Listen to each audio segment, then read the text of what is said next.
No data.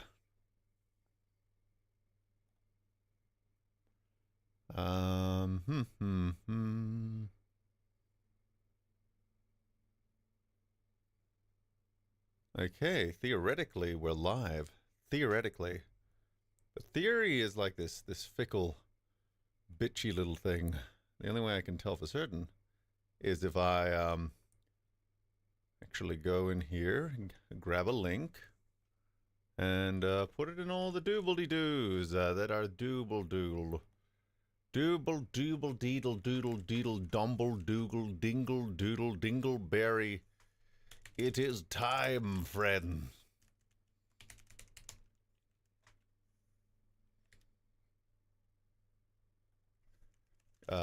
Come join us for the birthday shenanigans.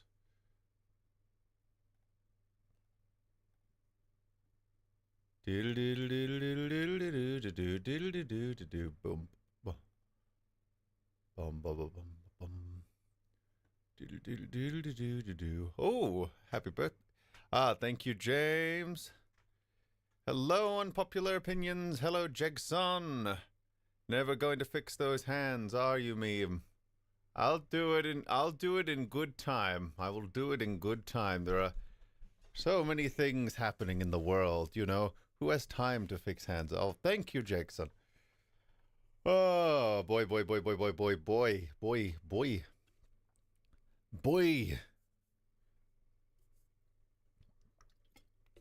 just going to let chat roll in. We have 6 concurrent viewers, which is pretty good considering, you know, I've been an absentee father the last 9 months or however long it's been.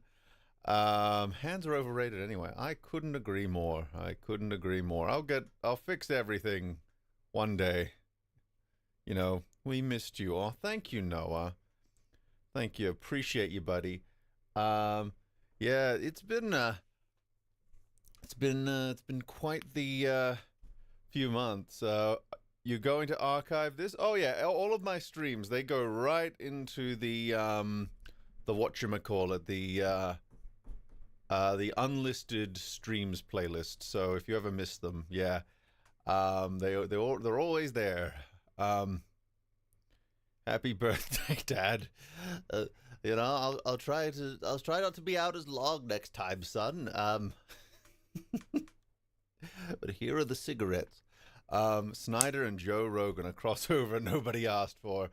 You know, it's definitely a match made in something. Definitely a match made in something. Yeah, it has been a hot minute, hasn't it? A hot, steamy, spunk-filled minute. Let's see. Just want to say I was technically the first one here, but James commented first. Well, you know, we can claim our, you know, you can claim that first, he can claim that first, and we can all be first in our own way. Everybody go for your participation trophy. They will be in the lobby. Cigarette, there we go. But yeah, what are we doing today, ladies, germs, and germettes, and germans? Well, I suppose Metal's probably sleeping now after that stream. I saw that he did this morning. He probably invited me to that, and I probably did not see the invite because I've not been on Discord, because I've basically been trying to minimize all earthly distractions from getting this project done so that I can continue to business as usual here. I'm reminded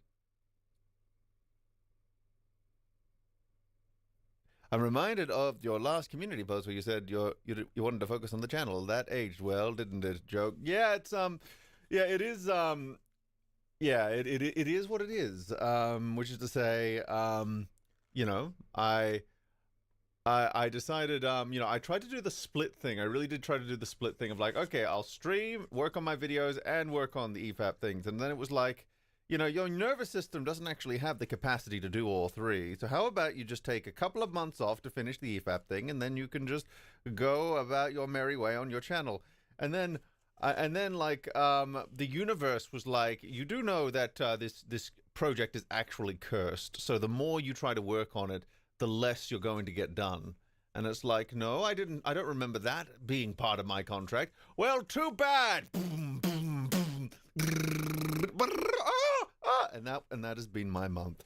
Last few months, just utter anarchy.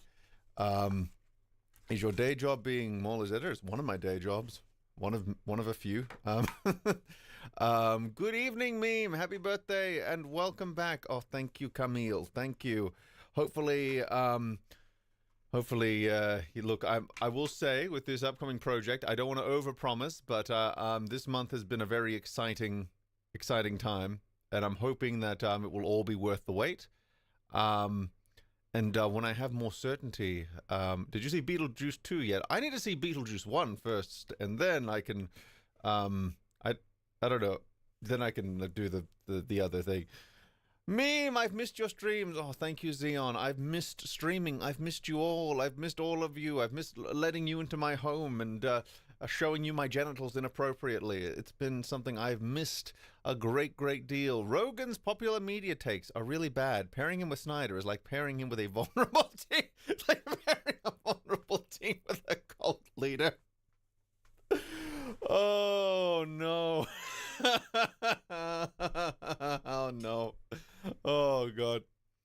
I'd love to see you do creepy IRL stories again, like the 9/11 stream. Well, thank you. I would love to do more of those. I would love to do many other things, and I will do many other things. I've only got about a Snyder cut's worth of work to do on the TV project. So, you know, I've done 2 Snyder cuts worth of work so far. Now I've only got 1 Snyder cut's worth of work to go. So we're getting there. Too true. My balls are so blue by this point, and they're approximating that of Dr. Manhattan. Oh my. And we did see Dr. Manhattan's balls many times in many different mediums. Okay, so I think there's enough viewers here that we can get started. Oobly will probably be joining the chat eventually because he said he has a public holiday today, so we must wait. While I cannot wait for him forever, I will expect him at some point because he did say he had a public holiday. I just noticed the birthday is in the description. Happy birthday, meme. Oh, thank you, Xeon. Thank you. So, oh, hello, super chat. Oh, that is from James. The power of work to strip time. Also, of course, again, happy birthday, old man. Which obviously means you missed the Lego Bumblebee release, and Transformers 1 is now out in America. I saw it and I enjoyed it, mostly hot. Yeah, it's cool. Oobly said he enjoyed it as well. I'm glad that one wasn't too bad. From what I'm hearing. It's we're in this awkward kind of period where like we're having some pretty decent animated releases, but they're replacing voice actors and making me very annoyed. So it's hard for me to be like super objective. But I'm glad that they're not complete trash fires when judged outside of my own bigotry. Let's see. The trailer didn't look very good, but maybe I'll check it out. Yeah, maybe there's a lot of things I'll probably check out. I got to catch up on a lot of stuff. And look, I'll put it this way: like my Obsidian notes are overflowing with video ideas. Again, I don't want to overpromise, but I'm hoping, praying even, that this upcoming EFAP movies release will also mean I get to post an 11 to 15 minute video alongside it. But again, too early to say. But all I'm saying is, your old pal meme, he's not been sitting on his hands. He's been really pumping away, and he's been trying to get something else paired up with the upcoming thing to both drive in new viewership and to just kind of have it be this thing as like, here is the return, here is the marking point where we will return. Hi, meme. Hello, Henrique. That's how I'm going to pronounce that until told otherwise. Oh, if you hear a knock on the door in the middle of the night, that's just me, meme. I appreciate that. I hear many knocks and bumps during the night, so I'm glad to at least know one of them is a familiar face. My smart brain likes that we're doing more old school Transformer stuff, but lizard brain craves utter insanity of Babe. You know, I can understand. If we clone you, can we name it Mini Meme? Of course. I would be insulted if you didn't. Oh yeah, so we have a video to react to, don't we? Shit. You see, I'm not used to streaming at the moment, so I am like so distractible right now. I might take off my pants and then turn on the camera by accident. You know, anything could happen. But yeah, we've got. So this came out quite a few months ago, and the second I saw it come up in my feed, I was like, there is no way in hell this gets away without a stream reactionary. This needs to happen. There is no fucking way that this doesn't happen.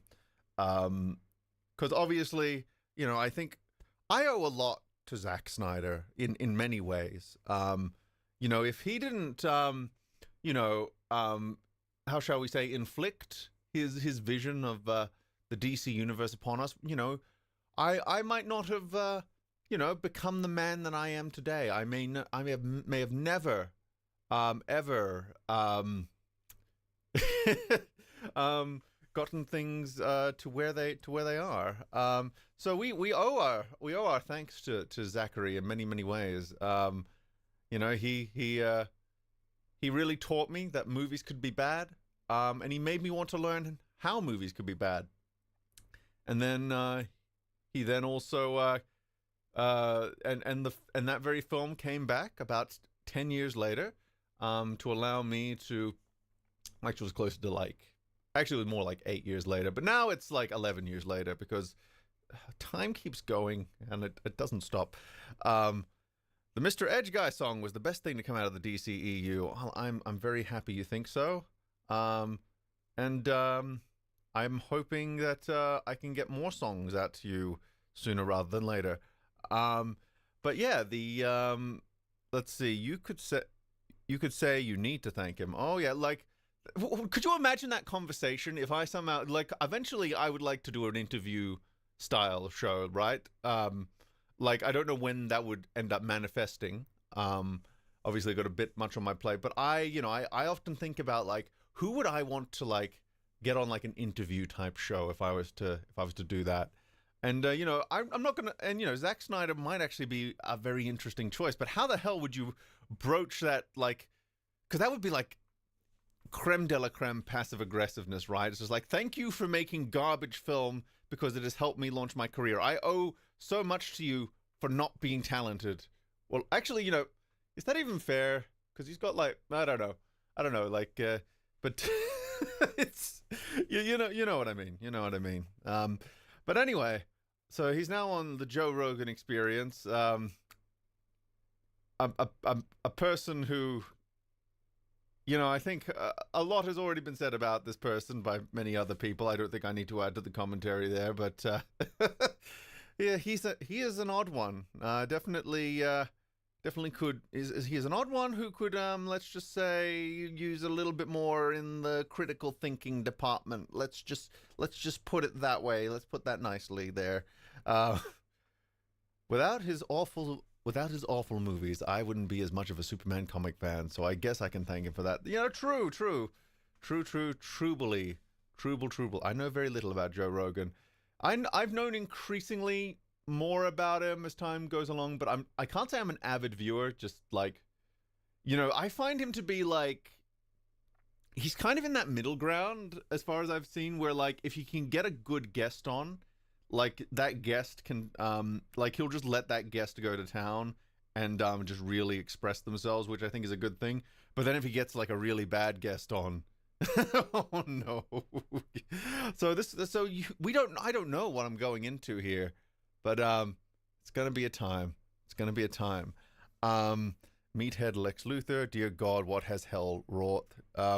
Man of Steel gave me a greater appreciation for Boy Scout Superman. We are in desperate need for heroes who are actually heroic. God damn straight. We are in need of that shit. And, you know, I want variety as well. Like, I want to live in a world where we can get, like, a really accurate Punisher, but also a really accurate Superman, and those two things can be successful because, god damn it, it's not like the tone or the whatever. It's just about having a variety of stories that tell different, that communicate different aspects of the human experience. I am gesturing with my hands right now in a way you cannot see. You know, motion capture will one day capture this all. Did you watch any of my adventures with Superman? I have not, primarily just because I haven't had time, because it's like, here's the problem with me right now. I am in such an overload in terms of like my workload, is that it's difficult for me right now to take on new information and to critically analyze that, which is why sometimes when I appear on streams nowadays, it's kind of like, what do I have to contribute? My brain is full, but then I usually find something to talk about anyway, so that's all good. But anyway, Zachary Snyder on the Joe Rogan. That's like a... Rogaine is like a hair restoration product, isn't it? Which is I guess funny considering the follicle status of Joe Rogan. But let's see. I'm all for Elseworld Superman stories, but I will take Boy Scout Superman any day of the week. Goddamn right. Goddamn right. The set voters of Gun Superman have been pretty hopeful. So much color. Yeah, like that costume. You know, obviously it's not it's not like 100%, but it's about 90% of the way there, and it's growing on me. And you know, it's something I realized that is kind of like, it's a bit baggy, but what I realized is what he's probably going for is like, he wants Superman to be like, you know, almost like an everyday like workman sort of person. So he's almost got like a tradesman. So he's almost like given the Superman costume small elements of like a tradesman sort of outfit. So that this is kind of like, this is a Superman. So it's kind of visually communicating that Superman is his day job, as like an ordinary person or something like that. Ooh, Simon Aho! I can't remember the last time you streamed. Happy birthday meme. Well, according to my... firstly, thank you. But according to the stream thing, the last thing I streamed was RoboCop, apparently. So yeah, that was a thing. Excuse me, his name is Joseph R. Experience. You are so right. Did you see the trailer for the Christopher Reeve documentary? It brought me to tears to my eye. I am very much looking forward to it. I'm pretty sure I saw the trailer. Either way, I'm definitely watching that. I wonder what worthy wisdom Prometheus Zack has to present to us. The last stream I remember was MK1, and that was an experience I've rarely... I remember... I was thinking about that only this morning. That's mainly because like the DLC that's coming up, I got an email for it from like in my promotional emails. So I might play that at some point, but God, I'm so behind. Anyway, let us jump into Joe R. Experience's Zack Snydorium tutorium to see what he has brought us in his DeLorean. Yeah. Tell me if it's too quiet. Drink by day, Joe Rogan podcast by night, all day. Oh my God, that is too loud on my end. Jesus. We're up. What's going on, man? How are you? I'm good. Welcome aboard. Thank you for being here. No, thanks for having me. My pleasure. You made two of my all-time favorite movies. Right. The Watchmen, which I fucking love. Okay, awesome. And 300. Okay, awesome. Those are if I have like a top 20 list. I've never like so far, the Joe Rogan's media takes here. You know, I'm not going to say I agree with them, but relatively inoffensive. Relatively, you know, it's the kind of normie take that I can deal with. You know, I don't have any like major hard feelings towards those ones, but I haven't watched them in forever, so maybe if I rewatch them, I would think different. But you know, the aspiring writer. Howdy, TMR, the meme repository. How's you been, man? Been a hot minute. I know, right? I didn't plan it that way. Life happens sometimes, but you know, I'm happy to be back with the fam right now. I just looked at the preview window, right? And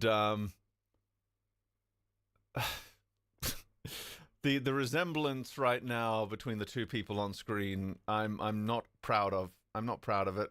But we don't have to focus too much on that. We don't need to focus too much on that.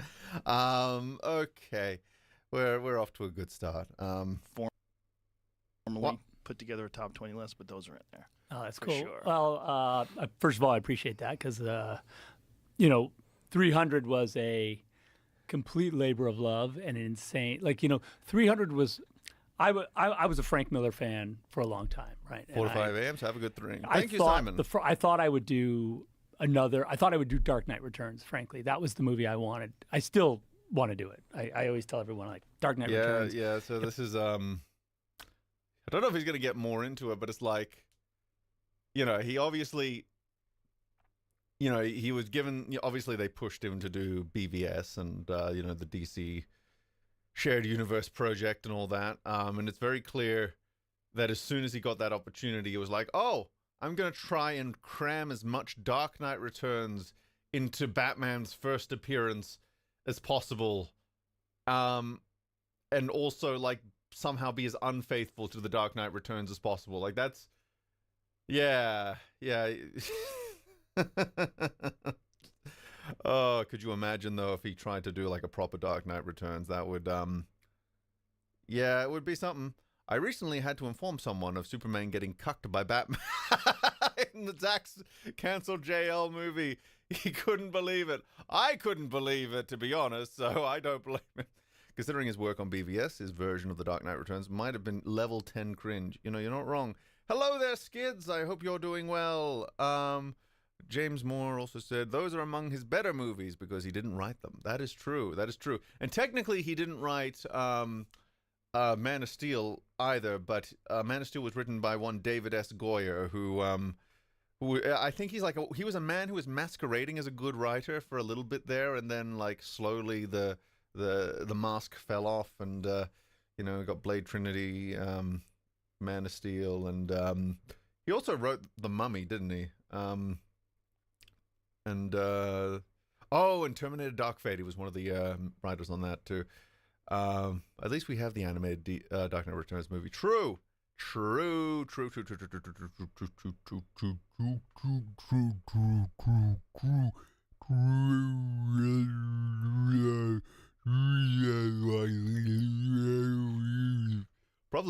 Problem is, Dark Knight Returns doesn't work when you're trying to create a cinematic universe, and definitely not the start.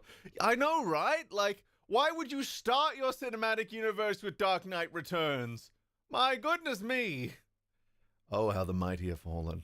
That could apply to some, that chat right there could apply to so many things. Hold up gun. These are the weapons of cowards. Yes, Batman, Dark Knight Returns. How the hell was Zack Snyder handled that? He loves Batman having guns. Yeah, and I've said this before, right? Like,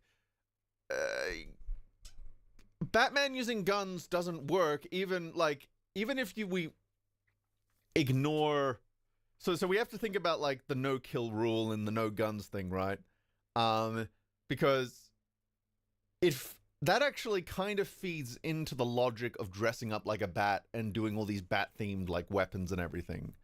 Because if he's can't use guns, can't kill people, he needs to focus on, like, the fear factor, on the intimidation, on the symbols and the imagery, and developing, like, methods of fighting that are, non-lethal, and all that stuff. So, like, it actually feeds quite well into the whole idea of becoming, a bat-themed vigilante that throws, bat-shaped boomerangs at people. So as soon as you allow him to use guns, it's like, why are you even bothering with the whole act, man? Like, Punisher puts a big skull on his chest and goes, and that's all you need if you're going to go down that path. Remember, everyone, Zack didn't want Superman and Batman to have a conversation because he deemed it too silly. Au contraire, the aspiring writer. The actual quote was he didn't want them having a conversation in costume because it was too silly. Oh, it's so much better. Not really, but, oh, man. If I could do Dark Knight Returns, I'd be done with comic book movies. Really? Well, because, like, if you've done Watchmen... Oh, sorry, I'm banging the mic. If you do Watchmen and Dark Knight Returns, like, for me, you're good. Your legacy is set. So, like, Batman versus Superman literally steals a lot of Dark Knight Returns. I'm not going to say it didn't. It did. At least he's honest. But it's still not Dark Knight Returns. So I think that's still out there. But I always, for a long time, I had 300 like on my coffee table at my house when I was making TV commercials, and I'd have my friends over. I'd be like, I'm going to make this one day. It's going to look exactly like this. Have you seen Mark Waid, writer of Superman Birthright, dunk on Zack? I did. That's, he, I assume the thing you're talking about is that, he was kind of just getting increasingly agitated as Man of Steel was going on. And then, he was as they were in like the grapple hold at the end, he was just going like, don't you do it, don't you do it. And as soon as the next stamp happened, apparently he just jumped out of his seat and went, no! And he tried to leave the theater, and his wife was like, just get the fuck down, you're embarrassing me. And, that was pretty, I think that's a normal reaction. I think that's a pretty normal reaction. And they'd be like, yeah, you're sure it is. And, I was having a general meeting with Gianni Nunari, who was one of the producers, and he was asking me about what I like. And he had that graphic novel in his office, like on his table. And I went, well, okay, you know what? If I could do anything, that book right there, I would make that. And he goes, well, what do you mean? How would you make it? And I literally just opened it up and I go, we'd film this. We'd film these pictures. It would look like this. And he goes, okay, that's cool. Like, so you're saying you would just shoot the movie and it would look like this graphic novel? I go, that's what I'm saying. And I think, and that's what, but at the time we couldn't sell it. We tried, we went around town with it. We tried to, we went to all the studios. They were all kind of like, yeah, sword and sandals. Yeah. Wasn't it the same time that Troy was being made? It was exactly the same time as Troy. And when we went to Warner Brothers originally with it, they literally were like, we have Troy. This is, for some reason, there's two things here. One, I actually, if anyone is going to copy anything from Zack, I would prefer that they copy that method of, comic book panels as storyboards. Because I think that that's a decent idea. Like, obviously, you can't do it with every single thing, but I think it's not a bad way to go about it, for sure. But the other thing is, I think 300 actually got in legal trouble for the soundtrack because So here's the thing: when they're editing a film, right, they won't have a lot of the time they won't have the soundtrack or the original score composed. As at the beginning of the editing process, that's still being composed. So what they will do is they will put in what's called a temp track, which is normally just like a temporary piece of music just there so the editor can slot it in and kind of edit the scene around that, and then the composer can come in afterwards and compose an original piece of music. The issue with this method is, and I'm not the first one to point this out, is that if you're using a pre-existing piece of music and not like a temp track that the composer themselves has whipped up as like a stopgap, what can end up happening is you slot in like a temp track from an original from like another movie, for example, right? And then you give that clip to the composer and they go like, yeah, do something like this. What can end up happening is the composer can, even when they're trying to avoid it, accidentally compose something that is extremely original, that is extremely similar to the temp track. And what ended up happening is that the final score and the temp track, which was from a completely different film, and it might have actually been Troy itself. I can't actually remember. I just remember it was a very similar sort of track.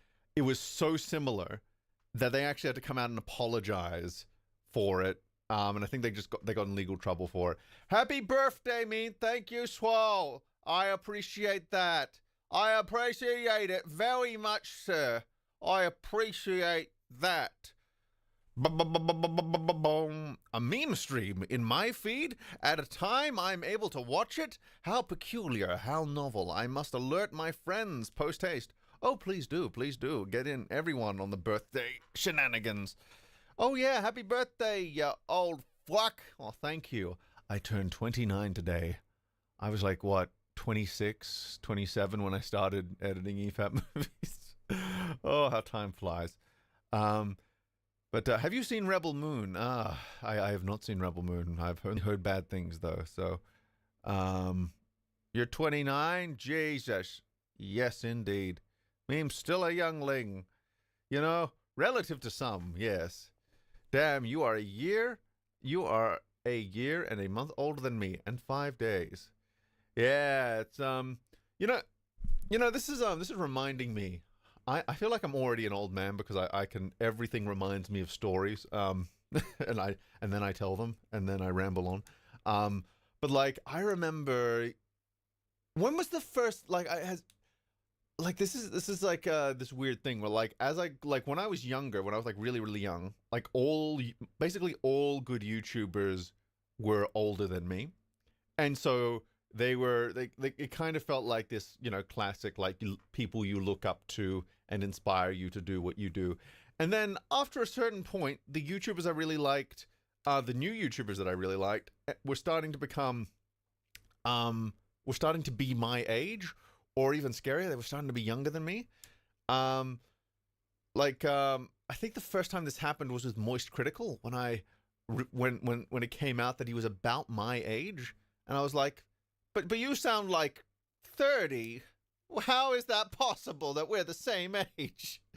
Were you born sounding 30, Charlie? And then I think, of course, Mauler is, I think there's only a couple of years age difference between me and Mauler, and Jay is younger than me, I'm pretty sure.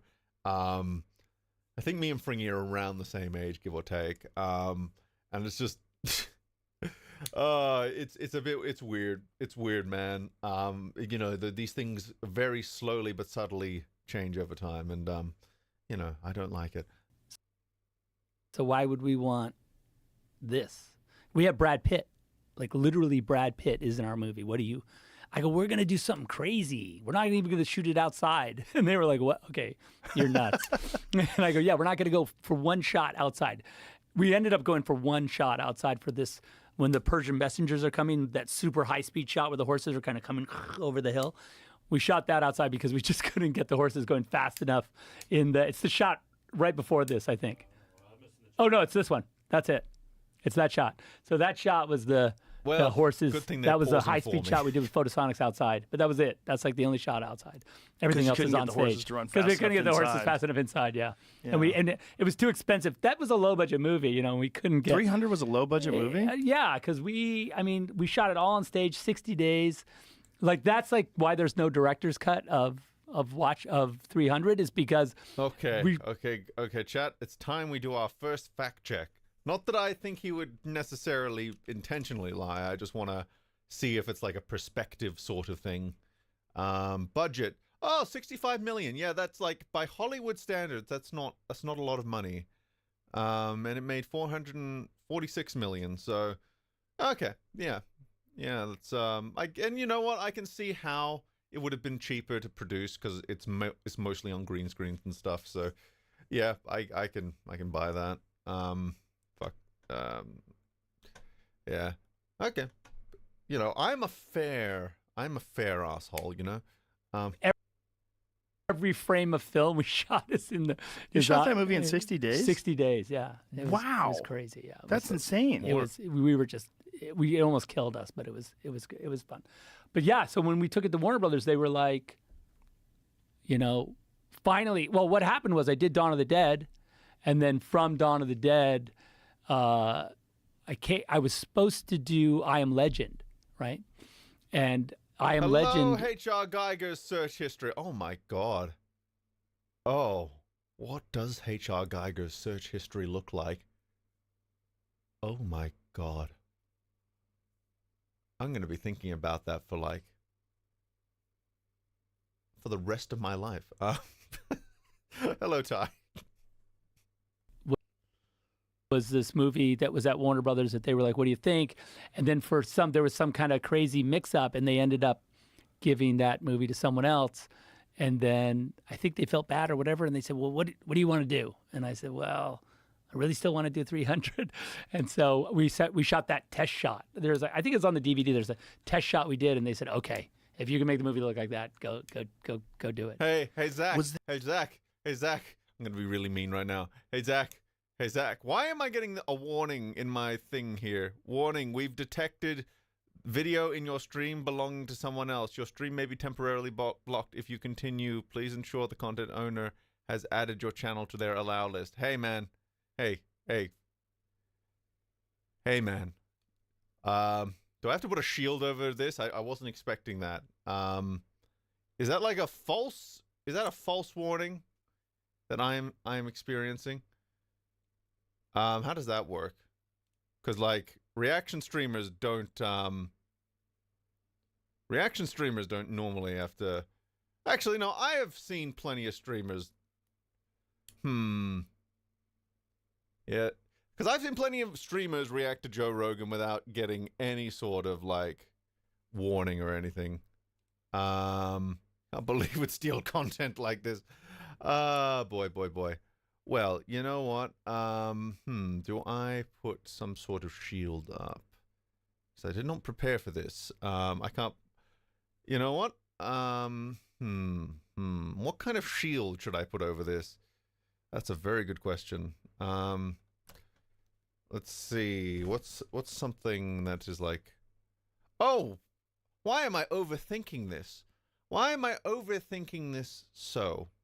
Why would I overthink such a thing when the thumbnail for this very stream would be enough? Why would I ever overthink such a thing? If I can find it again, Jesus.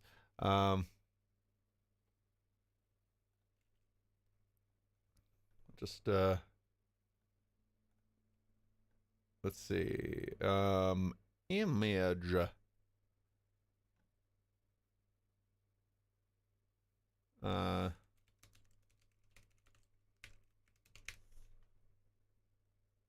Okay, and I will find an image. Don't you worry.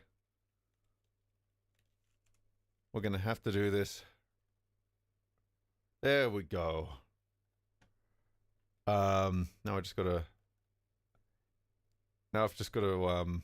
make it so it's not all that we can see. Unload image when not showing. No, wait, where's the... I've forgotten how to Discord. Shit. Oh, filters, here we go. Or, no, is it filters? Properties, maybe? How do I do transparency? It's been a hot minute. It's been a hot minute under the hot sun. Screenshot, source. Maybe it is filters. Apply Luma key. Scaling sort. This is going well. This is going very well. Apply alpha linear? No. God, I feel like I know how to do this, but also I clearly don't. So what do I know? Chroma key, crop pad, HDR, image mask, and blend. I'm gonna quickly Google this because I do not like wasting time. How to make how to make image transparent in OBS. Am I blind or how do I? Oh, good. Someone else has the same problem. Right-click filters, color correction filter, set opacity. Very good. Thank you, internet. Welcome to game theory. There we go. There we go. You know, I was scared that this was going to ruin it, but I think it has only made it better. Why is this still here? Ew, eyeball penetration. Ew. There we go. There we go. Now we have everything. And I'm going to put this here. There we go. There's no way, no how, no sir. I mean, it'll probably still get claimed anyway, but you know, we like to live dangerously here on the meme repository, so let's keep going. Now, one of of the first movies that was ever shot in front of a green screen? Like basically most of the movie except that one.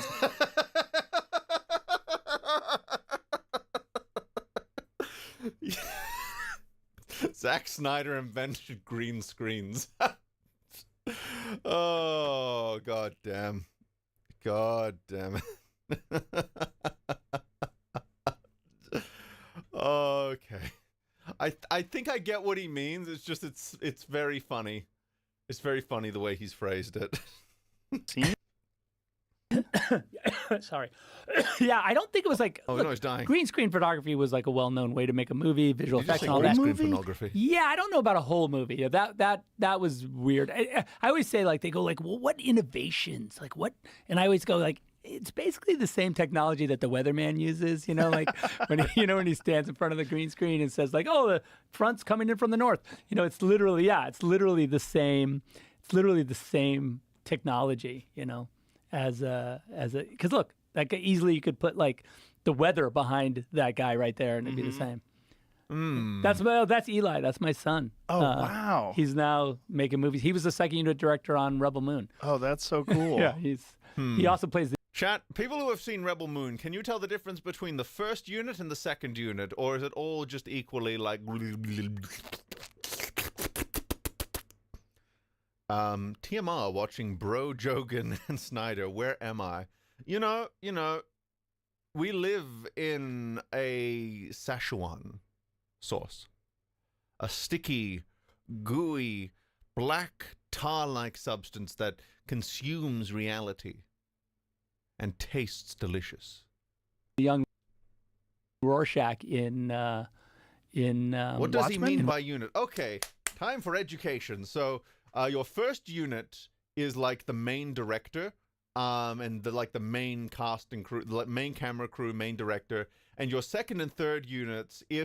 There's not every film has a second and third unit, but sometimes you'll have like a second unit which is shooting other scenes at the same time the actual director is shooting the more important scenes. So the second and third units like cover less important scenes so that the film production goes faster. Not every director uses them. Like Nolan does not use first and second and third things. He wants to be on set for every single scene, but it's pretty standard practice. And now you've learned something. You know what? It is kind of cool that this kid was in 300 and was inspired to go into filmmaking. Yeah, that is pretty cool. Like, I won't deny that. Let's see. Every impression I've gotten from Rebel Moon makes it seem like it'd be a great movie to hate watch if it was boiled down to like half, maybe a quarter of its length. Well, Zack is the king of bloat. What can we say? I learned something new today. Unit, and that Zack's kid is bad at making movies. Really? Yeah, like the baby Rorschach. Yeah, because like you put your kid in a movie, and I always was like, oh, let's have Eli do that because it's easier. Okay. Like, So he has to this like kid beat played the other Baby kid Rorschach, up. apparently. Just Eli's better because like I don't have to talk to like some other because like actually there's a scene in Watchmen where he bites the kid's face and he pulls the flesh off the face, and I go, you know what?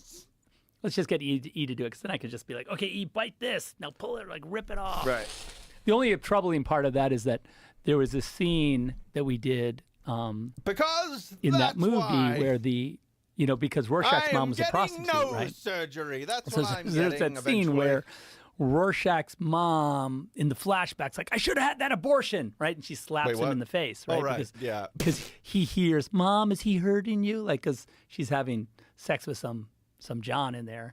And then she opens the door. I keep tuning out, and then I keep he's coming like, back hurting you? in. I should have had that abortion, slapped him. Times. And I had wanted The ads. Oh no! mother to be People are topless getting ads. in that scene. Must I And pause? they were like, nah, to allow like, people to have you ads? can't have. Oh no! And it was, Look, I'm sorry, guys.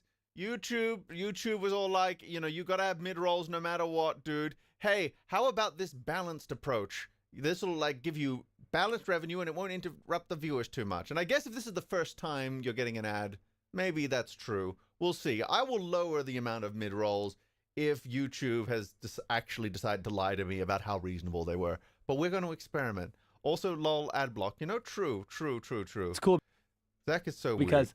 his mother Zack is was weird. visiting set that day, and his mom was there, and she was like, "Oh, you're putting our son in a movie." Like we weren't together at the time, his mom and I, but we're really close friends. But like she was an actress, and I said, and they went, "The only way that the woman could be topless is if it was actually his mom." And I was like, "Oh," I go, "Denise." And she was like, "No chance." Imagine asking your ex-wife to play a terrible prostitute who slaps their son and says, "I wish I had an abortion." Holy shit! I go, "Come on, it's for the drama. It's not like." Oh my god! I know. And she was like, this "You is what were happens when you insane." tune I was out like, "Come on, for it 2 would've been seconds awesome." during It's at least Zack slightly Snyder insane. thing. Yeah, a little bit. But that would be the only way to do it. Yeah. Okay. Could you There's a CGI loophole. boobs on her? Yeah, that's cool. At the time, CGI probably. boobs, okay. Now I think we could. Now I Yeah. think we I'm in could have. trouble. Yeah, I think we could have. If I'm If I'd dying. wanted to do it now, I think that's how you would do it. You do it like with like some sort of chest rig, and they would paint them out and then redo the boobs. That's a good idea, actually. How I'll much? go back in. How much of any CGI was used on their bodies in 300? Zero CGI on the body. Really? Really zero. We didn't have the money, Certainly admits that honestly. he So wanted to many film people I talk know, so it's- in front much of his shit. underage Shit, son, I totally swear to motivated. God, I'm like, you need Mark Twight on the show, and then it's Mark an will tell interesting you. optics move, I will say. You know, Mark trained the guys. Mark's like this amazing. He's like I've known Mark for years, and he's an incredible alpine climber. He's like this. He's just like this insane. He can shoot. He can. I'm so confused. Did Zach just confess that his kid was wondering why his mom was getting banged? And you know, look, I can't follow what was going on just then. Like, I thought I was, and then like I don't know, did my brain skip a beat or something? And then like I don't know. I think it was saying it too fast. It was saying it too fast for me's brain to catch up. He was saying it a little bit too fast, I think. fucking. He could do anything that anyone can do. And like when I asked him to train the guys, he's like, "This sounds like Hollywood bullshit. Like train actors for a movie, like they're all fakers, they're all liars." And I was like, "Look, you will make them honest." And so he's like, "All right." So he started training everybody. Yeah, there's Mark right there. And his gym was called Jim Jones, right? Like just as an example of like how hard he is. Okay, chat. So I think I understand what he's talking about in this part, but I'm going to catch everyone up because he jumps from topics very fast, and I choose to pause at very inconvenient times. So I think what he's talking about is Joe Rogan, the man on the right-hand side of this watermark. He asked him, was there any CGI done on the bodies in Watchmen? Meaning, because of course, Watchmen is, I'm not Watchmen, 300, not Watchmen. Was there any CGI done on the bodies in 300? And because, 300 is I don't know if you know this, but it is a film about many men in ancient times being incredibly shirtless and mostly pantsless and being extraordinarily ripped. So there was the question of like, did they just CGI all the abs? And he's saying, no, we didn't do any CGI on the abs, but I didn't have faith that they would get into shape initially, but then someone said that they would get into shape, and then they did. I think that's what happened here.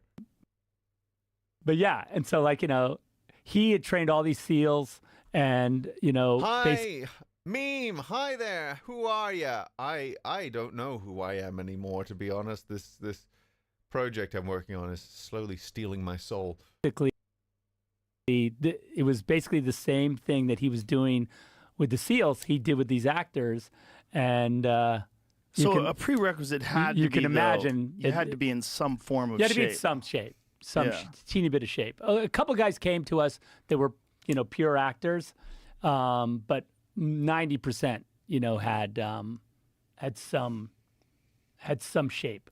How But much yeah. time did you have to work with them? I'm trying to remember. Normally, what I like is at least 5 weeks. I like 5 weeks. Now, this and I'll is take- interesting. This is actually kind of an interesting thing to broach, because the thing about a lot of like Hollywood actors who do get into shape for a role, most of them won't start off like being super duper out of shape to begin with. A lot of the time, they will have a sort of minimum level of physical fitness already there, and then they will kind of go up from that level from there. Because, being an actor is already a very demanding job. Especially someone like, so when Hugh Jackman got Wolverine, right, and this has been the case for most of the, for any time he does Wolverine, he kind of alternates between musical theater and Wolverine. And so he starts at a pretty high level already, because being like a Broadway, sing, dance sort of person, you have to be pretty fucking in shape. Even if you're not like trying to get into superhero shape, you still have, you need all of that, like, you do need that muscle tone and everything just to move around and have that, like, starting and stopping really quickly. So a lot, and that'll be the case for a lot of Hollywood actors, and that's why what you'll find is when like a really, really skinny dude is cast as a superhero, they won't typically have like the most gigantic body transformation, and in fact will still be quite skinny, because they probably won't have the time to get up to that level, unless of course they're taking steroids. Or they're just genetically gifted. There's one of two things there, and also a bunch of other things in between. The whole performance enhancement thing. It's a slightly complicated, very messy subject that I'm not qualified to comment too much on. All I'll say is, don't do steroids, for the love of God, please don't. Unless you want to, like, I don't know, die early. I guess that might be yeah. You still need a fair amount of time. Yep, you most certainly do. More, or if you'll give it to me. Sure, for a film, but I mean to prepare physically. Yeah, I'm talking about before the film starts. 2 months or 3 months, I like before the film starts of training. That's enough time to get them into It's that not. kind of 300 shape? It never is. These guys trained doubly as hard, and they knew. But steroids are used. Yes. So to be clear, because I don't want people going to their doctors, and then their doctors are like, "Oh, we need to put you on like a steroid medication." They're like, "No, Meme told me not to do it." No, let's be clear, ladies and gentlemen. Let us be good and clear and honest about what is happening here. So I just want you to all know, if your doctor prescribes you a steroid-based medication, that is okay. Just don't do it to get gains, is what I'm saying. Especially if you're buying it from some dude in a back alley. That's all I'm gonna say. A lot of them were athletes anyway, so they came in with like, and Jerry had more time. And Jerry trained with his own guy. Jerry didn't train with Mark. But like, yeah, so, it depends. Like, when Henry Cavill, Mark trained Henry for Superman. And that was longer. I think that was 3 months or 4 months. But yeah, it's never enough time, because you just can't get it. And right. Like actors, Henry Cavill came right off of Immortals, I think, and went straight into Superman. So he had already done some work, and also just Henry Cavill is very gifted genetically, we shall say. So yeah, like he did not start from square one when he got Superman. And if you look at his physique in Man of Steel, like he is he is jacked as fuck, but he's also got he's still got a lot of the body fat on there. So he's not like so he was clearly like doing a big old bulk, and got just down enough that he didn't look fat. Ideally, you'd have half a year. 6 months would be perfect, really. At least. Yeah. I mean, just to get you, visibly, I always say the one thing about movies is that, and the thing about Mark that I love was that he went to psychological war with the actors in the best possible way. What he was looking for, he would always say, "I'm going to put you in your..." Something that must be said about like becoming, huge, like not just like ripped is actually a very, like, becoming huge and becoming ripped, those things are not mutually exclusive, but they are two different things. And what I got to say, putting on that kind of size, the thing they never talk about is how expensive it is to become that big, because you gotta remember you have to be having a certain number of calories in order to maintain the muscle mass, right? And also a certain number of calories to gain the muscle mass. So the bigger you get, the more expensive you are to be alive as a person. Which is why I've never even bothered trying to do like a big bulk or a big like muscle gain thing, because I can't. It's just not in the budget. I can't afford to eat that much food or have that many protein shakes or you know, however many ways you. The great thing nowadays is it is easier than it used to be, because there are so many things that are now protein, like added protein and everything. Like I have a couple of protein pudding cups in my fridge, for example. So it's much easier than it used to be, but it's still like you're going to be adding money to that grocery budget in order to do it. So, you know, that's something, you know, you got to consider. Got to consider it. So I can eat like Boogie and gain nothing, you know. It's not the protein that is the issue. A lot of that is marketing. Oh yeah, so yeah, the other thing is you know, your carbs are also going to increase, and basically your food intake has to increase, you know. It's not the protein that is the what am I? Wait, I'm confused. Oh, hi, Oobly. How you doing, buddy? I knew you would arrive because you said you would on Twitter, and I what happened to my brain? What time is it? It's nowhere near drugs o'clock. How am I this out of sorts? Food is expensive, James. I agree. One day we should have another talk about this meme. We should, Swole. We should. In the medium of, in a medium where we can properly explain our points in a way that can be understood, rather than in small text boxes that will often confuse and bewilder, which I think. Yeah, sorry, man. Unexpected events transpired this morning. You're all good. I hope these unexpected transpirations were not too horrible for you, because that would be bad. And I care about your well-being. Damn it. But it is a public holiday, so I have the whole day to hang out. Neat. I have until sometime. My dad wants to take me to wants to shout me dinner at like 6, so we'll see how far we get. But yeah, drugs o'clock has passed. It is now come o'clock. Oh boy, I need to have sex with something. That's what I need to do. But I don't have anyone or anything to have sex with right now, and that's really frustrating. But you know, I'm sure that will sort itself out in time. The most aggressive demonstration of care and compassion I've ever heard. You know it, buddy. You know it. Pain cave, and you're going to find out a lot about yourself when you're in there, right? And then when you come out of the workout, for the most part, your protein intake doesn't change much. It's more the overall calories.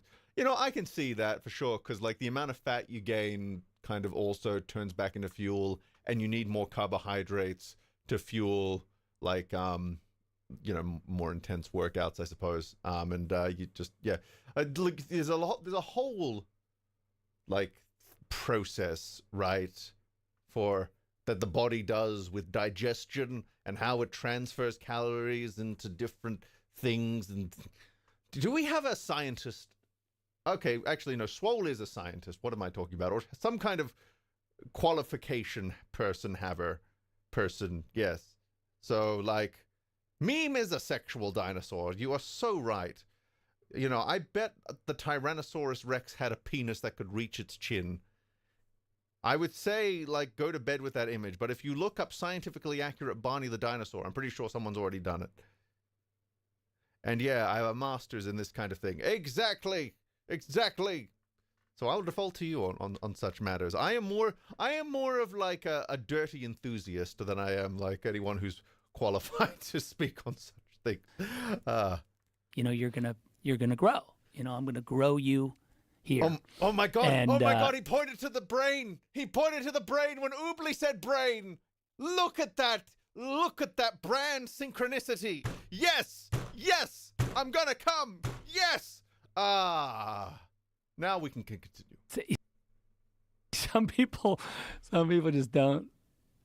They don't like that, you know. Just like the T-Rex, meme sex life is extinct. You know, when you put it that way.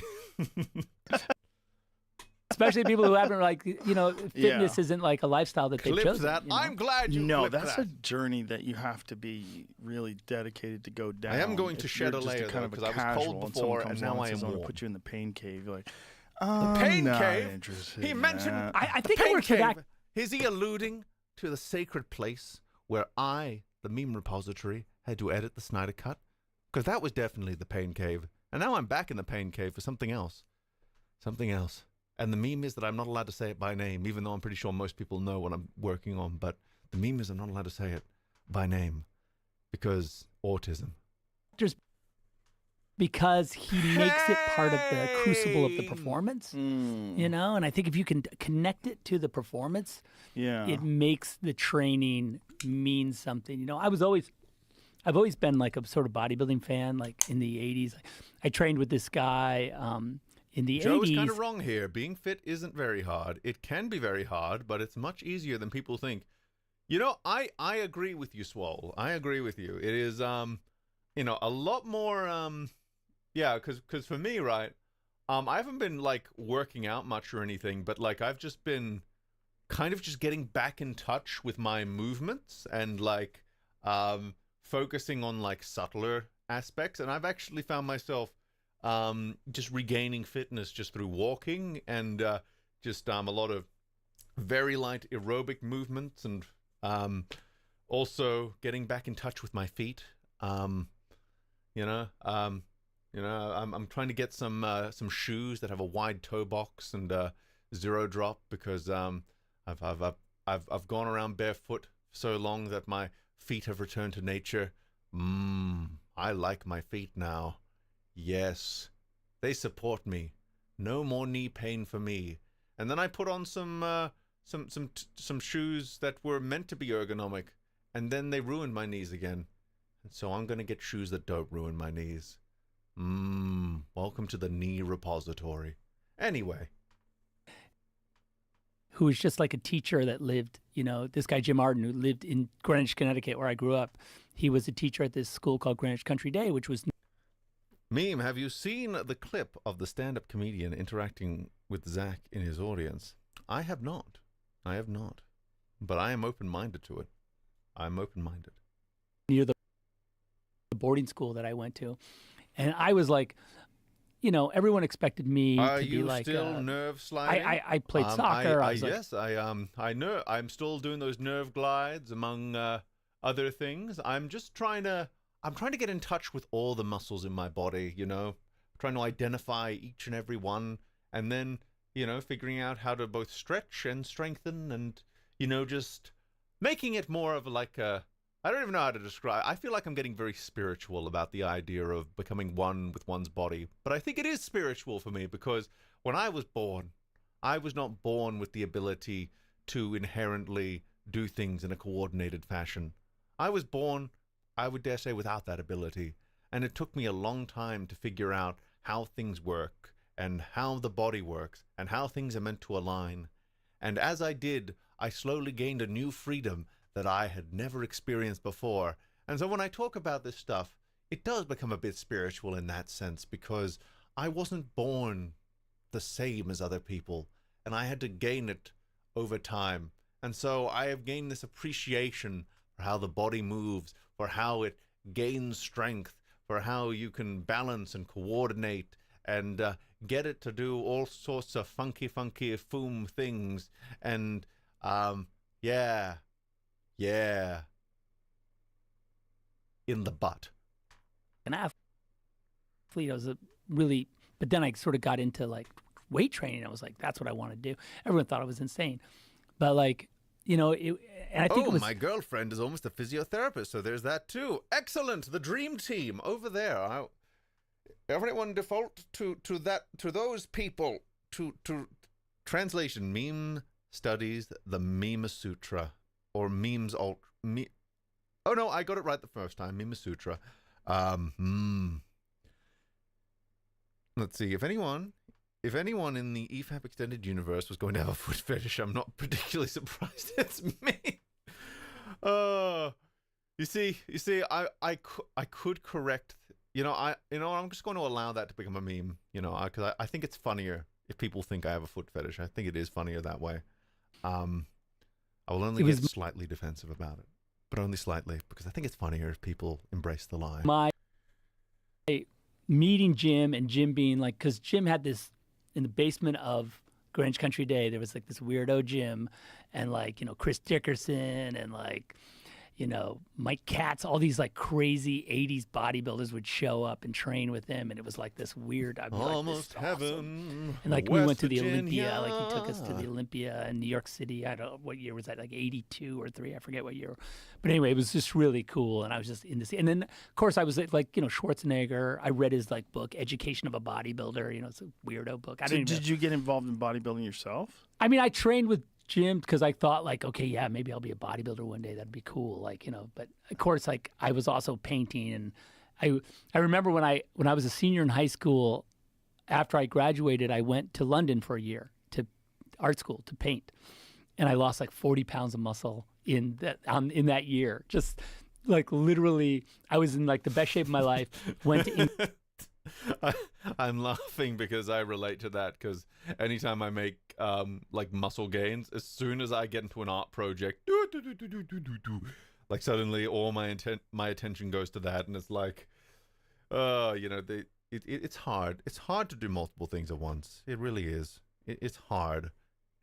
Just like me. to be a painter and like literally just ate baked beans on toast for a year and like starved to death. Wow. But I was like, this is amazing. You know, like I'm an artist, you know, but it definitely put Zack Snyder is Hitler. But I always had the like, but I always had that aesthetic, there could be a connection, you know, bug in my head. And now I have, my trainer now is this guy, Alessandro. He trained everyone for Rebel Moon. And he's like in his early 60s, Italian, was a bodybuilder, was a power lifter, became a bodybuilder. And he's like, you know, he's just like this. He's a hard Italian, no bullshit. Like, you know, it was cool because during the train, Italian stallion, you say? Because he's a hard Italian. And Sylvester Stallone was in a pornographic film called The Italian Stallion, which wasn't originally called The Italian Stallion, but then Rocky became the biggest thing ever, and they renamed it to The Italian Stallion. Yeah, but you didn't know that. But you didn't know there was Sly Stallone porn floating around out there. Yeah. For my favorite foot-loving editor, happy B-Day. Thank you, Italian Spitz. Oh, Italy Spitz, sorry. So, speaking of the finer points of Italian cuisine, how hard we talking? Well, you know, there is a spectrum of hard, you know, like there's the semi-chub, there is, you know, the half-chub, and, you know, there's the full Roger, but then you stretch beyond that, and you find a new dimension, and then for some people it starts to curve, and it's like, wow, this is kind of awkward to put in there, but I'm going to try anyway. And, you know, some people might like that sort of thing, but, you know, for other people, you know, they might just want it straight on, and, you know, everyone needs to find out what works for them, I think. You know, sometimes some people like the curve. Some people, you know, they might find the perfect person, but then they see they have a straight, you know, Roger. And they just can't deal with that because they're so used to the hook curve. And that's okay. I have seen The Italian Stallion. Stallone is blessed. You see, Jose here is a man of culture, just like me. Rebel Moon. One of the actors was like, I have an idea for a workout. He makes me seem normal. I'm glad that I can make everyone seem normal in comparison. I think that's a superpower in of itself. Do you want to hear it? He's like, I have an idea for a movie. Complete and utter lack of filter is the cherry on top of the Black Forest cake. Well, you know me. What's the Portal cake? The cake from Portal was a Black Forest cake, wasn't it? Movie.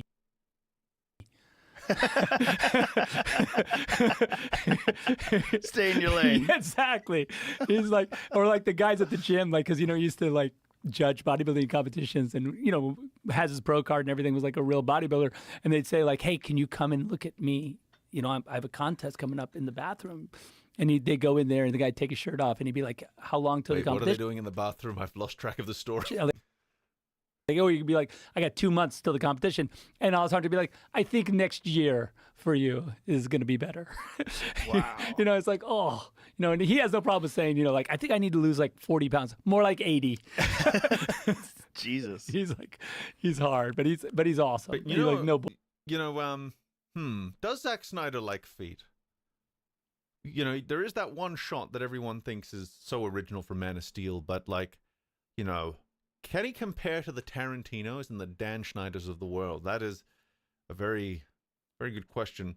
I think we do need to have someone go through all of Zack Snyder's films and just see how many times feet appear or how much they don't appear, because there could be a suspicious lack of feet in his film, which could be equally suspicious. And why would that be equally suspicious? Well, dear viewer, I think the reason that would be suspicious in its own right is because, well, you know, he could be hiding it. He could be trying to make people think that he doesn't like feet by not including any feet, much like one Rob Liefeld in his work. But, you know, here's the thing: when you're trying to avoid the accusation, you sometimes go overboard to the point where there's like a suspicious lack of something in there. You know, it's kind of like a hardcore racist, right? Like a Ku Klux Klan member who makes a film and it's all black people, and you know, you suspect, right, that, you know, like there's not a single white person here. What's going on? And it's like, well, you see, he's trying to hide the fact that he secretly hates black people by putting as many black people in his film as possible. And I don't know where I'm going with this. I'm pretty sure there's a no bullshit joke somewhere buried deeply inside here. But you know, my brain has kind of gone off the rails here, and I'm kind of just saying words because that's what I do. Like, I just speak. Like, here's the thing: if you look in my baby book, right, I was late on every developmental milestone except for one, and that was speaking. In my baby book, you can look in there. Only 3 months into my life, my first word, which was no. I said that at 3 months old, and then I never stopped. I never stopped talking from that point on. So, like, everything else was late. Motor control, late. Walking, late. Late. Speaking, oh my God, he was speaking at 3 months old. What the fuck? And that in of itself is unusual, which was, you know, I think it's some sort of savantism, probably. I don't know. A suspicious amount of no bullshit ideas, yes. Oh, hello, super chat from Xeon. Also, is that a super chat I hadn't read up to? What is going on? Why am I? No, I don't want to add moderator. Someone almost became a moderator. I don't know who it was though. Let's see. Professor Police Brutality. Yes. Professor Police Brutality Fun for future MK1 stream. Happy B-Day Feet Repository. Thank you, Xeon. Thank you. I appreciate you, buddy. I just thumbed you. How do you like that? Do you like my thumb inside your super chat? That's all for you, buddy. That's all for you. All right, Zack Snyder's here. bullshit. Like he's hilarious. I think he's, and like, you know, he trained the guys for Rebel Moon, and he's like a pure aesthetic trainer, like pure aesthetic. You know, he's just going for a look. He's seen everything, you know, and he just like, okay, you know, your abs could be sharper, you know. Yeah, that's a weird thing. Yeah, it's like a whole thing, you know. It's like just like it is a whole it's like thing. a whole thing. Yeah. I had Ronnie Coleman on. Oh yeah, and exactly. You know, Ronnie Coleman at one point in time was the freak of all Chat. freaks. Oh, he. Chat, who's Ronnie Coleman? Tell me, chat. Who is Ronnie Coleman? I need to know so that I can pretend that I already knew. But don't tell anyone.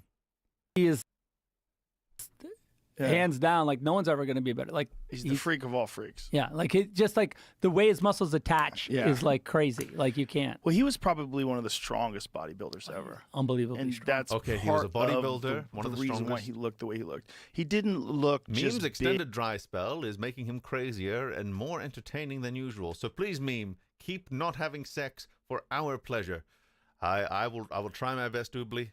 I mean, when the sex bots come, it's going to be difficult to resist, but I'll do it just for you, buddy. Just for you. I will not have sex with a robot just for you. Just to continue the madness. To continue the madness. He was also hilarious in his Cope uniform because he was huge. Oh, I think there was a part one. Ronnie Coleman is possibly the best bodybuilder of all time. Oh, neat. I'm going to find a picture of this man, which I could have done probably to begin with, but like, you know, sometimes you just want to not do something that makes sense. Oh my God, he's like the Incredible Hulk. I think I've seen pictures of this man before. My God, holy fuck. Oh my Lord. You see, I follow quite a few fitness YouTubers, so I wouldn't be surprised if he's come up quite a few times. Just gonna, I need to, you know, allow chat to see what's happening. Oh, nuts. Oh boy. So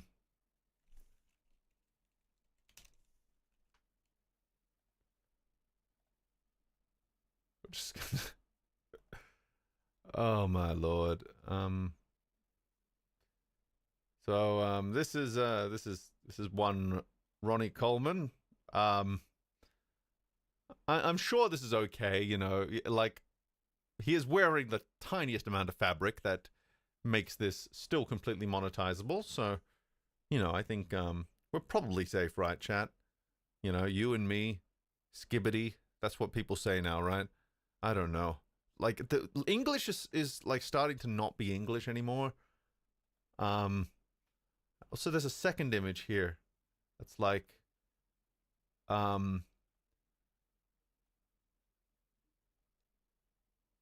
look at those lats.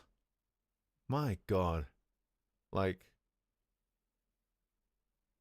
can he get through like normal sized doors? Like, does he have trouble with his day-to-day life with the sheer level of wideness? But he's also so, at least in this picture, he's quite well proportioned. But like, that doesn't mean he's not wide. That just means that the top is wide in such a way that it doesn't look weird with the bottom. Wow. That was, wow.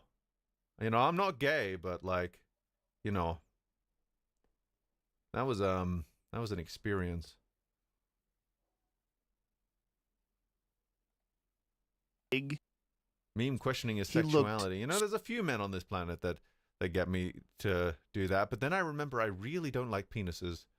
And I really like vaginas. And that's normally when I conclude, yeah, not gay, not bi.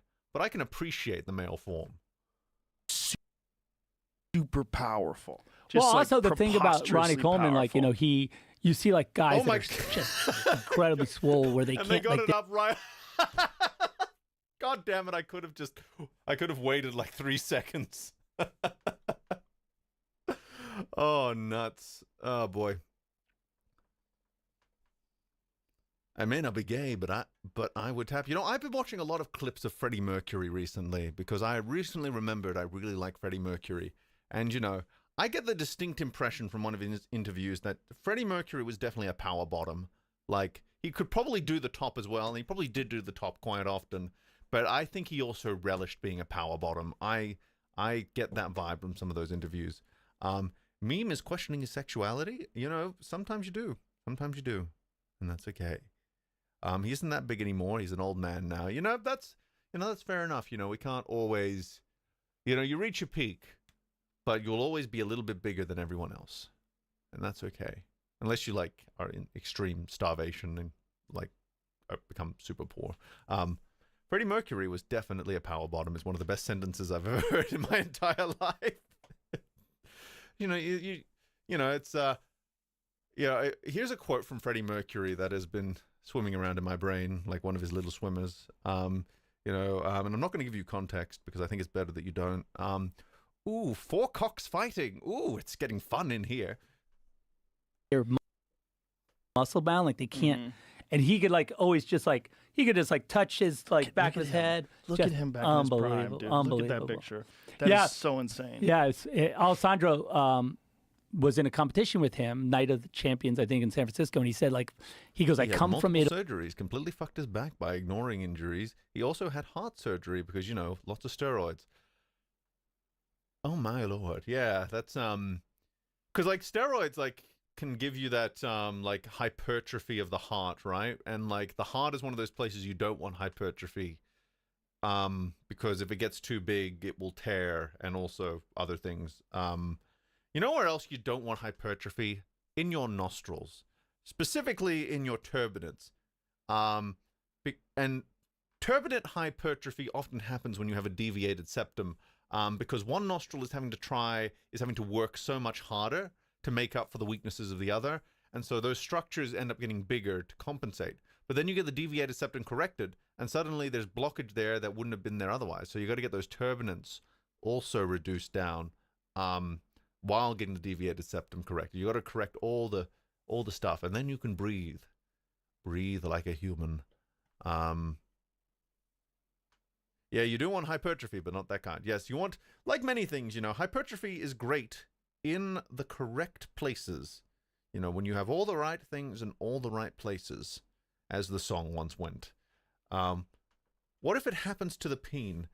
I think about that all the time. What if you get peen hypertrophy? And I still don't know. I don't think most philosophers know, to be honest, but I do think it's something that people have questioned since time in memoriam. Like, what happens if you get hypertrophy of the peen? The jury's still out, I think. Will we ever learn what happens if you get hypertrophy of the peen? You may never learn, but we will try along the way. Like, your heart gets bigger from training normally, but roids can do it in a weird way. Yeah, and YouTuber Austin McConnell, he just had surgery because he had like a genetic defect, like a faulty valve that was causing like heart hypertrophy as well. Poor guy, he had a stroke during surgery.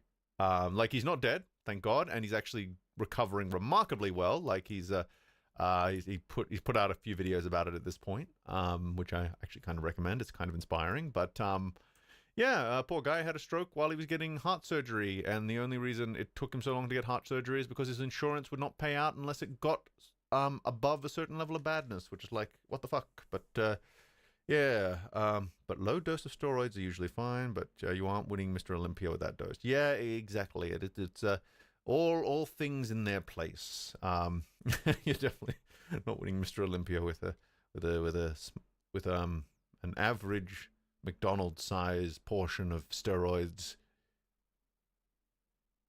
My brain needs glucose or something, man. I'm in my first competition. I like pull a card and I'm like realize like I'm next to Ronnie Coleman and me. I'm like, he's like, great, this is fucking perfect. And he goes like, the guy, like how bodybuilders, like the whole thing is about your skin being super thin, so everything like shows. Yeah. He goes, I saw him backstage, and I thought, you know what, the skin's like not there. It's not gonna happen. He goes, but then like he like so much muscle. I looked up Freddie Mercury out of curiosity. What the fuck is Queen? Queen. How do I describe Queen in such a short amount of time? Well, you know how there are some things that have like such a high level of hype that they can never live up to their legend? Queen is not one of those things, because it does live up to the legend. They've written like most of the best songs ever. Like, or at least like it was kind of, I remember when I discovered Queen as a band, and I discovered that most of my favorite songs were written by them. And then I kind of just became obsessed with them because they were kind of just perfectly in tune with everything I liked about music. Yeah, I like Queen a lot. And the more I learn about them, the more I'm just like, yes! Zoomer detected. Ban him. I'm 26. I spend most of my life listening to exclusively heavy metal. Well, I got good news for you. Queen has dabbled in many, many genres, including heavy metal. Let us chat.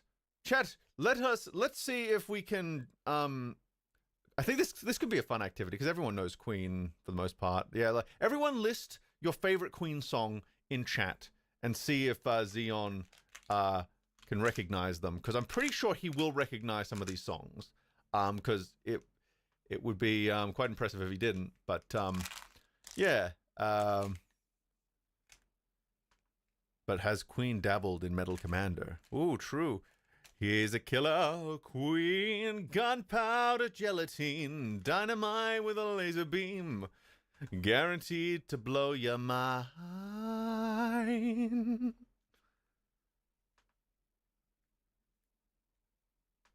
To avoid conversation, he never kept the same address. In conversation, she spoke just like a baroness. Little Mac China, down from Geisha Minor. Okay. Boom, boom, boom. Another one bites the dust. Boom, boom, boom. Another one bites the dust. And another one gone, another one gone. Another one bites the dust. Hey, gonna get you too. Another one bites the dust. Yeah, let's do it. Let's do this. Yeah. I want to break free. I want to break free. I want to break free from your lies. You're so self-satisfied. I don't need you. I've got to break free. God knows I want to break free. Under pressure. Dun, dun, dun, dun, dun, dun, dun, dun, dun, dun, dun, dun, dun, dun, dun, dun. Pressure. Pushing down on me, pressing down on you, no man has for. Under pressure, that burns a building down, splits a family in two, puts people on streets. E-da-da-de, e-da-da-de, e-da-do, e-da-do, that's okay. We are the champions, my friends. Down, down, and we'll keep on fighting till the end. Me play Wonderwall. Boom, boom, ch, boom, boom, ch, boom, boom, ch, boom, boom, ch. Buddy, you're a boy, make a big noise playing in the streets. Gonna be a big man someday. You got blood on your face, you big disgrace. Kicking your can all over the place. Singing, we will rock you. Sing it. We will rock you. What are the other ones? I want it all. Wait, what key is that one in? Fuck, can't launch into it. Shit, but adventure seeker on an empty street, just an early creeper, light on his feet. Now, now. There we go. I'm in love with my car. There, that's. I gotta memorize the rest of that song, but there you go. So touch my tears with your lips. Touch my world with your fingertips. And we can have forever. And we can love forever. Forever is our today. Do. Let's see. Bohemian Rhapsody. Which part of Bohemian Rhapsody? That's the real question. I guess I can start where they usually start when they do it live. Mama just killed a man. Doom, doom, put a gun against his head. Pulled my trigger, now he's dead. Mama, life had just begun, but now I've gone and thrown it all away. Mama, ooh, didn't mean to make you cry. If I'm not back again this time tomorrow, carry on, as if nothing really matters. Do. Too late. Oh, Prince of the Universe, that's my favorite one. How does it go again? Here we are, born to be kings. Oh, we're the princes of the universe. Here we belong, fighting to survive in a world with the darkest power. And here we are, We're the princes of the universe, fighting and free. Got your world within my hand. I'm here for your love and I make my stand. We were born to be princes of the universe. What year is it? What the hell is Zack Snyder anyways? Wow. I would like to thank Xeon for enabling this this musical interlude. And I appreciate your compliments about my singing voice as well. But is this the real life? Is this just fantasy? Caught in a landslide, no escape from reality. Open your eyes, look up to the skies and see. I'm just a poor boy. I need no sympathy because I'm easy come, easy go. Little high, little low. Anywhere the wind blows doesn't really matter to me. I see a little silhouette of a man. Scaramouche, Scaramouche, will you do the fandango? Thunderbolt of lightning, very, very frightening me. Galileo, Galileo, Galileo Figaro, Magnifico. I'm just... Okay, Zach, let's... Galileo, Galileo Figaro. Oh my god. Zach's incredible powers, of course, mean to turn this into a karaoke stream to avoid continuing listening to him talk. Yeah. And it's just like, he's like, oh my god, like how is it possible that the skin just can't, the muscle's so thick, it just like pushes all the, stretches all you the see skin all the out. striations and everything that you boy. with him just relaxing, like backstage, you thought, I'm more ripped than him, but then like he's like, no way. It's such a weird sport because they're literally on death's door. No. Oh, mamma mia, let me go. Beelzebub has a devil put aside for me.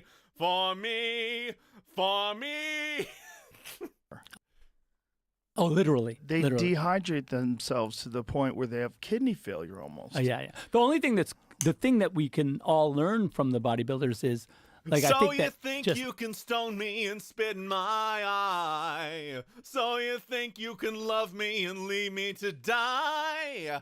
Oh, baby, can't do this to me, baby. Just gotta get out, just gotta get right out of here. now in sort of everything that's happening, like with longevity and Here, like mean karaoke wasn't my plans today, but I'm grateful. I'm grateful that you're grateful, Joe. I am glad.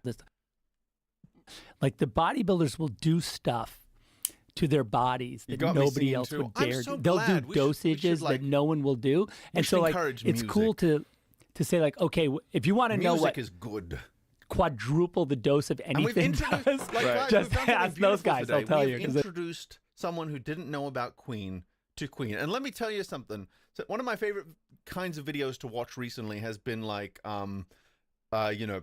people who haven't really like heard of Queen, or like they might know of them but not overly familiar, like going through all the old Queen concerts and Queen music videos and reacting to them and then being amazed by it. Like you've not lived until you've seen someone react to Freddie Mercury at Live Aid for the first time. Like one of the pinnacles of rock and roll achievements right there. Live Aid. 1985. It was the mid 80s. Man, that was who the fuck is Galileo anyway? I see what you did there. I want to be exposed to Freddie Mercury being a power bottom, and you will, friend, and you will. That was a man, Freddie Mercury. You know, thinking about it, like all of my you know, all of like my role models and my the people that I look up to, a lot of them are gay, and a lot of them were probably power bottoms, and that's okay. I think about it. Freddie Mercury, Kevin Conroy. I think there's a pattern here, and that is to be great, you must be gay, and that's okay. Bay, Fauché, Botame, Power Botame. There we go. I think, like, you'd be like, okay, you could. This is the most you could take, and then it's toxic. Oh, cool. I'll take triple that and see what happens. You know, because they're all searching for like the. Oh well, you see, magic. I didn't just say he was a bottom. I said he was a power bottom because you know, some of his interviews, it does very much indicate that yeah, his proclivities are one way or the other. But I'm sure he was also a vigorous top. But man, I bet he relished being the power bottom. You know, I bet, you know, he knew exactly where his on switch was, and he wasn't afraid to tell the top where it was. Bro, ain't no way you're streaming about Zack Snyder right after I finish Twilight of the Gods. Well, you know how it be sometimes. You know how it be. Also, thank you for the $5, big flippin' boss. I would do a backflip for you, except one, you couldn't see it, and two, I would probably kill myself. Bullet. Not because I wanted to die, but because, like, I would probably break my neck. It's kind of amazing how few of them have died. Well, and also they do die all the time, so it's not. They do die, not, but it's not like you'd expect it kills all of them. You think every single one of them. Like Dorian how Yates can you is be in great shape. Yeah, and how can you have been on the edge of it for so long? Yeah, how could you be? Yeah, well, the body's incredible. That's what you learn. He's really suffered, unfortunately, Ronnie, but I think he suffered from surgery. Yeah, I think the surgery got him. You know, there's so many guys who get back surgery, and back then stem cells weren't available, and people weren't aware that there's other ways to fix your back. I still can't get stem cells, Joe. I don't have $150 million and the shit out of me. Everybody that I know that's had that done has had real problems afterwards. It puts extra pressure on the above and below discs as well. Because meme has been edging for so long. Oh, you know it, baby. You know it. And we're going to keep on edging. I will edge off the edge. We're in the Goon Cave right now, going to the next dimension of Coom City. Oh, right. It's an unnatural sort of unit now. Instead of having three pieces, you now have one. Sure. You know, no, it's crazy. It can be a real problem. It can be a real problem. Yeah, and I says fills me with experience. think that that's a good one. Healing, the science behind healing is, you know, it's changing so much. Leaps and bounds. Leaps and bounds. I regret everything really about contributing to that. You know, it's kind of like, it's like the lottery in this stream. You know, you just never know what. You know, when you slot words into the coin machine that is chat, you just never know what's going to come out the other side. You know, and that's the game we play here on the stream Reactionary, meme repository stream, whatever, you know, you decide to call it. And you can call it whatever you want, you know. We believe in free love here. You can do whatever your heart desires, baby, you know. We can go slow. You know, we can slowly go in, inch by inch, you know.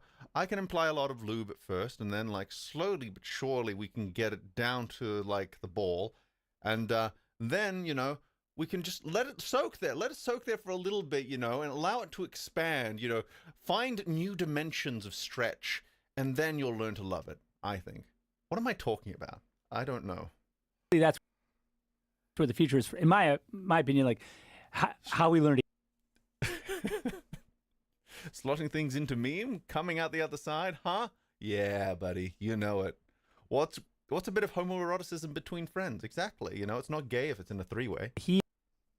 Heal is really how we learn to, unless like, I make it gay. Really stay, you know, active and, like, getting stuff done for longer, because, like, you know, recovery is the whole thing, you know. Oh, 100%. Recovery is and also being cognizant of what your little issues are and not letting them get chronic. When I was young, I was just too much of a meathead. Ignore. Work through pain.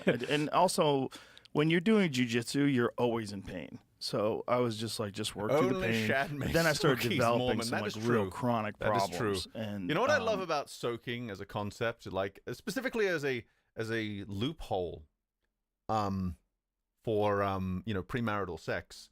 What I love about the idea of soaking is the idea that, and I'm stealing this joke just so we're clear. Like, I am stealing this unironically, and because I love it so much.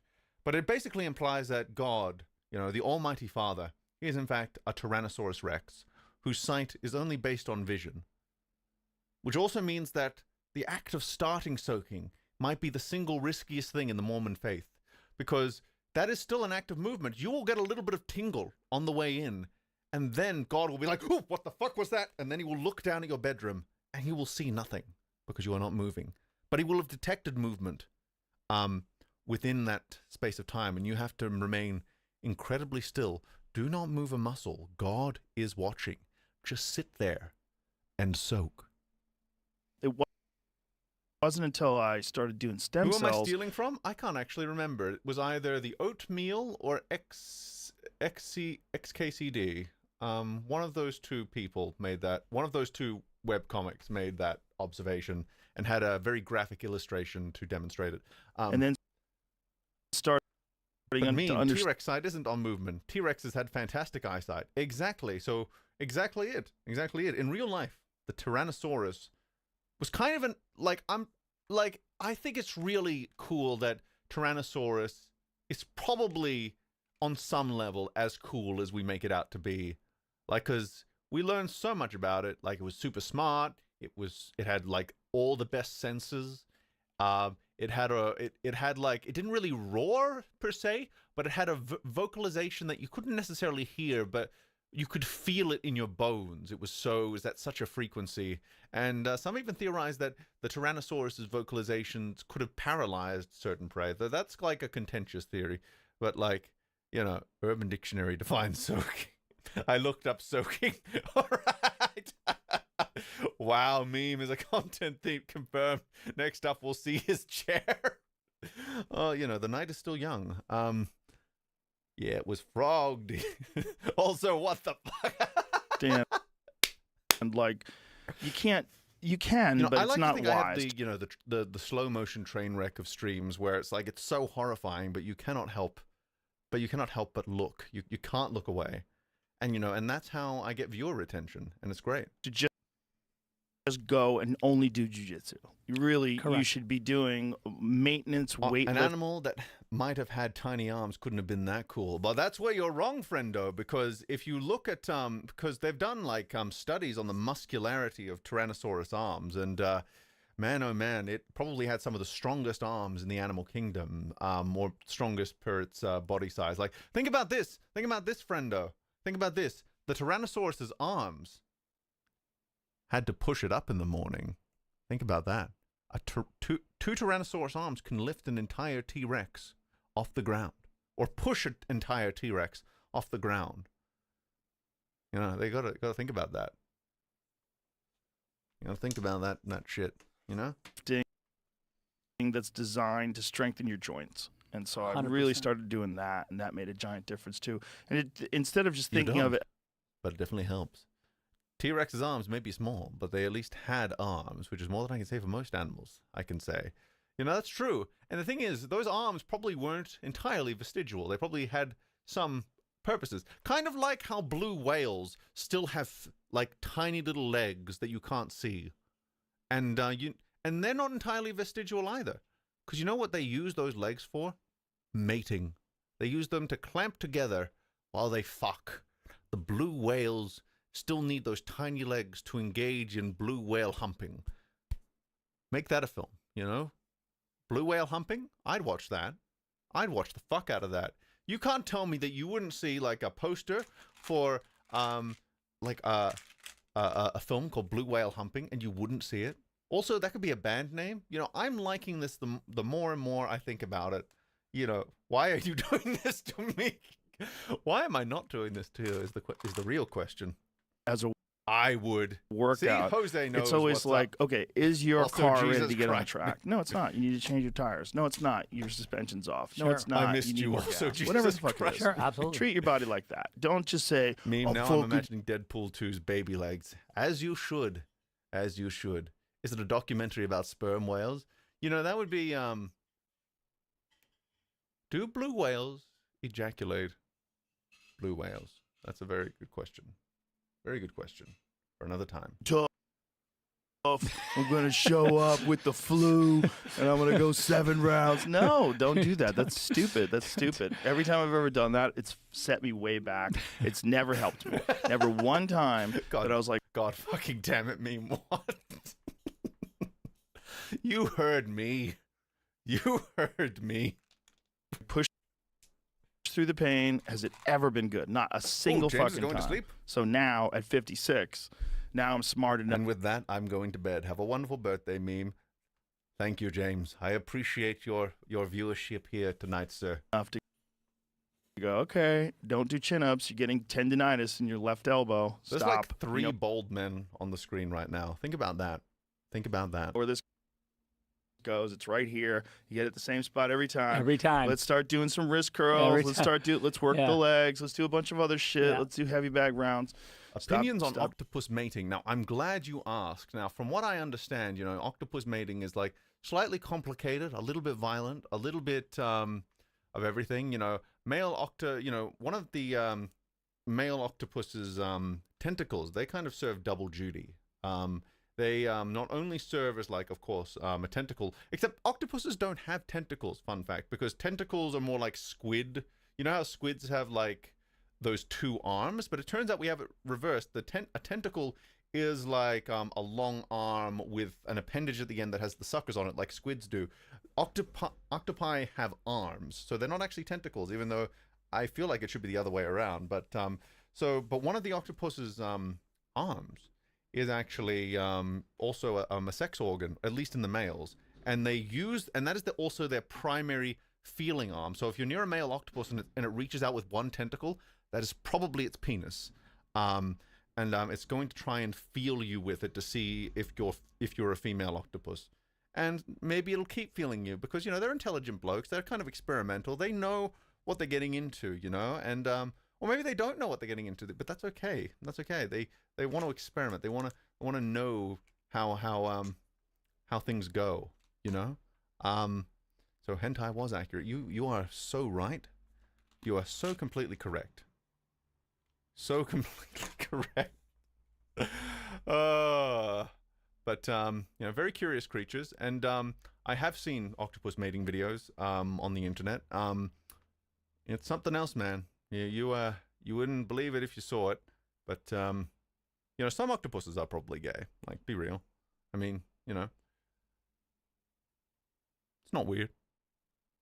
You can do a pull down too, by the way, it's fine. Yeah, there's different stuff you could do that doesn't pull on that very specific tendon, but overuse injuries, those kind of things. So when you're doing a film like 300 and you're getting these guys prepped for this,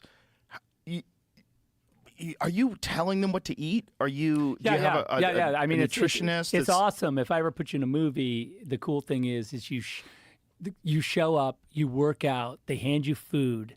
They massage you. It's like the greatest. Oh, Jose. Oh, coming in the rear. Oh, my. Thank you, Jose. We will look back one day and realize this entire stream was a euphemism or metaphor for the DCEU or octopi sex. Oh, you are a generous lad. Generous. Oh, and he's doxed some of the lurkers. Look at that. I didn't know Trey was in the audience. Man, oh man. And someone called Ollie as well. Hi, Ollie. And I don't know how to pronounce that. I feel like I will get in trouble if I try to pronounce that. And Matt Lentini. There we go. Bless you, sir. Bless you. Yeah, it's kind of like a it's kind of like a smoke bomb, or like it's one of those bombs that you would use against the predator to reveal where they're hiding. And it's like, oh no, there's 5 of them in here. Oh my god. Great. They treat them like pro athletes. Yeah, like pro athletes. Oh, you're that's just awesome. a pro athlete, and you're in training camp. Dude, I just watched 300 again this summer. Oh yeah, the dietitian. I actually think that's a really good thing. I will give him some praise for that, because I think if you're expecting actors to get into shape, like I think I said this on Metal's, on the Blade stream, but you're gonna get actors into shape. Fucking, you pay for every step of that process, so that all they have to really focus on is getting into shape and doing the do and all that stuff.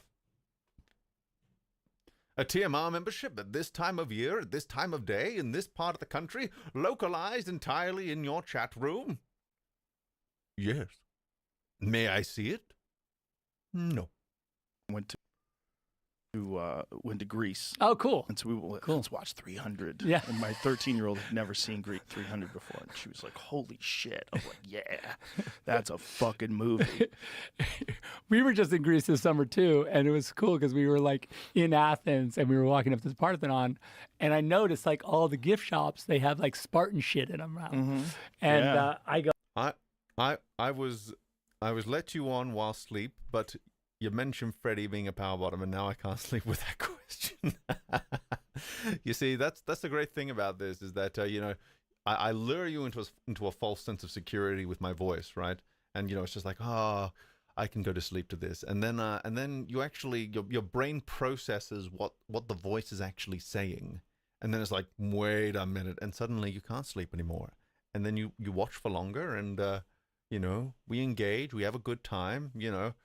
Four cocks fighting, how wonderful. I said to the guide, I go, I'm sorry about that. And she goes, what are you talking about? And I go, I apologize for all this Spartan stuff in here. And she goes, yeah, it's that fucking movie 300. And Did she know that you made it? No. And I go, yeah, that's why I said I'm sorry. I made that movie. And she goes, what do you mean you made it? And I was like, yeah, that's my movie. That's my movie. And she goes, no. And I go, yeah. And then she was like, the Zack Snyder video is a distraction. The real intention of the stream was to unveil the Freddie Mercury power bottom allegations. You know, maybe, baby, maybe, just maybe.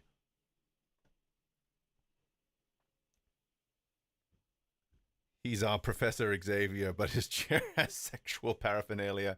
You're not too far. You might not be too far off the money. Oh, we just hit 300 views on the stream. Nice. that's awesome.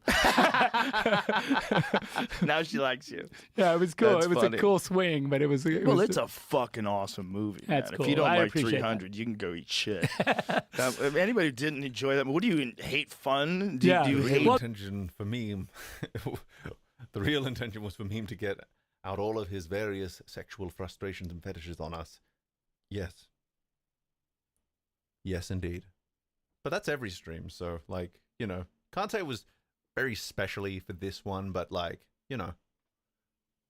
The thing is, like, also I met a lot of SEALs, a lot of like the Spartans are kind of frauds. They weren't these super soldier guys for the most part. They were rich dudes who kept up a lie. They were they kept up the lie they were super soldier dudes. I hate fun. You know, I could believe that. I know that like a lot of quotes from 300 are like recontextualized real quotes from Spartans in history, but I can definitely believe that you know, the actual myth of the Spartans was heavily exaggerated. I mean, they didn't exactly last very long, did they?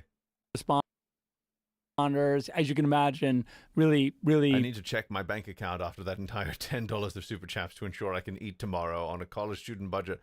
Oh man, that brings me back to when I was like a dedicated super chatter on like all the EFAP streams, and I spent an unhealthy amount of time waiting for my chats to come up during the super chat things. You know, that was a time and a half, and now, you know, eventually I think I will break even with all these editing jobs, you know.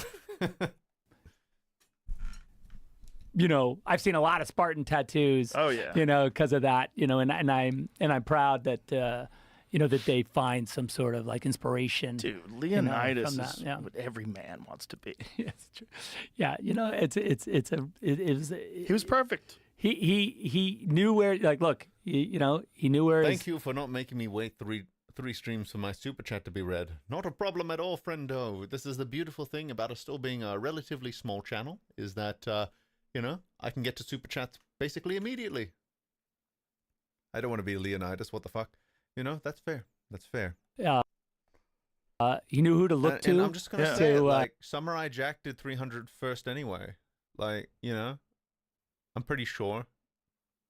Running through the timelines in my head, Samurai Jack did it first. To find out whether to burn the whole thing down. Yeah. And you know, she gave him the okay. And it was also the movie was brutally representative of both. It was both like mythical and beautiful and magical, but also very tied into the ethics of the Spartans and how absolutely brutal their world was and how they just accepted things in a way that just like, wow. Yeah, that's the thing that people are always like, you know, with me, I mean, they ask me like, what about the morality of the movie? What do you think of it? And I go like, Sparta is also another planet. Like if you, like we would not make it. Right. Like to say like, oh yeah, I'm cool. Like with the Spartans, I mean, they would have chucked me off the cliff like day one. You know, it's not like a, it's hard for us. It's a cool thing to imagine. Like you want to like say, yeah. Seeing Swole slowly lose his mind in the chat is giving me, it's giving me life. Also, I can confirm that this copyright block is not only is kind of giving me life. It is doing that, but it's also giving this stream life because I've not gotten a single copyright warning since I put it up, and the stream and the video is still completely clear as far as I'm concerned. In fact, I think it's enhanced. I'm with the Spartans in this, but like, you know, they were brutal people. Like from the they jump. were a tool. They were a tool. Yes. Like we have democracy maybe because they existed, but they weren't necessarily democratic. They didn't. There was no voting on whether or not we would like go in and die. Like that was just like what they wanted. You know, that was in their you know, in their basic genetic makeup or in their philosophical makeup was like okay, a beautiful death. If I can get one of those, I'm good. Yeah, I'm good, and I won't give it to you. You got to take it. Right. But yeah, that's I love that like Fassbender when he's like looking down and he says that whole thing about like, you know, what's awesome is that with all the world's armies, you know, there's got to be one guy down that fucking place that can kill me. See, I don't have much to contribute to the 300 conversation, but seeing Swole lose his mind is making up for it. I feel like I am the viewer right now as Swole takes over through chat. Right. You know? Yeah. And they're like, are you serious? Happy birthday, TMR. Hope it's a good one despite spending it listening to Zack the Hack. It's funny you should call him that.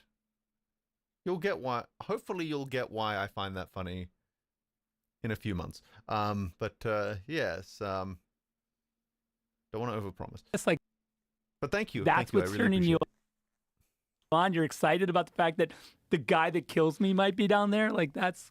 But it's also, I think, when we look at things like that and we put ourselves in the mindset of someone who lived so many years ago like that, there's this understanding. They didn't want to fight. They did it because they had to. They found honor in it, but they were not soldiers. I assume you're correct. Meme, are you editing a Watchmen video? No. What I am editing is not Zack Snyder related. It might be slightly Zack Snyder adjacent in the sense that he's played in this world as well, but not Zack Snyder related explicitly. No. That human beings are capable of fitting into a bunch of different bizarre groups. A bunch of different strange cultures can rise.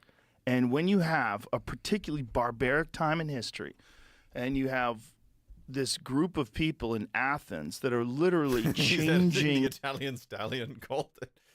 Well, you know, maybe one day. I hope so, one day. The world through democracy and through the Eleusinian mysteries and all the shit that they were doing where people are traveling from all over the globe to come to this one spot. And then you got these fucking savages. These people are the savages of savages, the Spartans. Yeah. They're like, if you think about it, if someone's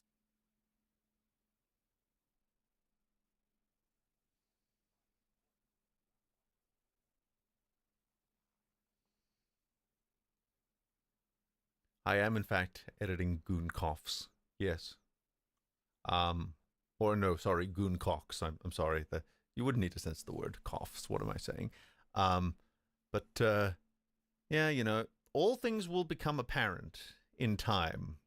You know, as Willem Dafoe said on the eve of the No Way Home trailer. says like, what kind of a warrior would you want to be? Right. If you're a little kid, I want to be a Spartan. Yeah, of course. That's like why they all were the these craziest. sports teams have Spartans as their like mascots. You know? Yeah, and to imagine that there was a group of people that existed, a culture that existed that was completely warlike and had these tenets that were just unbendable. Yeah. And from the time you were a child, they tested you. Yeah, that's it. And if I you- don't if do you- well with delayed gratification. You know, and you and me both, buddy. And how did it, if I assure you, you know, imagine how I feel as the person working on it. I want it now.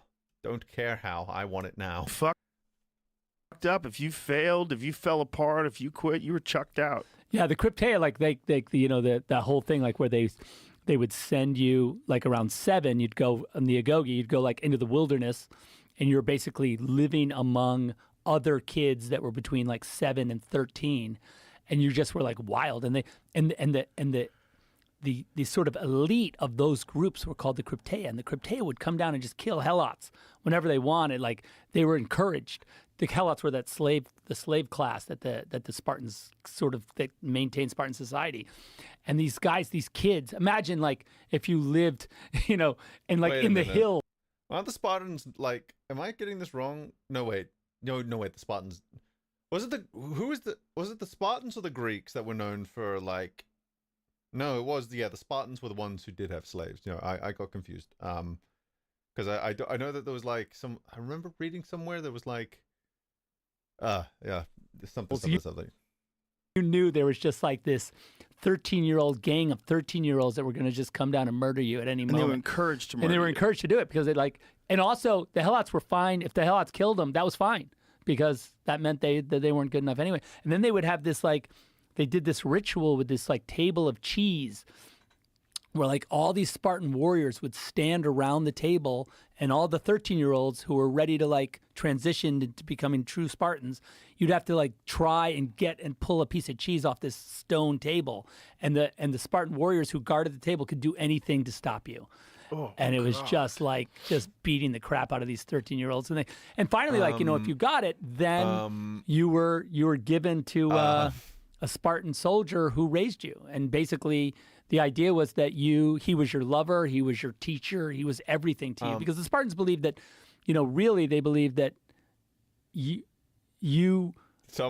would die for your brother if you were also lovers. I need You know, fact they checkers thought, right they thought now. that like, if you were confused about why we're fighting, fight for that guy who's not only your best buddy, but like there's like a story I guess where they were like when the Persians first came, they sent a scout over, and they looked down at the Spartans right the night before the big battle, and he went back and he goes, they were all like having sex with each other. It was like a weird, like they're like, we're going to be good. And there was this, one of the Spartans kings the old Spartan king was now working with the Persians, and said like, oh no, we're fucked. They're saying goodbye to each other. Do you know what that means? Like we're complete. What is there even to say? Because I feel like I need an historian for this bit, but seeing the people more familiar with this segment of history melting down in chat, it's kind of giving me life. I'm not gonna lie.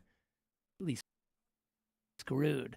Like they're gonna, like we're gonna get murdered tomorrow. You know, like and they were like, you're nuts. You don't know what you're talking about. Like Also, they're what a bunch the of fuck was the softies. cheese thing? I feel like I'm slightly lost. Like, let's go get them. What if that's the key to being the absolute greatest army? You have to be gay. Yeah, You have to be gay. well, there's precedent, so I don't know. There is precedent. Yeah. so, Right? yeah. Like, imagine if that was applied today. yeah, it could be amazing. Yeah, but that would be a real problem. We'll see. We'll see. The family structure. We'll see what they say. Yeah. Well, by the way, in the end, the Spartans had a real problem because they couldn't. There's this really crazy thing, like where on their wedding night, they would have I to. think you know they might be onto something with the gay thing, because think about it: the heterosexual people can just stay home and they can breed, and they can breed the gay warriors that then go out into the field, you know, and they do the fighting, while the heterosexual people, they stay at home and breed. See how that works? It's a flawless logic. I can see no problems with that. Shave the head of your bride and dress her like a man, and she would fight you because there's no That was the only way they got hard? That's the only way they could get it. Yeah, get aroused because like they needed like unless they got like a bloody lip, you know, they were like not. It wasn't gonna happen. That's so insane. Isn't that crazy? That's so insane. So like you can imagine that it was hard to like keep the, you know, generate enough offspring, you know, with that. Like you had an awesome army. Right. They were fucking the best. But the stream has been a whole lesson of the gays being superior human beings. You know, like Kevin Conroy, Freddie Mercury. Need I say more? You know, Ian McKellen. I'm pretty sure I know way more famous gay people than that. But like, I'm drawing a slight. Elton John, right? We need more research is needed. Like you're as far as your procreation was going, wasn't it? God, awesome? Imagine being a woman back then too. Well, they had to run the whole show because basically the guys were just training. So they all the commerce and like the deals they were making to like, you know, okay, we're going to make a trade deal with this. That was all done by the women because like the guys were like, no, we're going to work out. It's kind of awesome in some ways. It's kind of awesome. It's kind of crazy. And it's kind of crazy that it requires you to be gay to be the greatest army because that's the one element. How much do you love this person beside you? Yeah, you got to love them. I mean, imagine the difference between you being with some random stranger on the street and a bunch of thugs attack the random stranger. How you would treat it versus if they attack your wife. Yeah. Do anything, you'd fight. It's different. It's totally different. I did that in Rebel Moon. There's a bit where I put that. There's a part where Sophia's character says like that.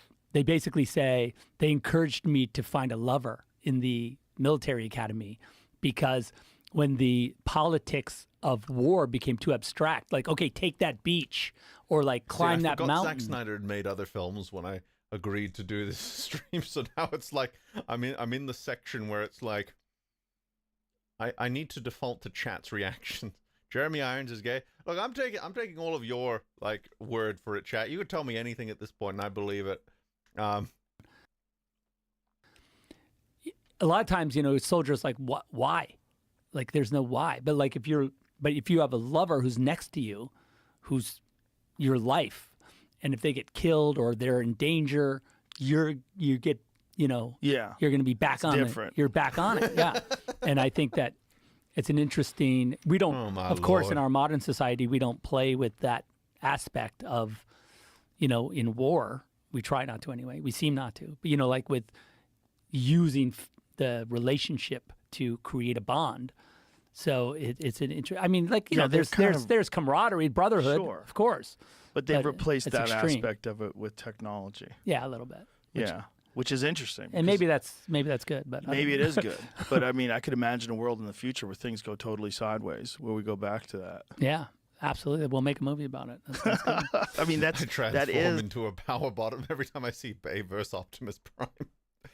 You know, a possible future dystopian movie, like a new Spartan. This does raise a valuable question, though. What is the place of the bisexual in this society, where you know we have our homosexual brethren, I guess, and sisterin, you know, because you know, it would be both. You know, there are soldiers and the heteros and the breeders back home. So where do the bis? Are the bis the only people who get to choose in this society? And that's not to mention the aces, you know, or the you know, the people who have no interest either way. You know, and like, if I feel like, wow, there's a lot of questions. We're going to build the mythology of this world, chat. We're going to figure out the mythology of how this world is going to work. And, you know, what each you know, sexual orientation will have inside of that military-industrial complex. I think we're going to figure this out one way or another. You and me. Part of the, you know, 2059. Well, as soon as, like, you know, what is that Einstein thing? You know, if World War III is fought with nuclear weapons, World War IV will be fought with rock. This has an excuse to torture Swole. That's the real birthday gift, my friends. Yeah. Sticks in rocks, you know, so it's like a... Yeah. Well, if it's World War, that does autism. How do I fit into the military-industrial gay agenda? Well, according to The Predator, we're going to extract your spinal fluid to make super soldiers. wipe out the whole race. But if it's something else, there could be like everyone thinks Wait, of whose birthday? My birthday, friend, my birthday. dystopia as being something man created, which is real possible, but it's also possible we get hit by an asteroid. Oh yeah, absolutely. That's Wait, more how do we, possible. wait, I think. wait. That's How do more we get to the end of the world? I don't want to go back because there's no convenient rewind thing here on this bar. But like, how did we get to like we're gonna get hit? How did we get to like dystopian apocalypse here? Like, I feel like we'd made a leap. I think we could fuck up and nuke each other, but it's probably Happy birthday, you sly son of a gun. Thank you, Jose. Thank you, Jose. I appreciate you. Big kisses. Mwah. Oh, big kisses. Yeah. I'll meet you around the back later, Mr. Power Bottom, sir. Wink, wink. not gonna happen because people have been really good about it since 1947. Yeah. They've been. It's nice. Thank you, everybody. Yeah, good Or work, 45, guys. I guess. Yeah, good work. But there's a giant difference between things that you can control and things you can't control. Through diplomacy and people aging out, it's possible that we could never have a nuclear war. It's not possible we're not going to get hit. Wait, Oh yeah, no. That's why I mean, like I'm very. How did we? I very much encourage any we get to- NASA programs that are, you know, they got their telescopes pointed into the stars. They're like, oh, here comes one. Yeah. Well, let's see if we can go get it. You know, Yeah. nudge Yeah. it, nudge it. They're Wait, close. what? They're close How to being did able we to do get that. to- Neil deGrasse Tyson said they're about a I'm decade confused. away Jack, from being explain able this to to me. deflect How did we get to nuclear asteroids. war? Yeah, that'll be a big deal. Yeah, but the hope is in that decade that we don't. We miss don't one. get hit. We Or- don't miss What one the- because some of them come in from behind the sun. Oh yeah. No, they're like, oh yeah, we don't. Oh, whoop. Yeah. That's Wait. not cool. I Well, don't then like that. there's so much weirdness in space anyway. There's solar flares that could take out our whole grid and kill all our communication systems, and they just ran. And also why- the thing is, like, we why are don't we know. here? Like, say you had, What say is we happening had one of right those now? like 300 years ago, Mhm. which in cosmic time is not that long ago. nothing. It's nothing. And we didn't have the infrastructure to know that it would happen. Like, we were just a bunch of guys hanging out. Right. So, like, we were just like, whoa, that's a weird, like, the Aurora Borealis is pretty strong today. Yeah, that's cool. But Yeah. now we're like, oh shit, our computers are fried. So it's like a whole different, it's a Well, it's whole also different, now the stakes are different. You we know? have the ability to go and look at the data that they had from a couple hundred years The ago. atmosphere destroys the and payload say into space it appears radiation. that there was an event, and the event, if it happened today, we would be fucked. Right. And we did The not same prepare exact for thing, this yep. event when we were constructing all this equipment. Yeah. We didn't. Okay, Well, because so we I think what they're talking about, I don't know how we've gotten here, but they're talking about, I think, coronal mass ejections from the sun, which is like a big old solar storm, and you know, if a big enough one hits the Earth, you know, it the magnetic field will of course protect us from the radiation, but the electromagnetic component of that storm could fry like global power grids, and that actually almost happened in 2012. It just missed. We had an event like that actually already called the Carrington event, but it was back when the only thing that really used electricity was like telegraph machines. So you had a bunch of you basically just had a bunch of telegraph poles exploding, but no real like huge damage. But if it happened nowadays, it would be pretty catastrophic. But the thing about it is that we know when these things are coming, and we could just like do preparing for one of these is probably as simple as just doing like a strategic blackout of the power grid, and then putting it back up as soon as the storm's over. I'm pretty sure, and plus there's like it is a known problem. Like most government websites will list it as a known problem. That is something they have contingencies for. I'm pretty sure.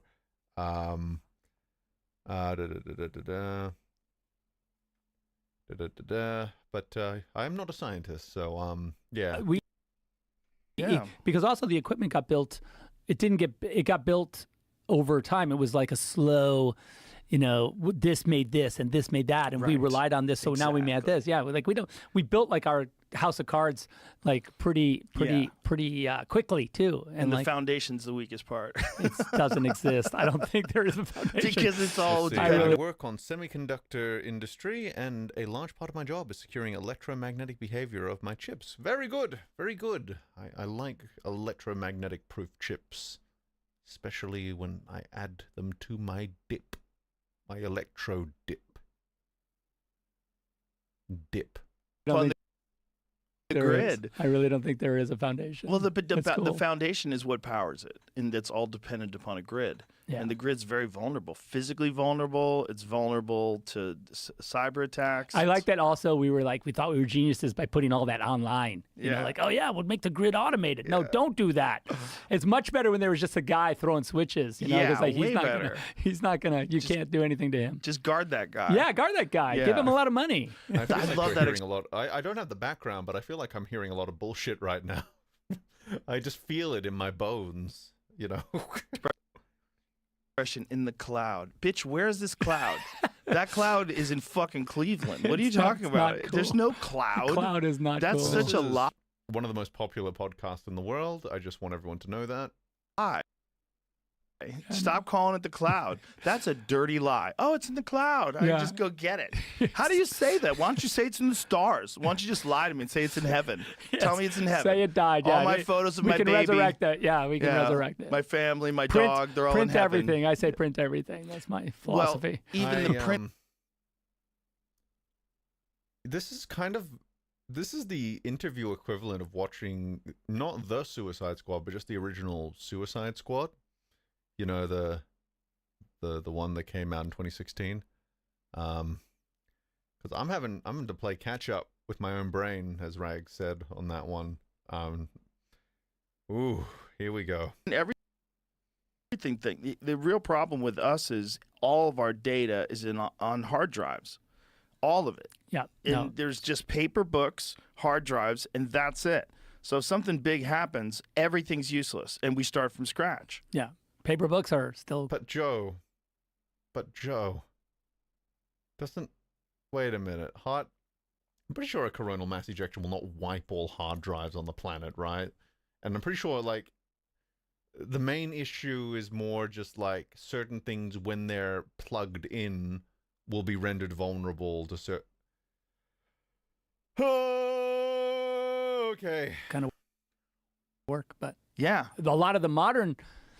like innovations aren't probably even in paper books. They're a lot of them. Yeah. A lot of them. Well, it's funny because like the movies, for instance, one of the things is I always archive a film print of all my movies because the digital storage of movies, if you ask anybody even in the business, they don't know whether in 10 years you'll be able to play a movie that you have now. Like whether you physically... What? What? Are you... This... Dude. I feel like that's like some sort of bullshit, right? Like, suddenly we can't use MP4s or MKVs anymore.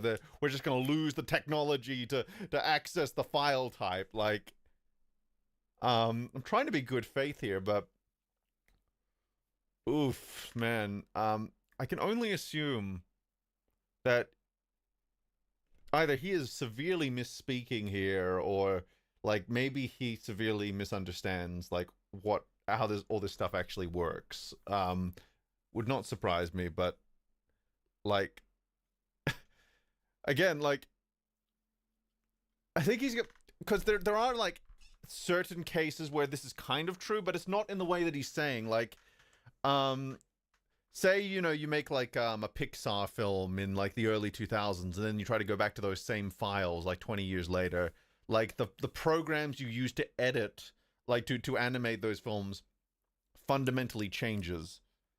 But those files are still accessible. It just means that, you know, they're just much harder to work with. But you still have access to the finished film, you know?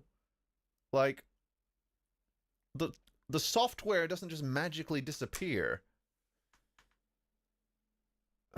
God damn it. Or how it degrades, all those things they don't know. That's crazy. And so I'm like, that's why I make film prints, because I'm like, I know that like we keep the film prints in this, you know, locker, and you can at least pry them out and always have. A non-specialist. It is non-specialist talking about something they heard from an expert, but since it is dumbed down, it sounds absurd. to you, Mr. Repository. Yep, I feel like this is probably what's happening, is that there's probably some, like, morsel of some sort of truth somewhere in here. And look, I think it is a perfectly sensible thing to, like, have physical backups. Like, I'm not going to say it's not. It's just, again, like, the way he's describing it here, it's like, yeah, we're not going to be able to... No one will be able to use files from... It's just like, no, that's not how that works. Like, it just isn't. Like, you can still play, like, MP3s from, like, I don't know, the early 2000s now. Like... It. But like, I just think it's crazy that we don't know whether the movies will exist. It's a crazy thing. Wait, don't worry about it. Wait, Zach, it's in the cloud. Yeah, it's so fucking in the cloud. Cheers. Cheers, brother. Thanks for doing this, man. Yeah, no, it's Really my pleasure. That's hilarious. It's in the cloud. Why by you the worry? way, chat, Yeah, this is our brains are breaking right now. Now imagine, like, this is just remember that a lot of people get, like, medical advice from this podcast.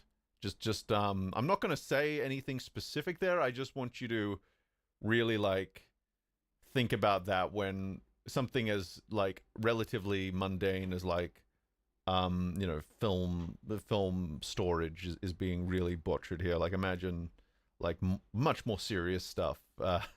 Just want you to imagine. It's a dirty expression that they should ban that expression. They love that expression, though. It's I like know, one but of it's their a favorites. dirty lie. There's no cloud. But it makes Stop people feel saying safe because it's like It does. it makes them feel good. Delta 8 isn't going to regrow my thumb? Well, I've never heard of Delta 8, but I imagine probably not. But, you know, I can believe, but, you know, maybe the power of belief will help.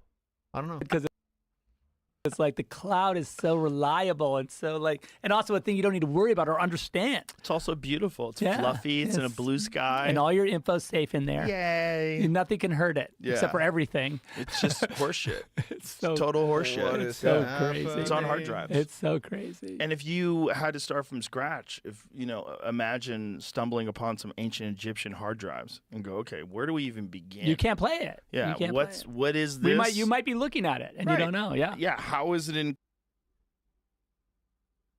I'm going to play translator here, or try to. So the idea is that if somehow the ancient Egyptians had hard drives, they would have different formats, and we wouldn't know how to play them, which I guess would technically be true, assuming that this mythical alternate history happened.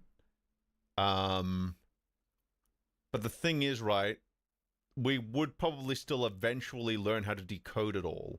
Like, it's not inaccessible. Like, we've actually been able to decode a lot of ancient texts and use, you know, different techniques to you know, figure out what, you know, previously erased writings from the ancients said, using various different methods that are probably a little bit too technical for me to properly explain. But the forward march of technology usually means that this stuff will be, that nothing is truly inaccessible.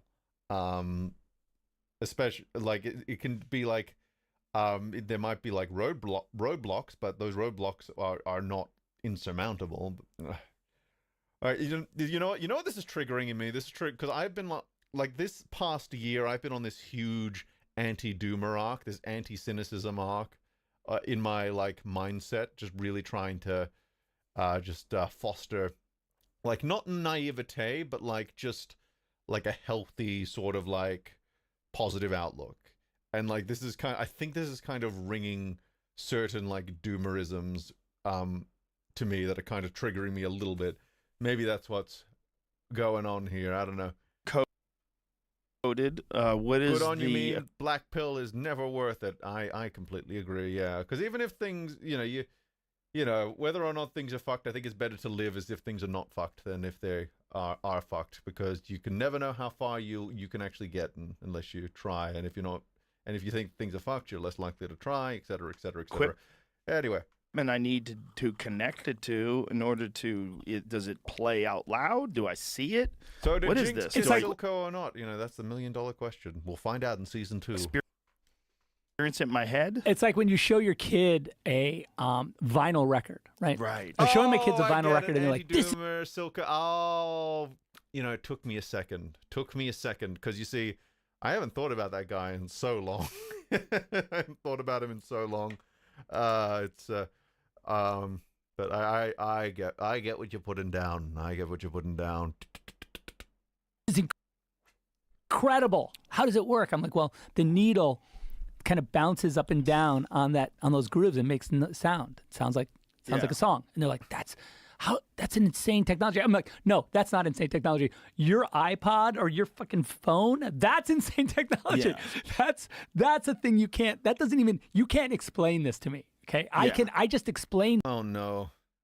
He's given into the magic box. You can is he saying that the smartphone, I'm holding my smartphone as a prop as if you can see it, but I know you can't, but is he like saying that the smartphone is like this unexplainable piece of technology, or is he saying that him personally cannot comprehend what a smartphone is? Okay.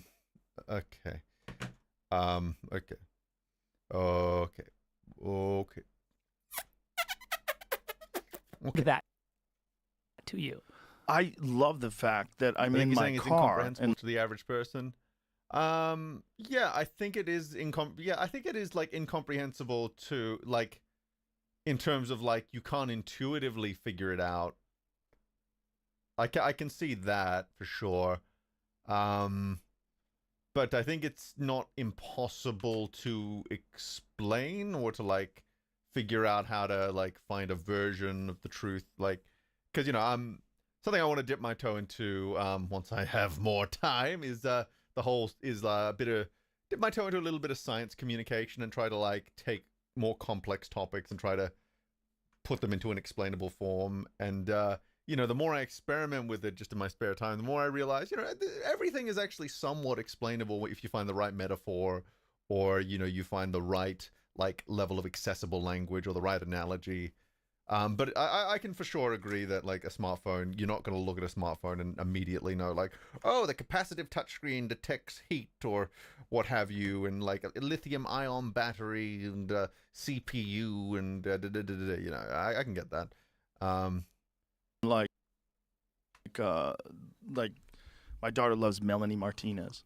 So I have no idea what the song is. Tell me what the song is, and she'll tell me what the song is, and I can say play Melanie Martinez, whatever the song. Anyone who wants to learn can learn it. If they want to, like, it's not unknowable. It's more just if you're willing, if you have the curiosity for it. Curiosity is I think, like, curiosity and critical thinking, like, do we think that those are like the top traits like someone can have? Like being curious about the world and also having like a sharp enough mind to not just accept anything that's put in front of them. I think those are really good. Like, they balance each other out in a good way. Like, they give you like basically most of the tools you need to interact with the world, do you think? Humility as well, I guess, and empathy and all of that. But yeah, it's just something I think about sometimes.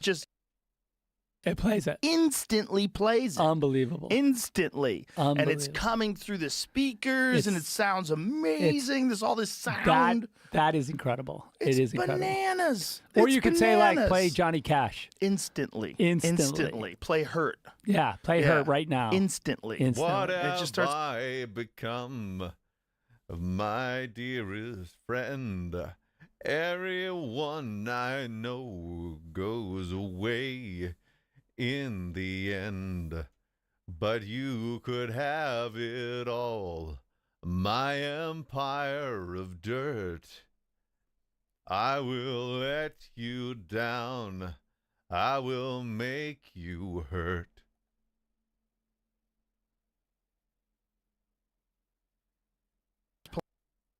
Playing it. And you're like, oh God, why'd I say that? Yeah. Why'd I say play Hurt? Play God's Gonna Cut You Down. Don't you dare. What a world that we live in. No. Instantly. By the way, I was just listening to that the other day. No. This is gonna get us in trouble with YouTube. Is it? Oh, sorry. I did want to show you this picture of Alessandro's legs. If you hum it too well, We were so much better off when we were trapped in our walled garden. Oh yeah. Oh yeah. We got out and now it's over. Yeah, Where it's Well, it is fucking over, nuts, thank man. God. It's nuts. I think it's Rogan, beautiful because I why? love the fact that you can tell me about Why, something and I can get it instantly. Like practicing someone could say, "Oh my God, cunnilingus you have to challenge." see." That's Sandro's legs. Oh my God, that's insane. He looks like he's gonna die. Yeah, and he loves that. That's particularly ridiculous. Isn't that crazy? Yeah. What is awesome. going The on? guy has no body fat. Zero body fat. What is his The body- guy said to him, the guy at the gym said, "Are you 8% track of body this fat?" He goes, "If I was conversation. 8% body fat, I'd kill myself."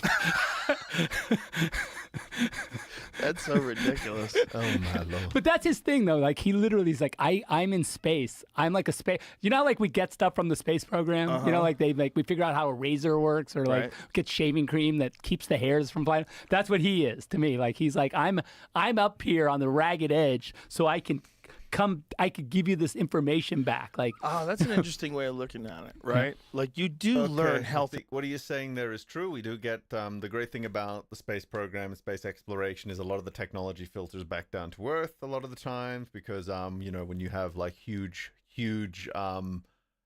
extremely difficult problems, you need new and innovative solutions, and those new and innovative solutions tend to be a multi functional in their purpose. I'm not too sure we got the razor from that. I'm not gonna lie. Not too sure we got the razor from the space program. Just gonna put that out there.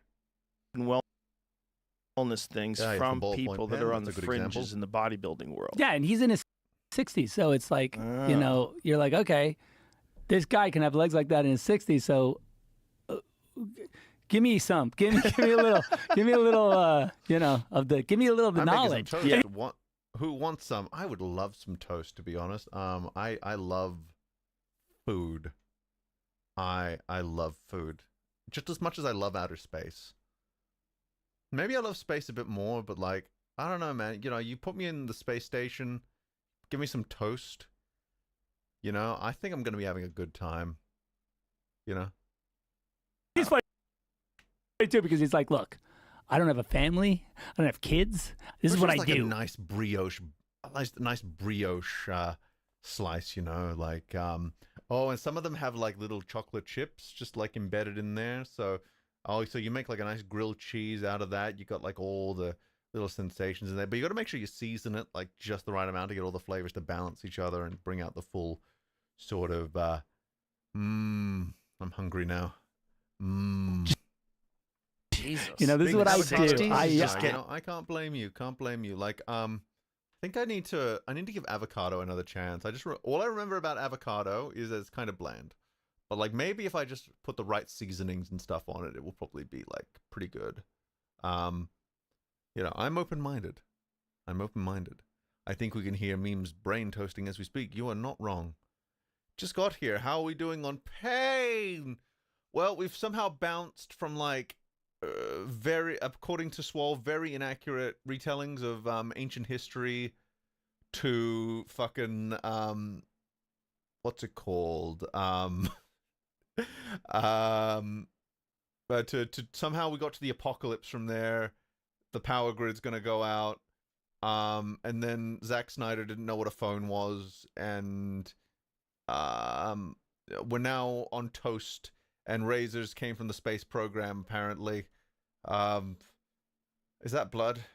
Yeah, that's blood. I just get jacked, and I like research. I test my body constantly. He's like on the ragged edge with every. Wait, can we go back to me not understanding Queen karaoke? Yeah. Oh, and we did Queen karaoke for a little bit to educate Xeon, which was like honestly one of the most rewarding experiences of my life. Like introducing Queen to someone who hadn't really heard of Queen before. Like, I'm kind of jealous of people who have never heard of Queen because then they get to experience Queen for the first time, and it's like, man, like, you know, Freddie Mercury, man. I legit want to make more music just so I can perform on stage one day because Freddie Mercury inspired me that much. Like I saw Freddie Mercury and I was like, that's one of the things I want to do with my life is go on stage and perform for large crowds, and just really have that presence, you know. Man, I am just, whenever I'm struggling with my ability to sing and my ability to perform, I'm always like going back to like study Freddie Mercury and what he did, and I learn something new every single time just looking at his technique and everything that he brings to the table. That's my happy place. I need to go to bed for work. Shame he is back on fitness because I feel like they're gonna be mostly wrong. You know, you're probably not wrong that they're gonna be mostly wrong. Hey meme, I just joined the stream, but it's also very important that you aren't bleeding from the peen. Please seek help. Thank you. Thank you. Thank you. I appreciate your being here and also your your concern for my for the state of my genitals. Single, like, you know, like he's always making these small adjustments. He goes, I ate a sesame seed and I saw that I was a little less ripped. You know what? You know, me and you should name your you know what? Because it's like, oh, he's from the peen. You know, that's on the list. That's on the list. We'd lose a hell of a peen. True. Constantly, you know, like, I've been told that my peen is neither too big nor too small. The consistent feedback I've gotten is just the right size, which, you know, that's actually pretty important to note. Like, you don't want a really, really big Johnson. You want one that's like, to be honest, you can probably do well with any size, but ideally you want one that's like just the right amount of fillage, you know, one that's not uncomfortable, but one that, you know, still, you know, feels something inside, you know. Say meme, last birthday stream you were playing Jedi Academy, right? I think last stream I was playing Mortal Kombat, but have I played Jedi Academy ever for a birthday stream? I'm trying to remember. But I did play Jedi. You know, there's been some updates to that Jedi Academy mod I should probably check out at some point. No, you want a honker you can sledge people with. That is true. Hey, meme, any good books lately? Ooh, that's a good question. I'm gonna check my Audible. Account. Have I got any book recommendations for people? Because I do like books. But let's see. Ooh, How to ADHD. The YouTube channel, they just put out a book, and I really quite liked that one. I actually made some contributions to that book under my real name, but I'm never going to tell you who I was, who to look for. Only that I am very biased with that book because I helped a tiny bit along with hundreds of other people who were answering questions for that one. Let's see. Oh no, that's my wish list. Those are the ones I haven't even got yet. What have I read recently that I can recommend? Let's see. Maybe is there like they need like a finished section, you know? Audiobooks. Not started, in progress, finished. There we go. Found it. Oh yeah, Humankind: A Hopeful History. That was a good one. That one went into a lot of detail about Atomic Habits is an oldie but a goodie. Like I read that one a little bit ago, but I still recommend that one. Still, like, I still say, like, if you're gonna read one self-help book, it should be Atomic Habits. That's my I'm gonna stick to that one.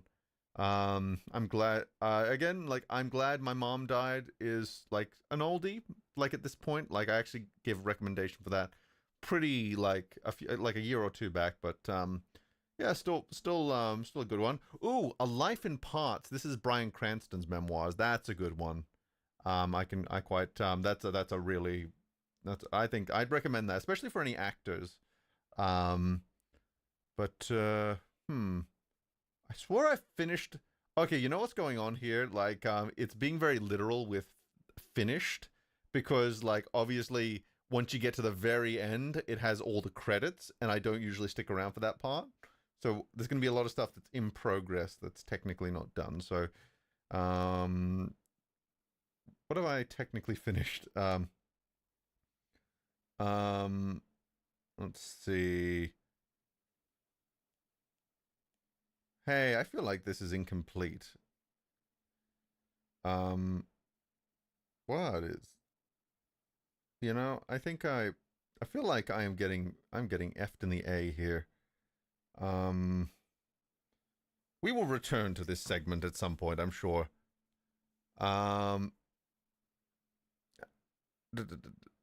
Look out, ladies. Meme is about to turn left.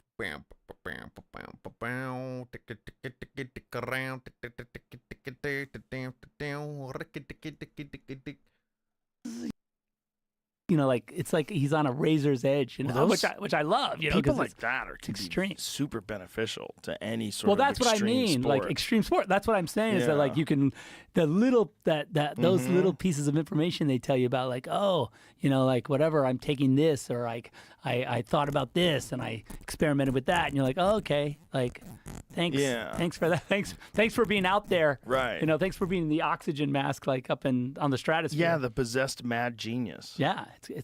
By the way, the world's made of that. Oh yeah. There's a guy out here in Austin, Texas. His name is John Donaher. He's widely considered to be the greatest jiu-jitsu coach ever. Oh, really? He's here. He's a professor. He was a professor of philosophy at Columbia. That's cool. And do you think Zach was reads spending books? Time as a bouncer. Wanted to learn martial arts. Well, we know he got into technically jiu-jitsu read some and comic became books, a jiu-jitsu fanatic to like, the point where he he's probably teaching didn't it, process them sleeping on properly, the floor. Did he have a natural gift for it anyway? Like it was like a. Well, he's a very strong guy. A double. Okay. He's very strong. He played rugby, but rugby destroyed his knee, fucked his body up, which kept him from ultimately competing. But he's just a crazy mad genius. It doesn't give a fuck about anything but fighting. So all he's doing is like teaching people how to strangle people during the day, and then watching tape and reviewing techniques and creating the next workout schedule. And they work out 365 days a year. 365 days a year. And his number one student is Gordon Ryan, who's widely considered to be the greatest jiu-jitsu athlete of all time, without question.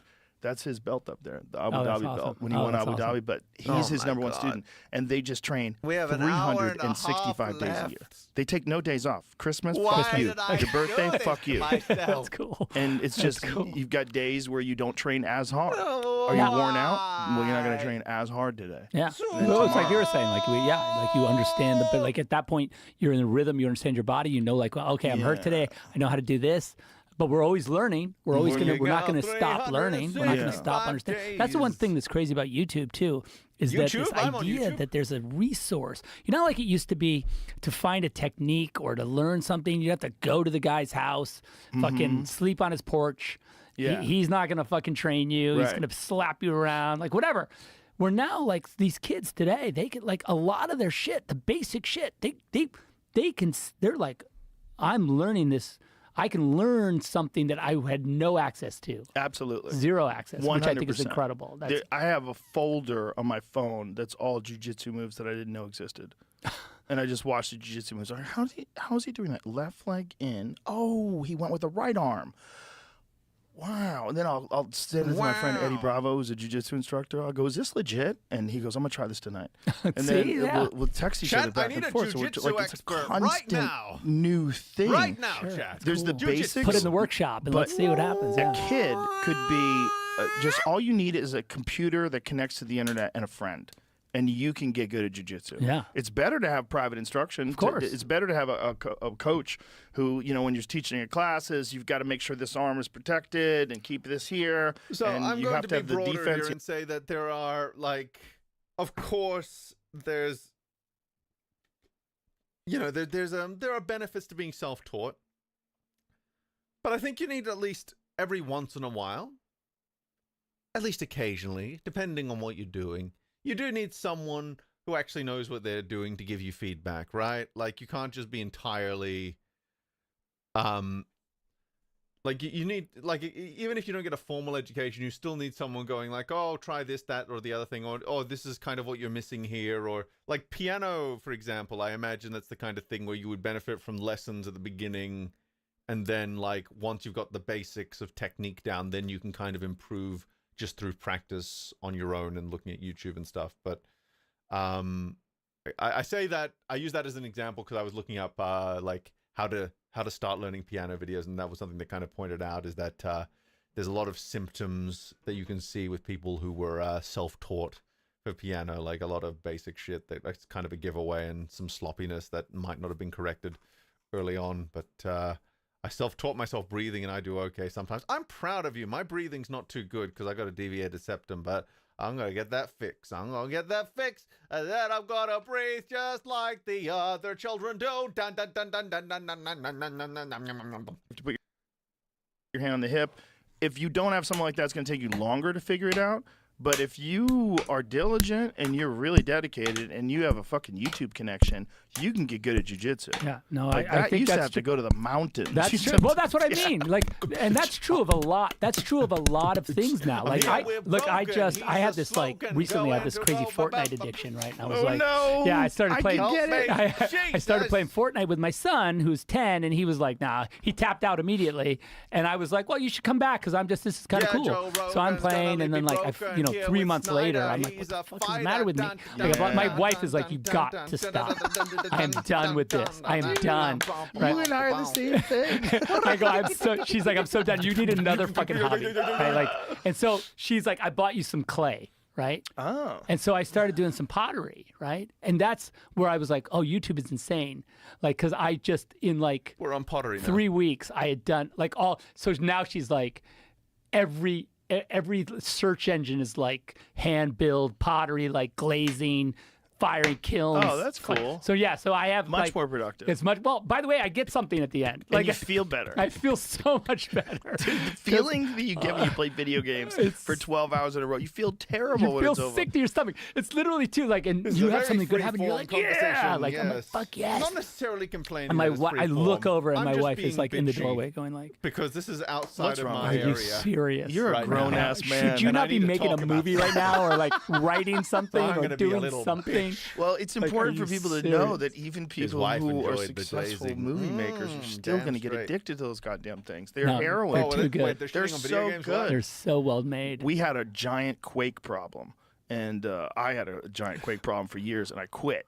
And I quit cold turkey when I realized it was like I was playing 8-10 hours a day. You can't see the hours. Yeah. That's what does it. When you see the hours, when you see like a total number of hours that you've played, you're like, okay, I could have written a novel. I could have done so much. I could have done so much. So yeah, I stopped. Dude, like, you still need leisure time, do you not? Like, here's the thing. Here's the big problem with productivity is that we often we regret the amount of time that we waste, but we don't realize that there's only so much time our brain and body is capable of being productive. Right? Like, you can't be on all the time. That's a big problem we're facing right now. The fact that we're on all the fucking time. We're always on social media. And if we're not on social media, we're at work and we're doing the grinds, the Sigma grind set and shit right now. So, like, of course you rack up hours in a video game, but that's not always a bad thing. It's highly contextual, right? Like, it's about, it's about more just not allowing that to dominate your entire life. And sometimes, it can be just a nice passive thing you do, and then you get, while you're waiting for those juices to refresh. And sometimes I get ideas when I'm playing the video game because I'm allowing my brain to just reset.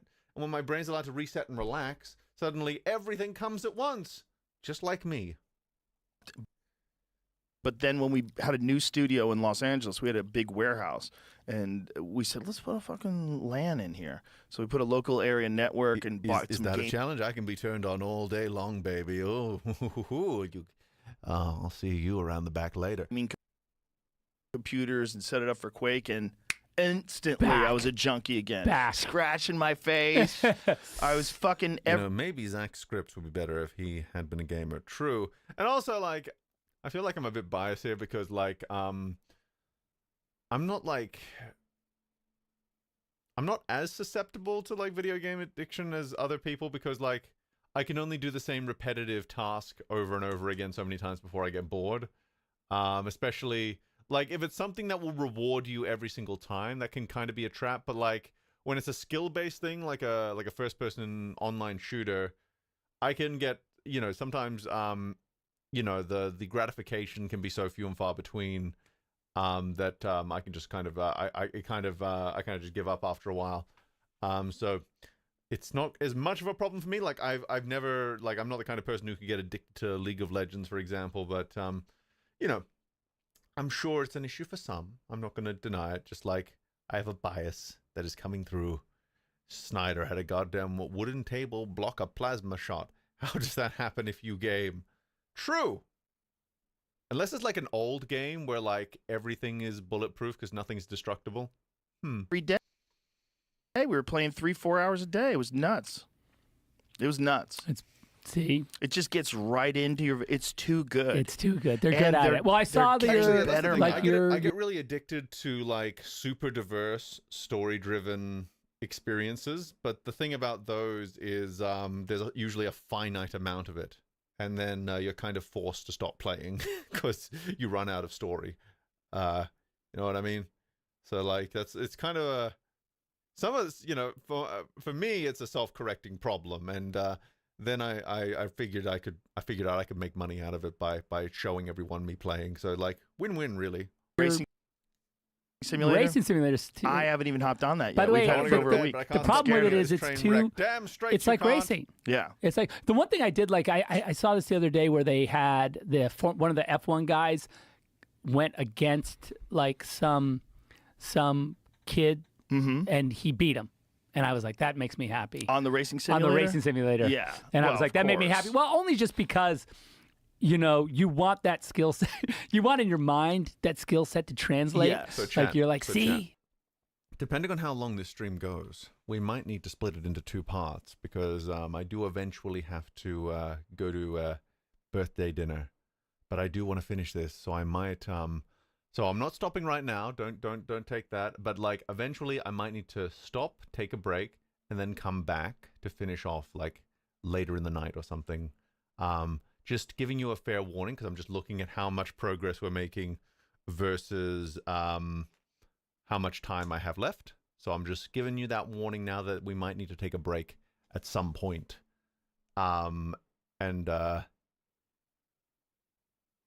Yeah, Zach's face here kind of sums it up. This is going to be my life for a little bit, isn't it? I was watching this thing on Formula One drivers, like all the different things that they have to be able to do. Their response time is so much faster than anybody else's. They had this thing where they have the lights, and the lights go off, and you have to touch the light when it goes off. Sure. And the Formula One race car drivers were like off the charts. Oh, really? And they're just wired different. They all have crazy thick necks. Oh, yeah. Because it's just... And also the helmet's not light. You know, it's like it's serious. Yeah, it's a fucking serious piece of weight up there, bouncing your head around. No, it's fucking you're crazy. Whipping around. You know, I'm sure you've seen... one of those times I really wish I had a face cam or like a super advanced futuristic motion capture setup so that even when I'm not speaking, you can just see my fidgeting and agitation as the video goes along, so that like that's part of the experience. You know, one day chat, you know, I've seen it's actually getting really good. Rococo Studios just put out like a motion capture face cam that you can hook up to Unreal Engine to do like one-to-one expressions in real time. So maybe soon we will have the dream set up and I will be able to add a new dimension to these streams. Maybe. We shall see. Wait, this isn't face cam? You're not a super sexy Thanos? Oh, you know, we all have goals. We all have goals. VTuber meme would go so hard. Exactly. Because you see, Xeon, I am waiting for when VTubing hits prime time, where it goes from being like anime things that have like 2 facial expressions to like it captures every nuance. You can capture every nuance of the streamer and translate it into an animated character, because I think that shit would slap. And also allow me to maintain my anonymity while also adding an extra dimension to the stream. But we're not quite there yet. Not quite there yet. Soon, though. Soon. Technology keeps going faster and faster. I think mocap VTubing is too uncanny in terms of... Exactly, Charles. And that's why I am waiting. But the thing is, it's getting closer. It's getting much, much closer. And it's getting much, much more... You know, I keep a very close eye on this shit because I kind of... Basically because I'm always looking for new shit I can use in videos, and anything that makes my job a little bit easier, I'm always like, yeah, man, let's go. Let's fucking go. How much of my job can you do for me? But yeah, we're not quite there yet with the real-time motion capture stuff, but it's getting close, and it's getting progressively closer. It's inching its way. We're slowly slotting into the hole, lubing it up, waiting until we go in all the way, and then finally the thrusting can begin. the comparison between a GT3 car and then a Formula One car on the same track? No. It's wild. Because the GT3 car looks amazing, and then the Formula One car, like, no way. That's not real. Is this real time? Oh, as far as like it being able to stick to the track where like it's so much faster. It's so much faster. It's so much faster, and the time that you have. Watch this. So on the left side, you have the GT3 cars. These are so these are just GT3 cars. Does anybody do racing? That's the Anybody the right is the GT3 car. The left is the Formula One car. Look how much faster. So yeah, it's gone. Yeah, they're fucking insane. Anyone here? Anyone? I mean, they're so fast, and the way they hug. I went to the COTA, the Formula One race out here. Yeah, it's insane to see it live. Yeah. To see it live, you really appreciate it. It's just like, oh my God. My daughter Willow's addicted to Formula One. She's like, I sent her down 2 years ago to it, and it was like look at that. Yeah, most motion capture animation, most people will tell you that I think most mocap stuff that actually is like refined and is normally like the mocap is like the base. And then, like, you have to do a bunch of hand-tracked adjustments afterwards. So, yeah, that makes sense. That sound, too, is amazing. Yeah, like the GT3, they look like they're not even moving in comparison. Yeah, it's not even close. Yeah, and I sent it out because at the time Formula One was wanting me to. We were going to do a film. I was going to do like a commercial for them, and I was in the middle of pitching them, and they were like, "Oh, can we send you down to Austin to the race?" And I said, "I can't because I'm in the middle of this thing. But you can send my daughter." And Willow was like, she had like pit access. She was like losing her mind. She's calling me every 5 minutes, going like, "Are you insane? Look at there's like Hamilton. I can't believe it's right there." And I was like, "Okay, calm down. Don't be a groupie. I want you to like." She has like a tattoo of like Formula One, like a car. Yeah, she's really into it. But I know that Netflix series out unless here. it's like some like futuristic car, because I keep track of like the cutting edge cars, right? Because I'm kind of like, I'm waiting for that like Jetsons, Star Trek, Star Wars, like future. So every piece of tech that brings us closer to like that future. I'm all about, so I keep track of like the really advanced cars for that reason. I don't know much about like old cars. I know a little bit, not enough to like casually comment on them. So like, in America, made it way more popular in America. Hover tech. I've seen a new engine design that might get us there, maybe. Because it didn't make any sense that it was so popular worldwide, but not popular in places. Though I will point it out. I think GT3 cars are faster in the straight line. Oh no, where'd you go? Faster in the straight line, because F1 Aero is all about the downforce and not the drag reduction. You heard it here first, chat.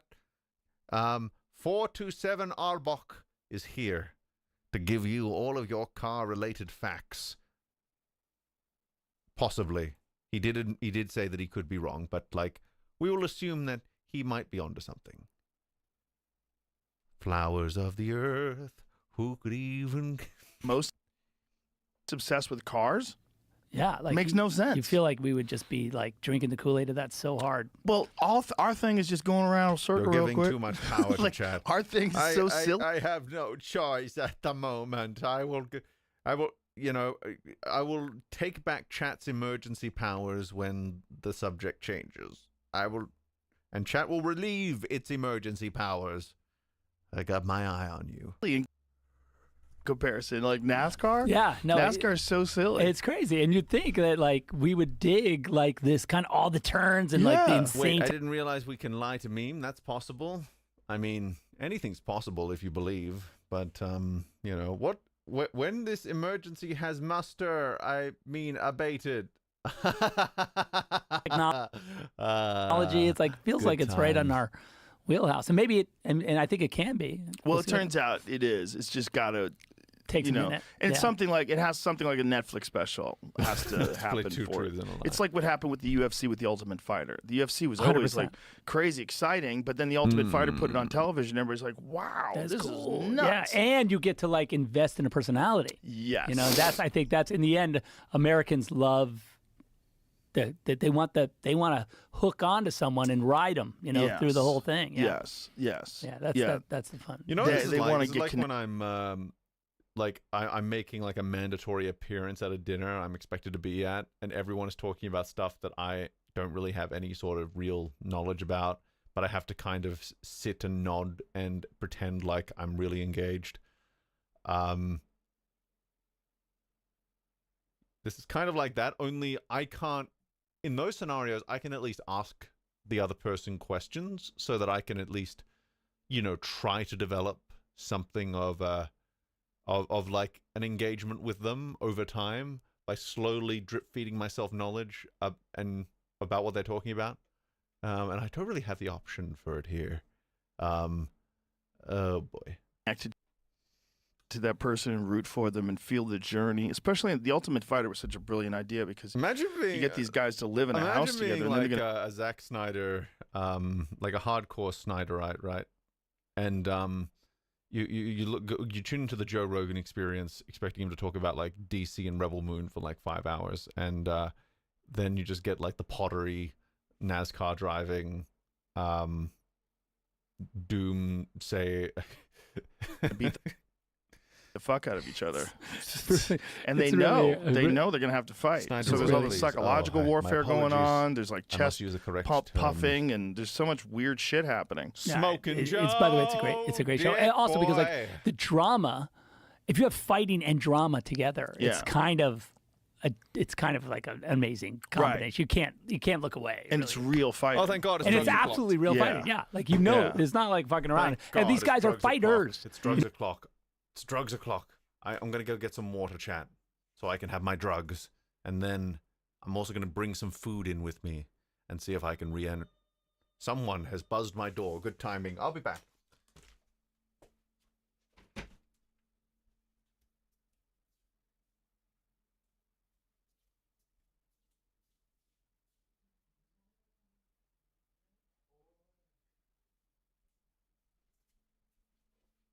Don't worry, chat. I haven't forgotten you. I just forgot my water bottle.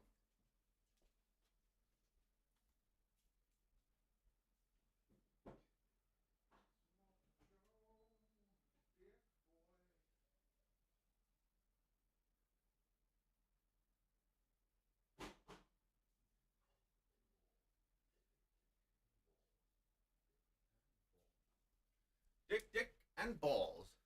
Dick, and balls. Dick and balls, my friend.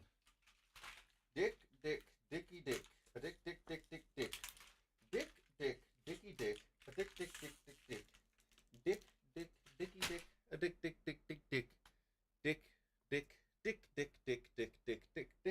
Dick. Ah. Okay.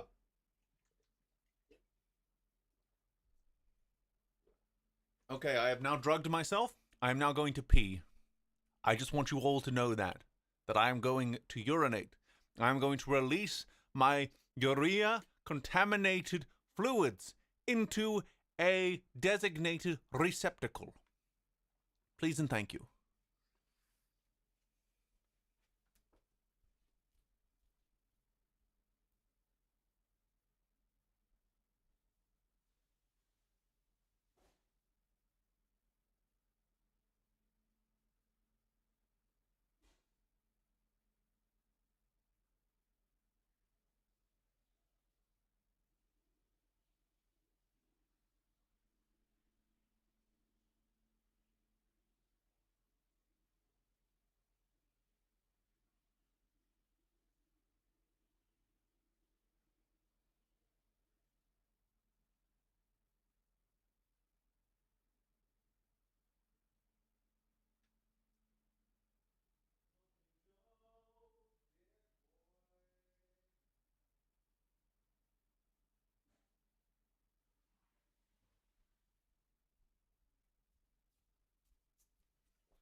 Why are all the lights on?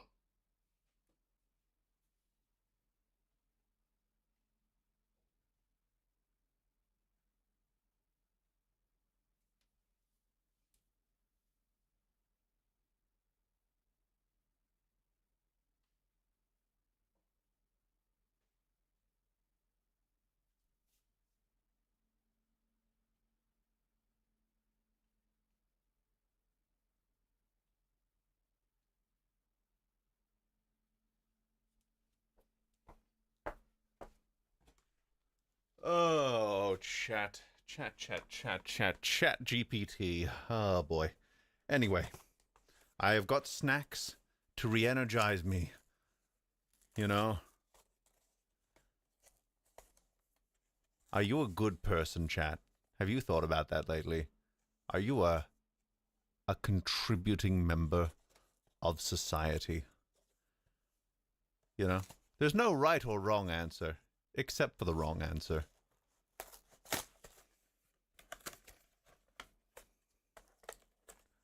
Nope, I'm Neo. I'm a giving lover. I am proud of you. I'm proud of you, Jose. I'm very proud of you. Also, my God. There we go. There we go. Do you joke to Kim Wexler, chat? I think everyone should joke to Kim Wexler, honestly. I mean, you know, Jimmy McGill was many things, and having pretty good taste in women was one of them. Anyway. You know what I mean? Like, that's the thing. It's not like you got a bunch of schmucks and said, okay, you guys get in a ring and sort of see what happens. Yeah. Like, these guys suddenly are like... And guys have gone from that show to become world champions. Absolutely. Which is wild. This is what we've been reduced to. That's why, chat. and you're like, oh yeah, I saw them when they were just like scrapping around the house. You know, it's cool to see them like rise like that. It's an amazing show. It's cool. Well, there's a few things like that, like Formula One racing and fighting. The bar is in the floor. It just has to get in front of enough eyes. Gore. It's just we have these things that we've always, like baseball, that's always been around. If you brought baseball out today, No baseball, chance. it doesn't have a chance in hell. No chance. Zero chance. Golf, no chance. I think golf would still make it. Well, also because it's a ludicrous concept, golf. That's what I love about it. It's like, I'm an okay golfer. I've done a lot of golf commercials. My dad's a scratch golfer. He's an amazing golfer. You've done a lot of golf commercials? Really? Yeah, back in the day, you know, like, because when I got out of college, I did like 10 years of TV commercials, you know, and every day, I did all. Okay, here's the thing. We're going to go out into the world, chat. We're going to get an education on baseball, golf, Formula One racing,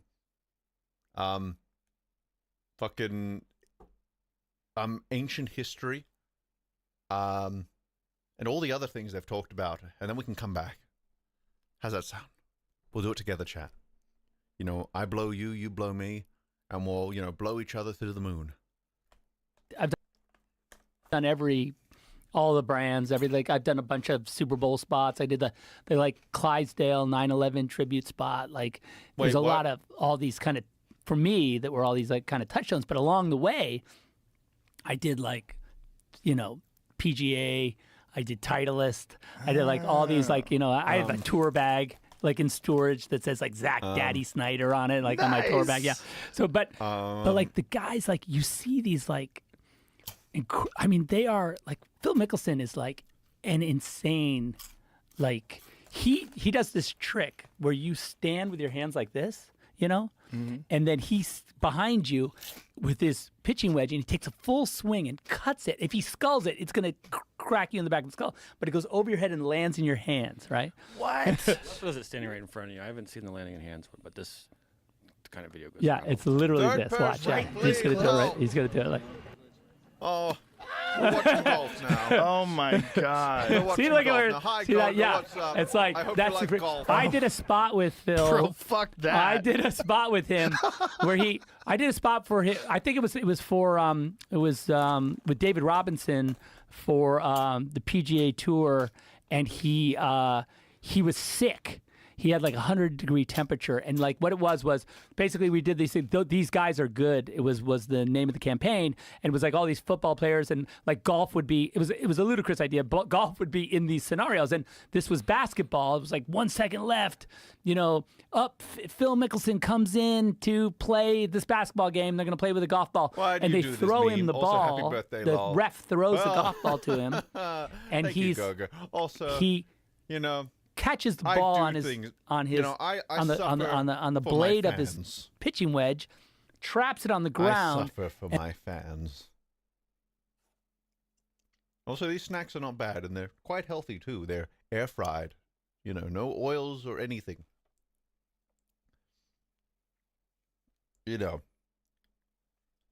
Listening to all this Formula One talk, I've learned so much about racism. What are you eating? Oh, I'm glad you asked. I am eating peckish peckables bursting with flavor, cheese and bacon flavor, air-baked, gluten-free, less than 100 calories per serving, no added MSG. Now, I gotta say, you can't tell there's no MSG because they're actually pretty good. But I got the feeling if you added MSG, it would taste even better. And, that's a compliment because it means there's still, they've got it really good, but it could be even better. But the fact that it isn't better is a show that they know what they're doing right. Yeah, they're pretty good. Pretty good. MSG is Satan's tastiest spice. I agree. And then picks it off the gym floor. So those versus shapes. Good question. I get the feeling, right? Shapes. Because I have recency bias with this, because I'm only just tasting it now. I get the feeling like shapes might win out, like in terms of flavor. Possibly. I would have to do a back-to-back. Don't I always? But I don't know what there was going to be a second point that goes along with. Oh, but in terms of like, I feel like these are not going to leave me with as much of a bellyache afterwards if I eat too many, because they're like less dense calorically, if that makes sense. I just took a little break from editing. I am unsure if getting mind-fucked by Snyder was the best idea, but here we go. You know what? It's, what I'm discovering is that, when we allow ourselves to suffer, it improves the edit. You'll learn what that means in a few months, chat. Don't worry. Don't worry. You'll all learn soon enough. And the ball flies up, and then David Robinson dunks it. That was the commercial. So he's sick, and he's like, Zach, I don't know, man. Oh, also, we did a version of it where we had made the floor out of balsa wood. What are you editing right now? Tell me what you're editing. Unless it's a secret, then don't tell me, because I don't want you to get in trouble.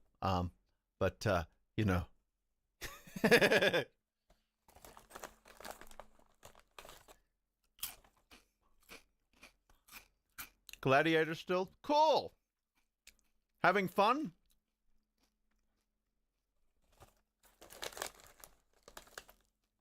Oh, damn, Goga, you edited 300, didn't you? 99.9% down. I'm proud of you. I'm proud of you. I'm very proud of you.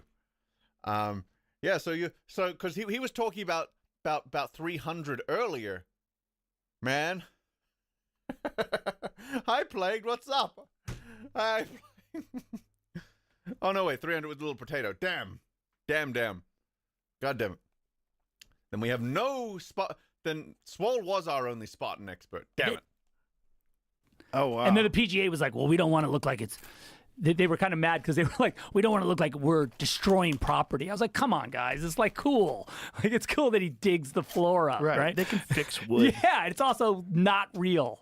Like you can't actually do that. That's funny. They were that sensitive. Yeah, it was cool. They were that sensitive. But like Phil comes out and he's like, Zach, sorry, man, I'm sick. DX. Like, I don't know.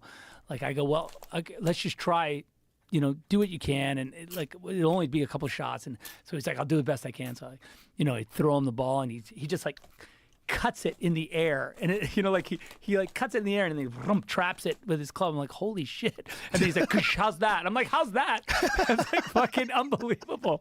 He was like, I'm sorry. I'm like, I don't know what you would do different. Like it's so crazy. It's interesting when you Does anybody see know wizardry golf at that here? level. Yeah. Jesus. Like the technique and the perfection of it at that it's level. So It's incredible. You're like, fuck. I didn't even play golf, and I could appreciate it. Yeah, like John Daly too. Like I did all gathered in one place. We'll start our own podcast with blackjack and hookers and so much golf. Spot with John Daly too, and he was like, Balls he's in the hole. he's like comes out, and I guess the tournament before the one we had done, before the shoot that we did, we were doing it in Kaminsky Park in Chicago, right? And the idea in that one was like he's top of the ninth, 2 outs, down by 3, bases loaded, whatever, and the pitcher, here comes John Daly, right? And so what we did was, so the idea was like we had this like minor league pitcher thank you, supposed to throw a pitch, and he's you know, we did it with visual effects. He takes the ball out of the air. So what we did was we got this super long. Joining us, we established earlier that Freddie Mercury is probably a power bottom, but he could definitely be a top when he needed to be. But we think he thrived, like, figuring out how much, you know, because he was, like, on the bottom, but, like, he was still in charge, you know? Like, he you know, he commanded from the bottom. You know, he was just telling them what to do and where his spots were. Also, why did God put the G-spot in the anus? I just want to know. Just ask it. Right? And we put the ball on it, and I was like, John, do you think you can you hit a drive with a 2-foot tee? Like, that sounds crazy. He's like, no problem.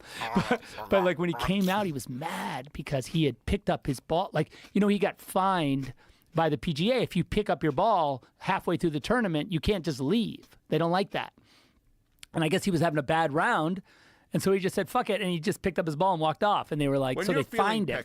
And he was super mad that he got fined. And so he goes, I'm going to fuck up that Jumbotron. And I was like, John, don't. I go, that's me. I'll have to pay for it. It's not the PGA. And then he was like, he's like, oh man, I'm so sorry. Like, okay, I won't hit it. I didn't know. Like, I thought, you know, he's like the sweetest guy. No gluten, and no then he added just MSG, like, and less than 100 calories per serve. he just You cranks. can grab him by the handful and mindlessly munch. He's like our Babe Ruth. Like, he literally, I've done a bunch of spots with him. You know, like on his wine, like on his I probably should pause, backswing, but like... the club head is pointing down at the ground because he's so twisted, and then he just uncoils, and it's just unbelievable the amount of power that the guy, and he hits the ball out of the stadium, and it goes literally. We had PAs in the parking lot, and they're like, does that confirm that there is no ducking right now? Is there no ducking happening with Zack Snyder's audio? I'm going to double check. I feel like there should be ducking, though. I feel like I would have applied the ducking. That's a compressor. Oh, yeah, it ducks. There is ducking going on. Okay, cool. Maybe I just gotta... Maybe I do need to just turn them down a little bit.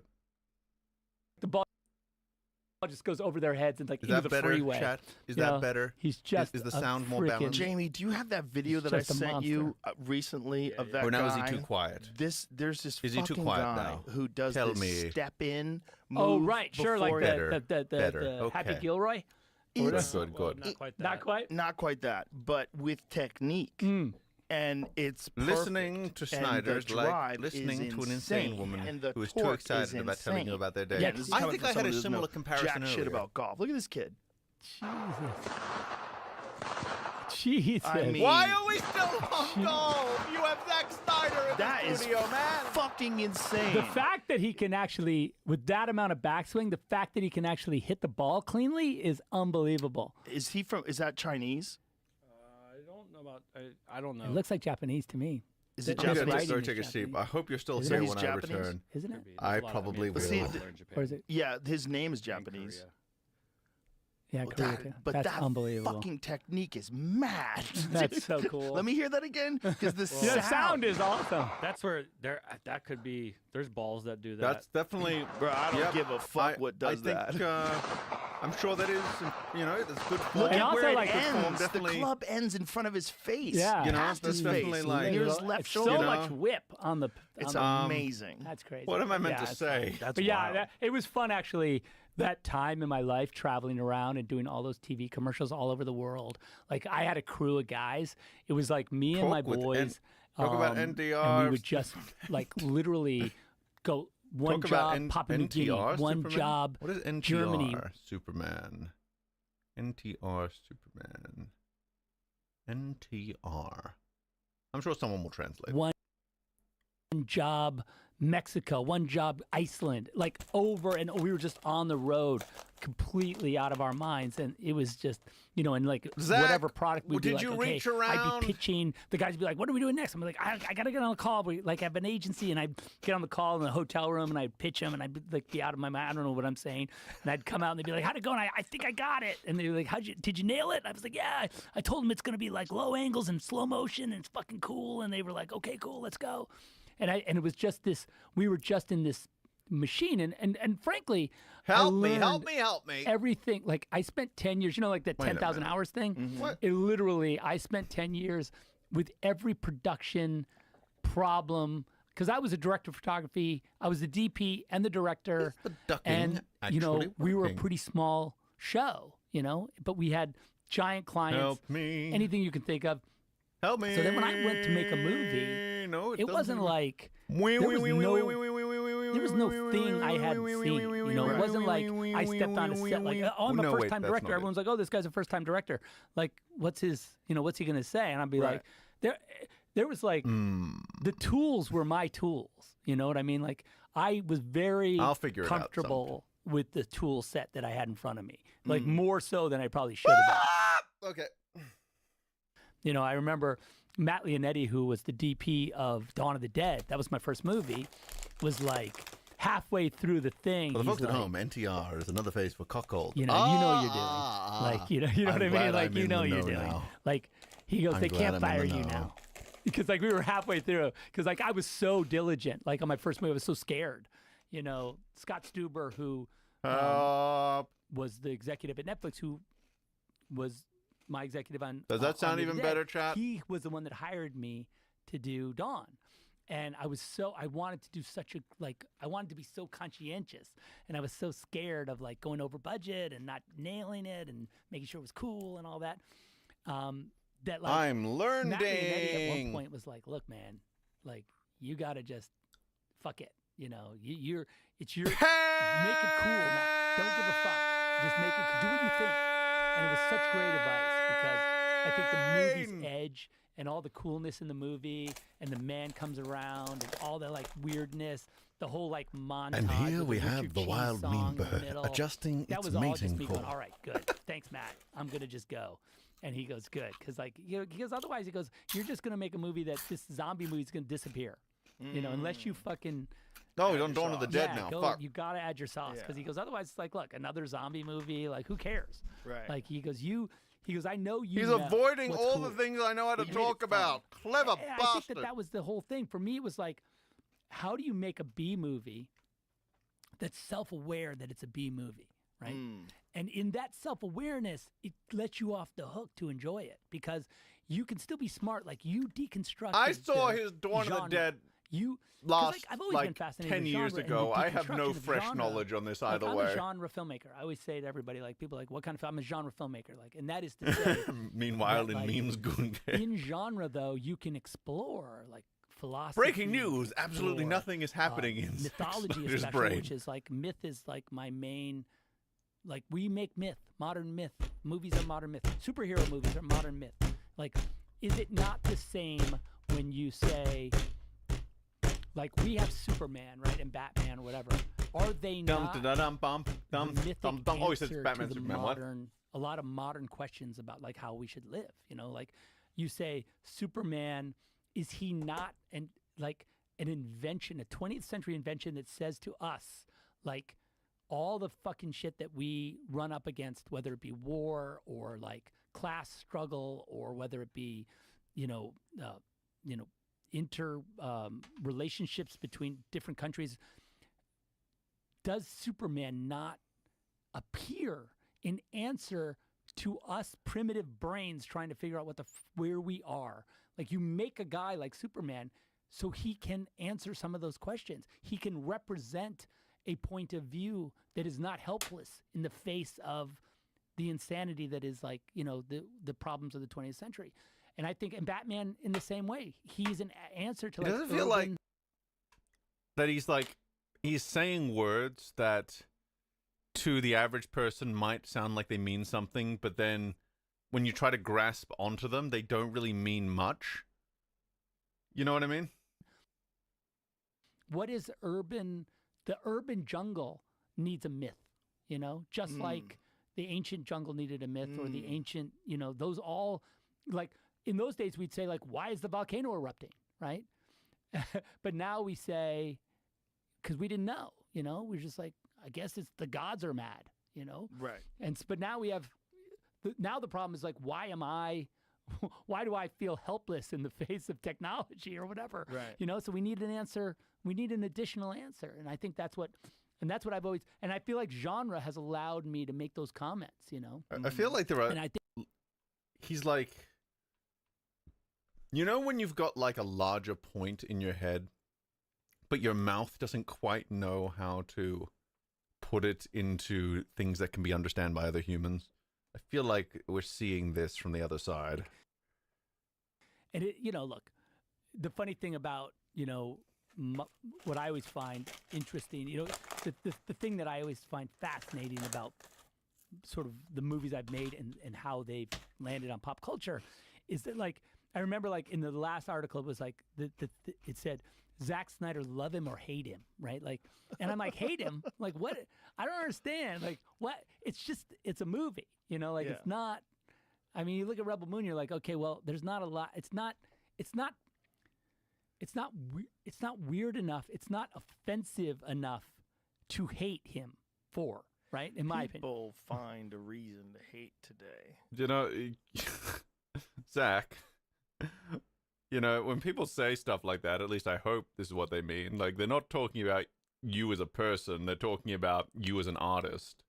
Like, they're talking about the sum of your creations. I think most reasonable people will say, you know, I think most reasonable people, if you do, like, talk about it, they will probably make the distinction of, like, yeah, I'm talking about Zack Snyder the artist, not Zack Snyder the person, because I don't know who Zack Snyder the person really is. Like, I don't know. Maybe that's just me. Maybe I'm the only one who compartmentalizes it that way, but I don't know.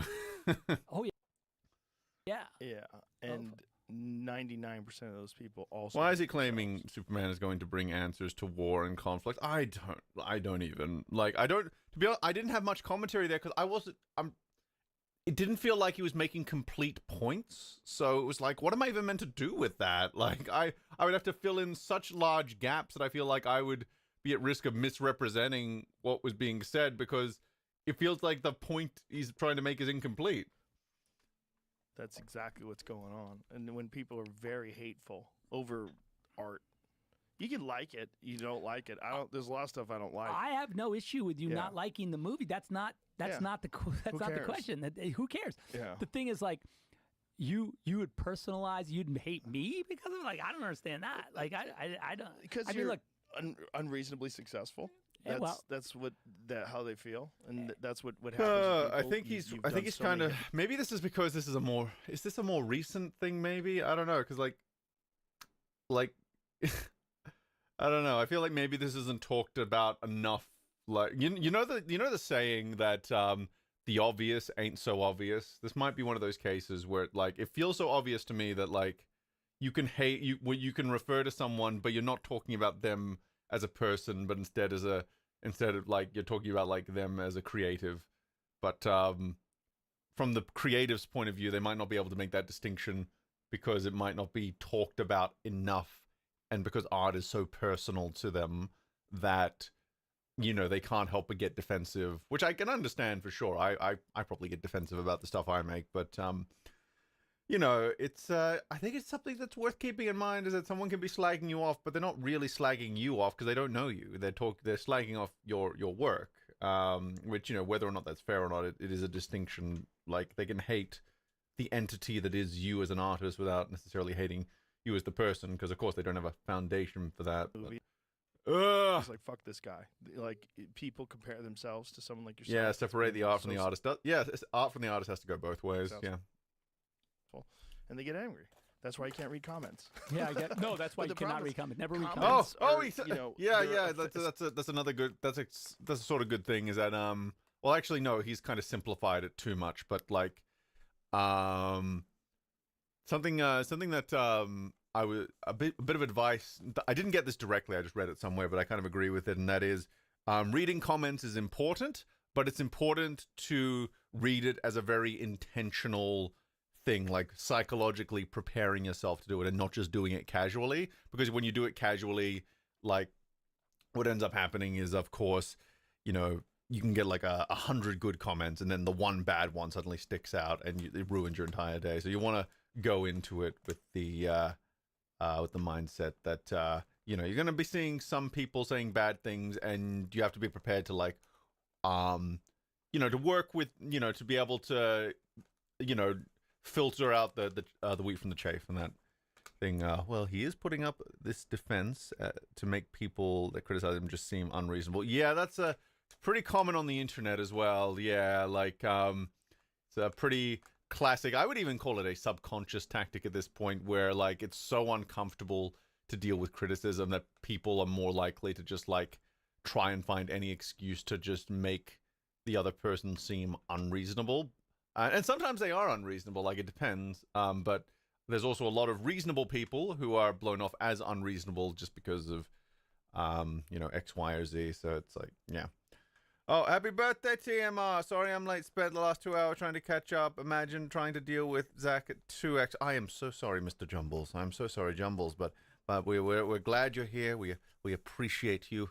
And I hope your brain isn't too fried. I can't imagine how it was doing all that Queen karaoke at 2 times the speed, but you know, it is what it is. Essentially, long-form comments are what a lot of articles are. Yeah, it's the same thing. That's exactly what they are. It's these people that are film snobs that get, you know, very pretentious about certain. I feel like this is the kind of thing that really needs examples, because some articles are like this, but some are probably reasonable. In the same way that some YouTube videos are like pretty like unsubstantiated, you know, just kind of stream of consciousness stuff, but then others are like really thoroughly researched, have all their sources, have really good reasoning. I don't know. I don't like broad brush reasoning, man. I don't like it. I like when we get specific. Of movie making and decide that their way is the only way. Like, listen, I like the Barbie movie, okay? I found it enjoyable. Shotgun, awesome. the gay dominance, bodybuilding, racing, karaoke. Oh yeah, we were talking about how, you know, about, wow, that seems like a lifetime ago. The whole like, we can have the gay people be our military people, and then the heteros are back home as the breeders, and then we don't really know where the bisexual people go. Like, are they the only one in society who choose? Do they go off and form their own society? I don't know. It's these things we have to think about. Went with my daughters, and I had a good mindset. I said, let me just enjoy this movie. Oh, hello. Not be like, what the fuck is... Gonna go back to editing, but thank you for messing up my brain with Snyder's actism. Not a problem at all. Go. Good luck with the edit. Good luck to you, sir. Sounds like you're doing great. The bisexuals flip a coin. That would be a good system, actually. The bisexuals flipping the coins. Man didn't fuck this. I just said, this is a fun movie. Yeah. It didn't offend me. I laughed a bunch of times. I thought it was fun. I think this is also kind of symptomatic of like, I suppose, you know, I think this is a pretty common criticism of Joe Rogan, that there's a kind of a lack of critical engagement with like both the things that he says and also the things that his guests say. So, yeah, you know, that's a whole other subject, but like it is there's probably symptomatic of that. Went online and saw so many people angry about that fucking movie, and it was all men. You mentioned the aces, so do we ostracize them from society as a whole? You know, that's a good question. Like, it's kind of like, would the aces be the slave class, you know, because we don't have anything else to do with them? I just don't know. I don't know, you know. But I think we need to discuss it. We need to make sure that we know these things, especially when you get down into like the different subcategories and like all of the different ways. Happy birthday, Me Marino. Thank you, Call Me DK. I appreciate that. And it's your birthday too, isn't it? First, you're out of your... If I am remembering correctly. And you know who else's birthday it is today? Barbara Gordon, Batgirl. That's actually true. Her birthday is the 23rd of September as well. And Supergirl, Kara Zor-El, her birthday is September 22nd. So yeah, there you go. Fucking mind if you go to a Taylor Swift concert and you expect to see AC/DC. You're out of your fucking mind. You're going to a Taylor Swift concert. You know what it is. So if you go to see the Barbie movie, you know what it is. What, Barbie? What, No one, like, were you shocked? Like, it's literally it's about called Barbie. Girl's doll. Yeah, what did you think was going to happen in it? Also, and by the way, I love the movie, and I'm actually lampooned in that film. There's a line in the movie that says, I feel like I was in a dream where all I cared about was the Zack Snyder cut of Justice League. That is a line in that movie. That's hilarious. I'm literally, and I'm like, that's awesome. Oh God, what do I do with this? Okay, so, we got to talk about this part here, I guess. So, my criticism of the movie is that it kind of felt like it had it felt like a movie with an identity crisis where, like, there was subtext for, like, so you know how there's two conflicting interpretations of that film, right? I feel like the problem is that the subtext isn't, like, nuanced. Like, the references and subtext aren't nuanced. The problem is they're contradictory.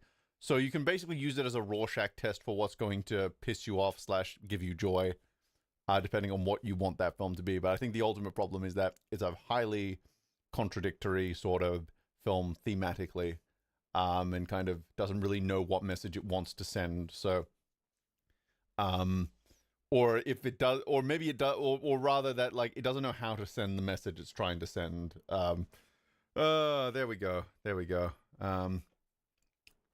I did it. I got to explain why people are having trouble with it. There you go. No. Good. I think that I was like, okay. And to be clear, it does was... make it. And I think the fact that it is that contradictory is a fumble. So yeah, just to be clear, there's not a defense of it. It's more just like it's my read on like what exactly is happening with that thing. Like she goes, that's cool. Right? Like, that's cool that they came after you. I was like, it's 100% cool. Yeah, it's fun. Yeah. It's interesting to see when there's like such a strong reaction to certain things. And especially amongst like really wild hardcore fans, because there's hardcore like particularly. Trust me, I know. Yeah, you you also face it because you cover the. That's a frustrating thing actually about the Barbie movie. I think I will stand by this. I think it was like 1 or 2 redrafts away from being something like pretty like from being something that could have been like pretty like. Like it could have been like one of those movies that actually delivers a pretty nuanced message if they had redrafted it a few more times. But it feels like it was stuck in that like, I am telling myself what the story is going to be phase. And as a result, it does come across as very like, yeah, jumbled and incoherent and blunt as well at the same time. Genres. You cover these subjects that are iconic. Superman, Batman. Jumbled? I mean, just those alone. Wait, Superman? No. Superman. And by the way, that's a lifestyle choice for a lot of people. It's not a movie. Right. It's not a movie. It's not like if I made a romantic comedy, you'd be like, okay, that was fun. Right. Like the people who love, and by the way, I love that they feel this passionately. I'm not, in no way would I criticize that because I feel I live the same life, right? Because like for me, it's morning, noon, and night. But so for those guys, it's not just a movie, and so you have to, on some level, you have to acknowledge that this is their religion, and they feel strongly about it. And by the way, the truth is, it's my religion too, So I tend to get in trouble because of I do take a deconstructivist point of. I feel like this is frustrating because I feel like he's almost. I guess this is the problem. I guess is the problem with doing things off the cuff is that you have a point and then it kind of comes out really jumbled. I did it again. But I do feel like he's clued into pieces of kind of a point I would make, which is, of course, of course, some people do take like, film criticism. I don't want to say too seriously, but like you know what I mean? Like it's, they get way too heated about it in comparison to what the subject matter is. But at the same time, it's not like like I think the Joe Rogan side of this conversation is really frustrating for me because he's treating it as like disposable fluff. And it's like, dude, you do know that stories and art have been like the foundations of our culture for millennia, right? Like, I think it is worth taking stories seriously, even if you don't, some people will just consume it as mindless entertainment, and that's fine, but like, they'll basically be happy with anything. I don't think that's the standard we should be going for here. Like, we should be like, how do you even improve as a writer if all you consider, like, media to be is mindless entertainment, How do you, like, that's why I'm really, like, focused on, like, what is the standard for good writing?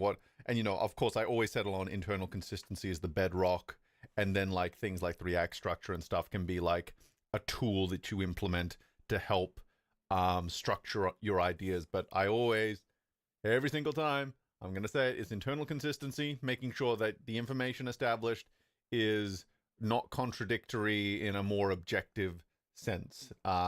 Characters can give contradictory accounts, but that can be contradictory information in universe that can point towards a larger truth if you do it correctly. But if there are actual contradictions in your story, that's when I would say definitively bad writing.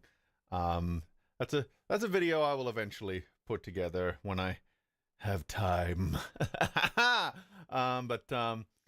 Yeah, to improve the slop, just improve everything, but with writing. The industry has grown in monetary value, which has made media criticism on an even bigger medium. Exactly, like, and that's the thing, like, media criticism is way more visible now because, like, well, what I'm doing right now, commenting on them commenting to a bunch of people who enjoy my content and, are willing to pay me so I keep making content. That is, that is something that didn't exist, like, gosh, even 10 years ago, right? Like, 10 years ago, it was in its infancy, and it's continued to grow as its own sort of platform, and it's continuing to diversify and continuing to grow and change shape and manifest and evolve.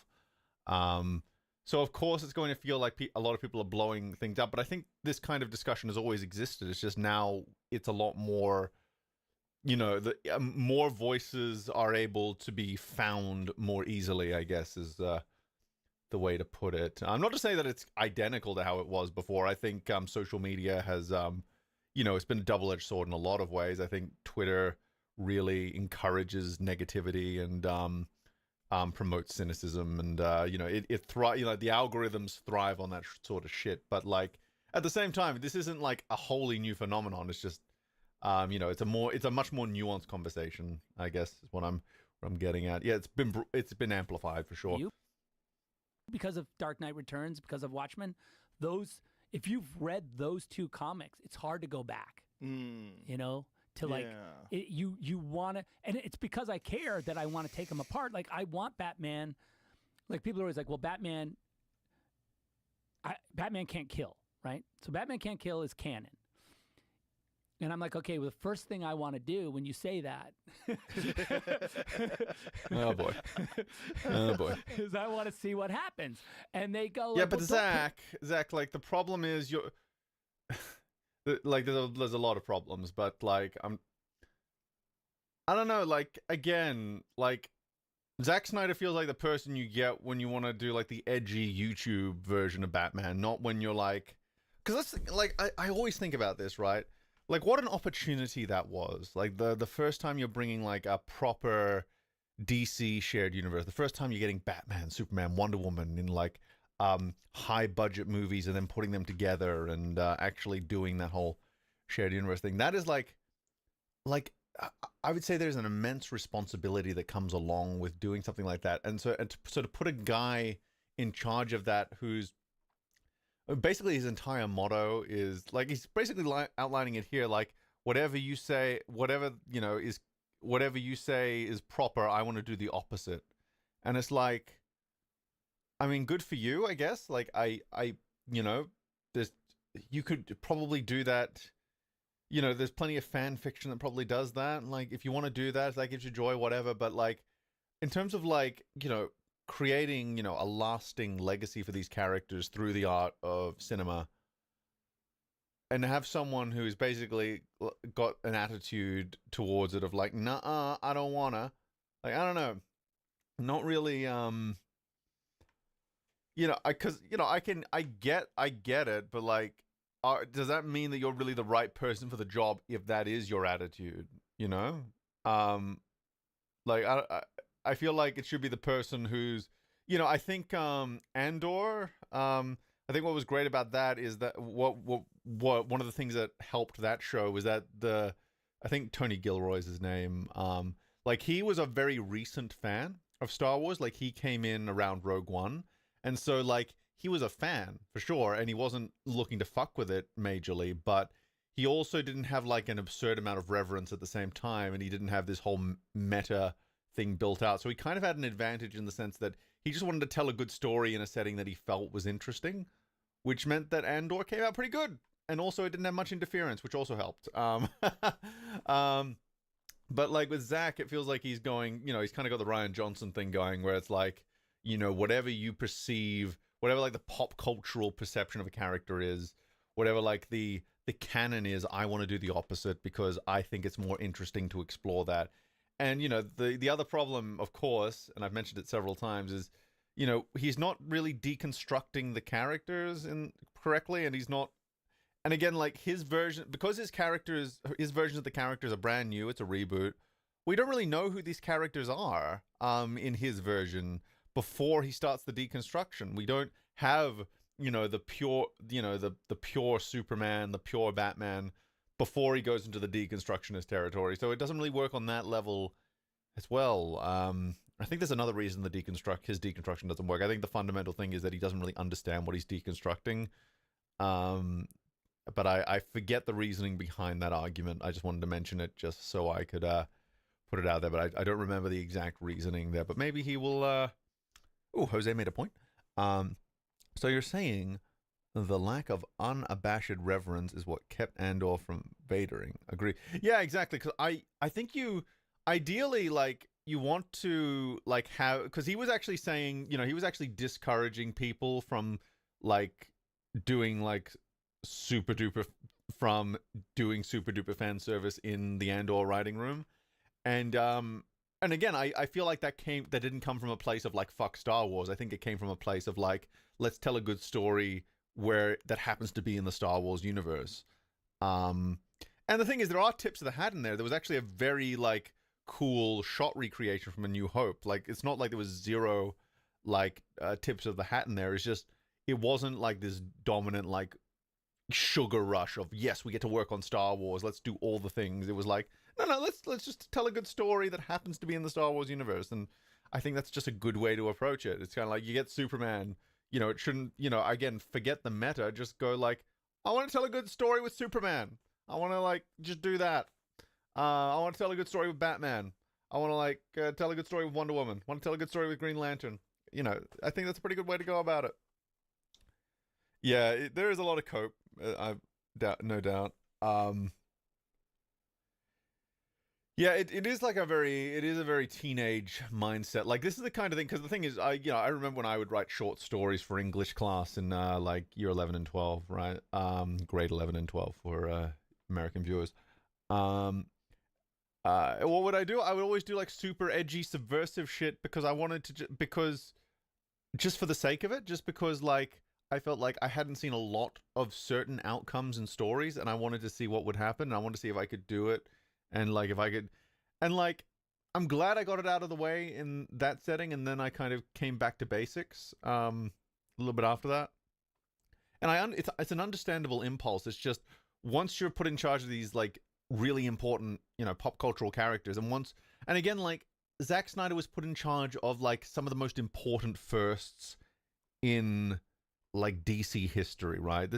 You don't get a do-over. Like you could do it again for sure, but you don't get to do the very first time Batman and Superman meet. Again, like you can reboot it and do it properly for sure, but you don't get to have that like pop culture, that cultural touchstone again. You don't get to kill Superman for the first time again. You don't get to, introduce Wonder Woman on the big screen for the first time again. You don't get to do all this stuff for the first time again. So, I feel like there's a huge responsibility that goes with that. And so to just have this like very blasé attitude about it, it does show, I think it at least shows a lack of appreciation for what keys he was handed with this assignment, if that makes sense. Like if he wants to go off and make his own films like that and, use his original characters, I'm not really going to stop him. But like once you're handed the keys to the palace, you kind of got to make sure you clean up after yourself, You got to make sure that you're not trashing the place. And, I think that comes to the heart of why this whole thing was not just like frustrating, but just downright heartbreaking at the end of it. Is just he was given such immense responsibility with, characters that it means so much to so many people. Kevin Conroy would often get, messages from fans saying like, I was in the roughest part of town, and everyone else like became, was just shooting up heroin and just went on to be like, really, not so good folk. But I stayed on the straight and narrow. I got a PhD, and I'm now, I'm living in a much better place. I'm married now, and that's because I had Batman growing up, and it's because your iteration of Batman really helped me to discern right from wrong and to really show me and really gave me a light in that darkness. And it's like, we can say it's all silly kid shit, but like, it's not silly kid shit to the kids that are watching it. It's not silly kid shit to the adults they're going to become. It's not silly kids shit to, the millions of people who learn to become better people because they had role models, on the television or in movies or in comics that maybe they didn't have in their real life, So when you're subverting these characters like that, you're kind of doing more than just experimenting, right? You are doing tangible damage. I'm in a situation where he has to kill someone. I'm like, well, that's just like you're protecting your God in a weird way, right? You're making your God irrelevant if he can't be in that situation. He has to now deal with that. So I don't think I need to repeat what I just. I think what I said is still pretty relevant, or except for I'll say what else I'll say is that Batman's not a god, Superman's not a god. Like, you can have role models, you can have people you look up to, people you aspire to be, without making them gods. I look up to Kevin Conroy just as much as I look up to Batman. I maybe even look up to Kevin Conroy a little bit more. He was an amazing dude. Absolutely, he was one of those unparalleled human beings who went through a lot of rough shit, but he came out the other side. Probably the most suitable person to play Batman in so many different ways. And I don't consider him to be a god. I consider him to be an extraordinary human being, in the same way that I consider Batman and Superman within their fictional contexts to be extraordinary human beings. Yeah, Superman's an alien, but you know what I mean. Yeah, it does feel like it's again like it's a lack of. There's a comprehension issue here for sure, and it does make me sad and upset. Like, I'm not at the angry stage anymore, but like, there's just this like vibe here of like, you just don't get it. You just don't get it. And it's okay if you don't get it. And, the studio is just as much to blame in the sense that they put you in charge. But, people are criticizing. It is valid. Like, it's not that people can't. There are hundreds, thousands of stories with these characters of varying levels of good quality writing, various levels of like reception.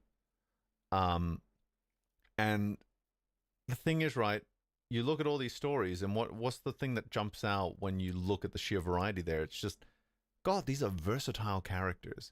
You can do deep dark, you can do silly, you can do funny, you can do tragic, you can do heartbreaking, you can do everything in between. You can do slice of life, you can do... These are like some of the most three-dimensional, fleshed out characters you can find. And there's like an embarrassment of riches when it comes to the sheer amount of source material you have to draw from. And when you just disregard that and just go like, I just want to do my own thing. And it's like, if this was a one-off installment that wasn't really going to matter much, maybe fair enough. Like if he, like say, say he was just doing a Batman film where he happened. Okay, let's say he was adapting like the Gotham and Gotham Girl story. Like we swap out Superman for like okay, so to explain for the viewers at home, there was a Batman story where like there were two like Superman level characters that came into the story that there's like a mystery about where they came from, and they're called Gotham and Gotham Girl. So let's just say we swap Superman for this superhero called Gotham, and Zack Snyder just makes his one-off Batman film. It's still kind of cringe, but like he's not really ruining much with that. Like there's not really much. Like say Gotham Girl is Wonder Woman in that, and instead of Doomsday, it's like one of Hugo Strange's Monster Men. Like it would probably still be pretty cringe, still be pretty bad, but like you wouldn't really be ruining that.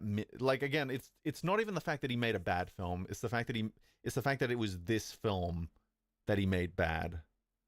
Like I think that's the thing that really gets me here, is that you can make a billion Batman reboots, and like you're not really, you have to try pretty hard to like ruin the character as like a standalone IP, because people are pretty keen on Batman. But what a tragedy it would have been if like Tim Burton's Batman was terrible. What a tragedy it would have been if Christopher Reeve's Superman was terrible. What a tragedy that would be. Like the first debut of these characters, and complete flop, completely, paints the image of these characters in the public eye. I think, the first meeting of these characters should be taken just as seriously as like your Tim Burton Batman or your Chris Donner Superman. Not to say I don't think those films are perfect by any stretch. Like, I think Tim Burton's Batman, there's definitely stuff about it I think could definitely be a way better, but like in terms of what it needed to do from a pop cultural perspective, I think it did it really well. And Chris Reeves, people continue to compare every new Superman to him to this day, because both in the costume and out, like that man was Superman in so many different ways. And those are big boots to fill for very good reason. And again, it's a huge, I think it is an immense responsibility, because you got to make, I feel like, to do this properly, you got to make like one or two really good Batman and Superman films to establish them individually, and have them be like just really good films with really good stories.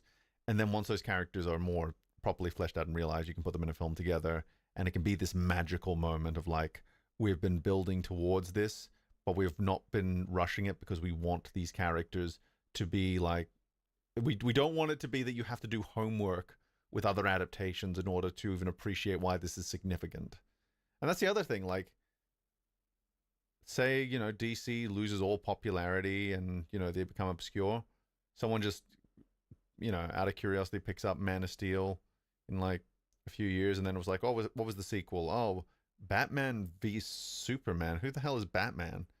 They put it in the DVD player, or like the Zoom player, or whatever the hell they're using. Maybe it's injected directly into the brain at that point. I don't know. But, and then like there's just this other guy there who dresses as a bat. It's like, who the fuck is this guy? What was happening with like Clark and, wait, who the fuck is this woman? Wait, why is there a fish guy in here? What the, you see what I mean, right? Like, Avengers doesn't really rely on that meta, and that's why it was way more successful, because it was pretty aware that it was introduced. Like, I guess the advantage there is it knew that it was introducing audiences to these characters for the first time, which meant there was a greater pressure there. But I don't think that, again, it's that meta trap of like, oh, like everyone knows who Batman is. It's like, everyone knows who Batman is right now. That's not necessarily going to be the same like so many years from now. So in many ways, you have a responsibility to have this be the definitive version, so that this film isn't going to be like this thing that requires like all this homework in order to just understand, man.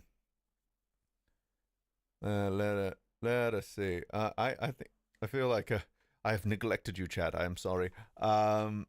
Slice of the Bat Family is slice of life Bat Family stuff is some of the most heartwarming content if done right. I completely agree. One of my favorite Superman issues. Well, I wouldn't call it like a favorite, but just one I have like a fondness for is And it's an issue I imagine a lot of people could find boring, but there was just something about it that was quite charming. And that was just like Clark Kent, Lois Lane, and John Kent, when he was still a kid, just going around America, learning American history. And the whole issue is just them appreciating American history and like the struggles that different people. And it was one of those things that's like really, it shows the versatility of comic books at a medium where you can afford to just take a breather for an issue like that, you know? Oh man. Man. Okay. Let's.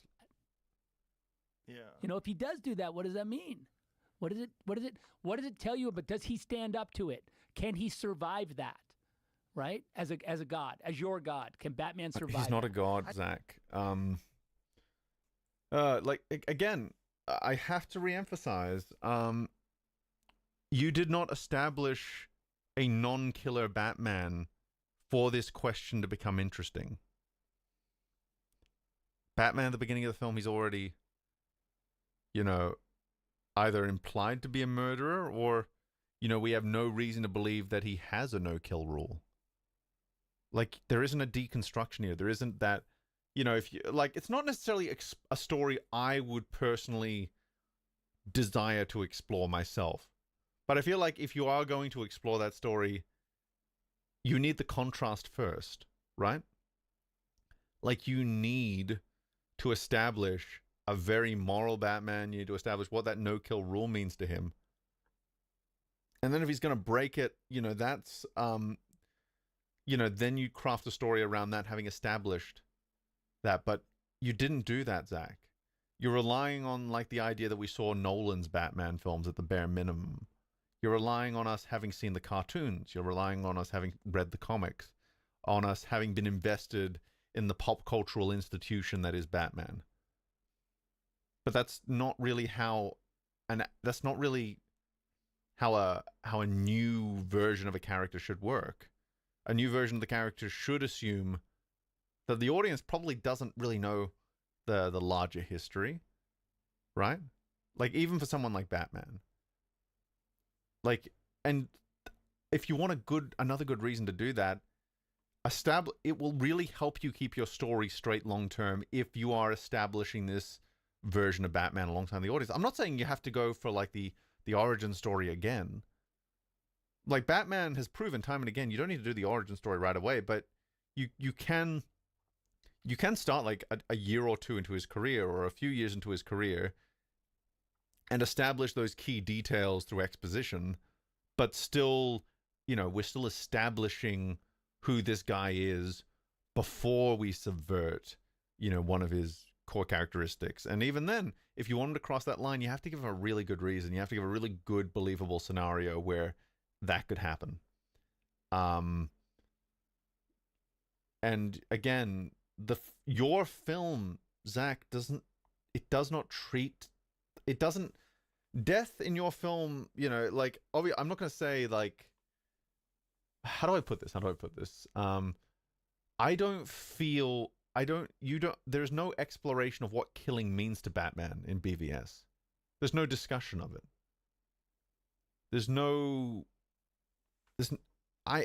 Anything that you can say about Batman's no-kill rule in relation to BVS, you have to go for the meta. You have to.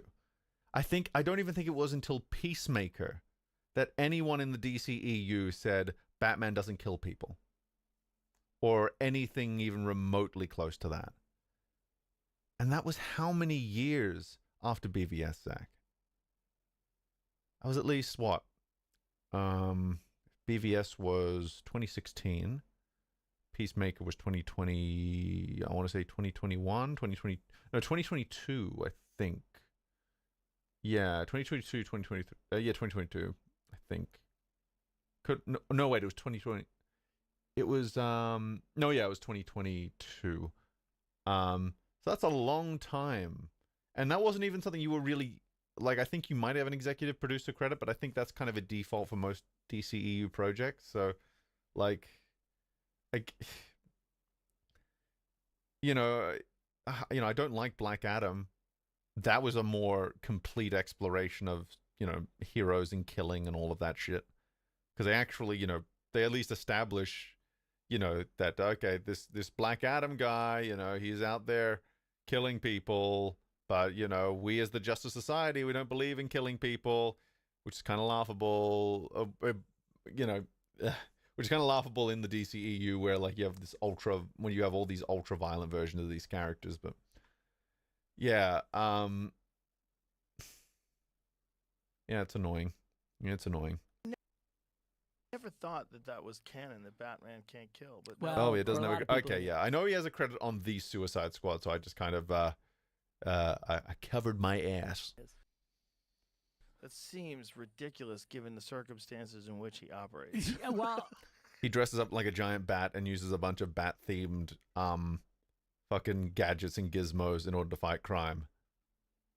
Does that not ring of someone who is trying to avoid lethal force? Someone who is refusing to use a gun, who goes out of his way to not use guns, who develops entire fighting styles around not using guns. Does that not ring of someone who is really, really trying to not kill someone? Like, of course he's going up against people who want to kill him, but, he's not thinking about their immediate intentions. He's thinking about, oh, these guys have probably been wrung into crime.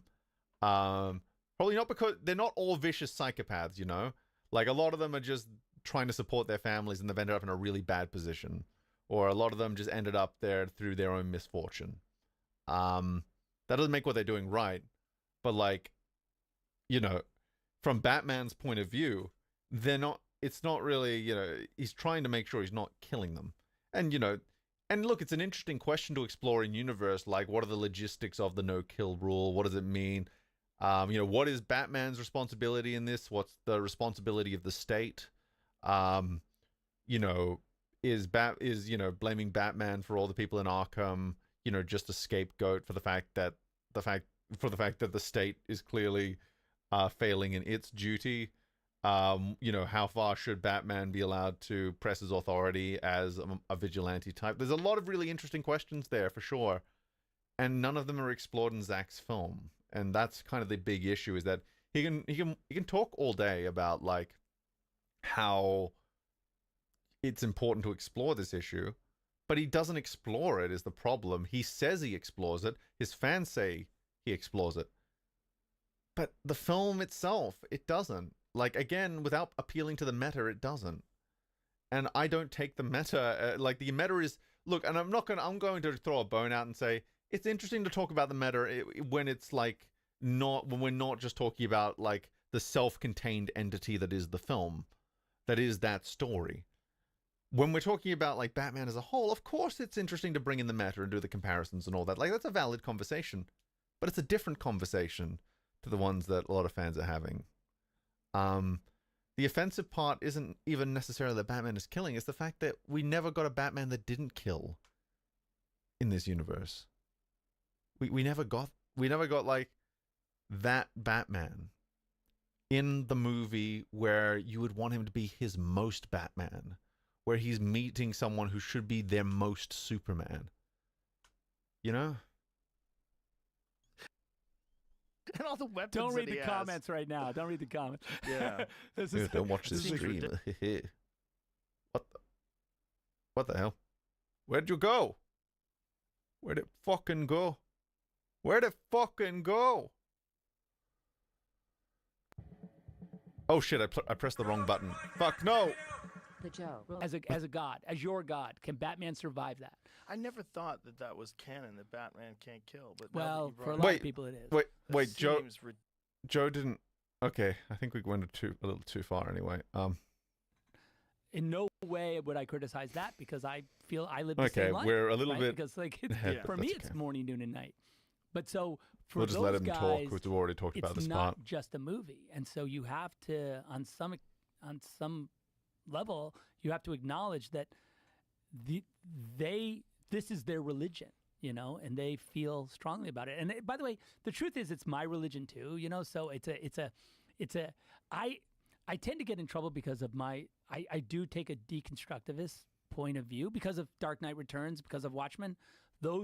if you've read those 2 comics, it's hard to go back. You know, to like you want to, and it's because I care that I want to take them apart. Like I want Batman. Wait.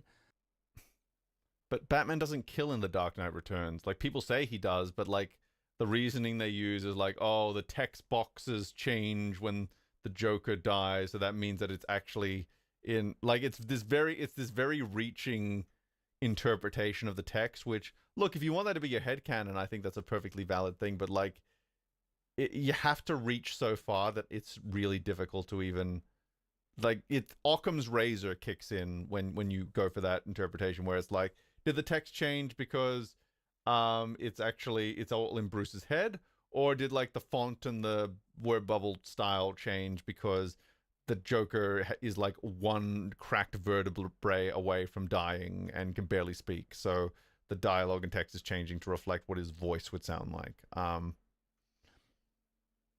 Like people are always like, well, Batman can't kill, right? So Batman can't kill is canon. And I'm like, okay, well, the first thing I want to do when you say that is I want to see what happens. And they go like, well, don't put him in a situation where he has to kill someone. I'm like, well, that's just like you're protecting your god.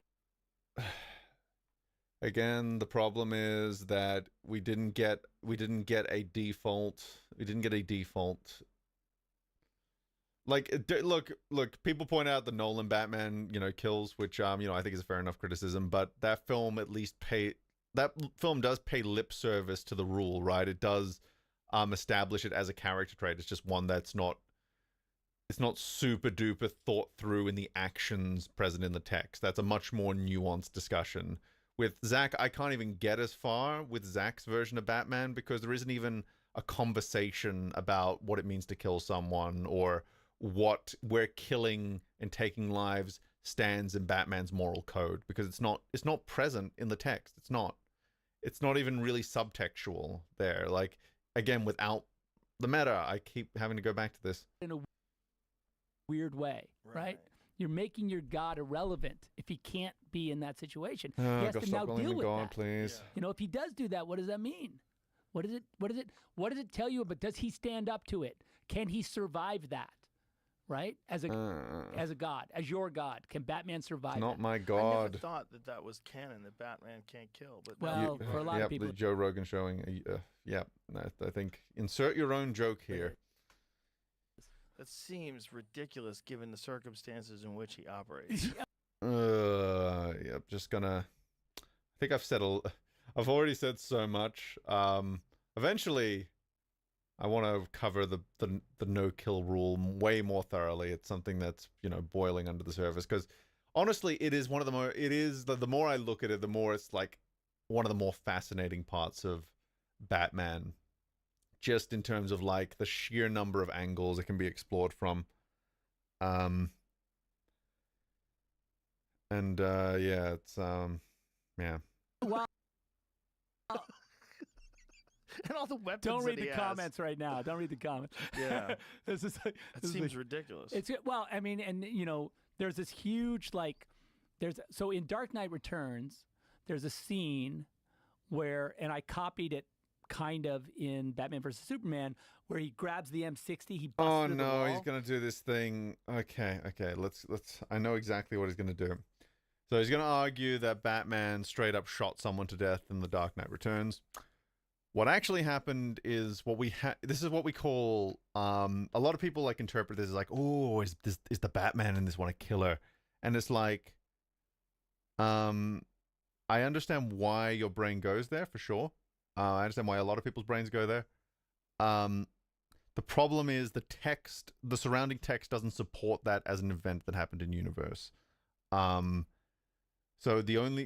we can call it plot armor for sure, but like the story does not treat that incident as like Batman shot someone to death. It treats it as Batman shot someone in a way that could be recovered from probably through medical attention, and saved someone. And it is kind of crossing a line in the sense that he had to grab a gun to do it, so that's kind of edgy. But like the characters would be behaving very differently in the story if that was an event that took place in the story. So I'm more willing to chalk that one up to like the art was ambiguous in a place it really shouldn't have been. And I think, I think people think that seems like people, will call that scene really cool because of that ambiguity. I think when it's taken holistically, there might be an argument to be made that might be a valid criticism of the story, that there is like this, almost like this panel in there that doesn't belong within the rest of the story. It's almost like, we go into an alternate reality for a second or something like that. I think I've talked about it on other streams, but like I've gone through that part multiple times. And the great thing about the animated version of The Dark Knight Returns is they actually make that scene much more clear in terms of like what actually happens. And it fits way better overall, my opinion. And he grabs the N60 and he's like, the guy's like, in the comic book, he's like got this kid. The mutant has this kid with a gun to his head, and he's like, I'll kill him, I swear I'll do it. And Batman says, I believe you. And he shoots him straight in the head. Because Wait, did you just say he did not shoot him in the head, my dude.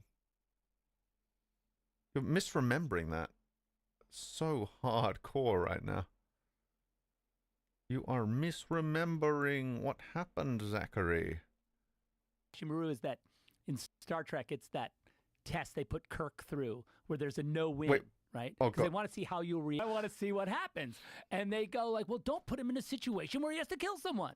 I'm like, well, that's just like you're protecting your God in a weird way, right? You're making your God irrelevant if he can't be in that situation. Don't worship Batman. He has to now deal with that. Yeah. OBS, improve your VLC video source. What does it tell you? But does he stand up to it?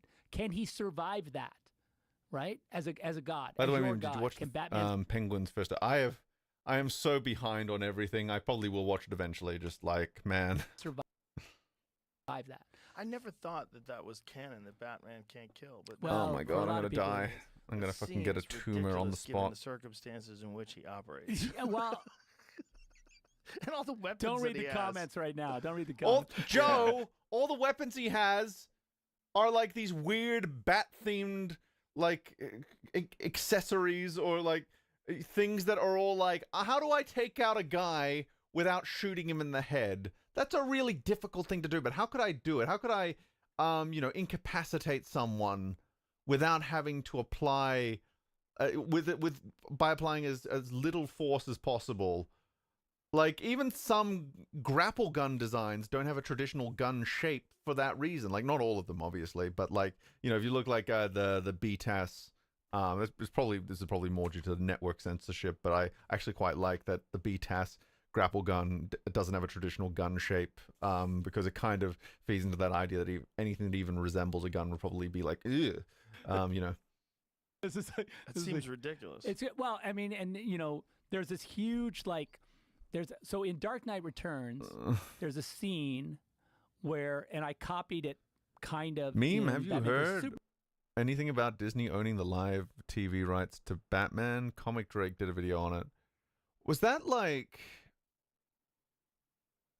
because I know there were rights issues with the 60s Batman show because they belonged to Fox, right? And then they had to negotiate something to get the Blu-rays out or something. I need to look into that a bit more.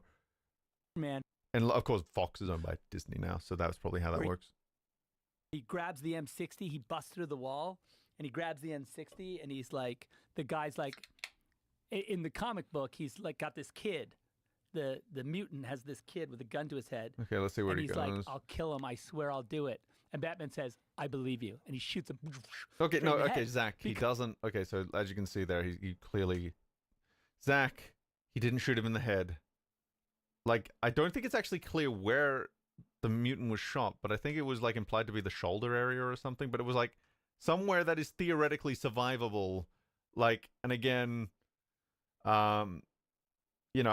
can call it plot armor. We can. I'm happy to call it plot armor. But again, it's the story treats that as a non-lethal shot, is what I'm saying. It's like a no-win scenario. I don't know. Kobayashi Maru of, the Kobayashi Maru is that. Okay, and now he's comparing it to Trek, the Kobayashi Maru, which again, like Kobayashi Maru is great. I love Kobayashi Maru, but like, Kobayashi Maru implies that Batman would have no choice but to kill in that situation, which the example you gave, the plot does not treat that as a no-win scenario. It is a murky, it's a non-morally gray scenario. Test they put Kirk through where there's a no-win, right? Because they want to see how you react. So this is his excuse. He misinterpreted / misremembered what happened in a comic he read. Therefore, he can. Yeah, that's basically what happened. Right, what so the fuck is Kobayashi Maru? It's a Star Trek thing. It's basically like all Starfleet cadets have to do a test called the Kobayashi Maru, and the idea is that it's a scenario that's intentionally unfair to teach captains, like to basically just teach captains something about their character, about how do they deal with a situation that is inherently unwinnable, and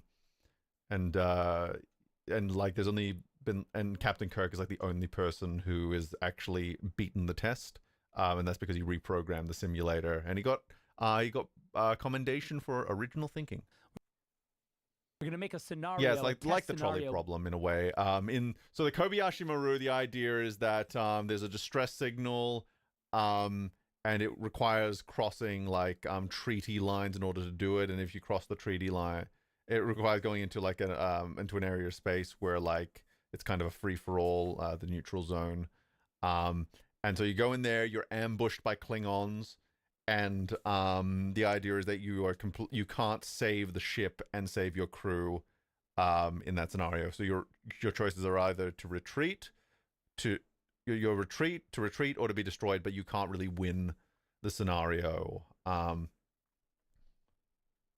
you don't win, where there's no way to win, and in that situation, we find out what you would do in a no-win situation, because if you're going to be the commander the 2009 one was weird because like even it is obviously like a parallel timeline, but like in the original, like obviously Kirk cheats on the test in both timelines, but in the original timeline he was given commendations for original thinking, which you would think so theoretically that should have happened in the new timeline as well, but they wanted to have more character conflict, so they made.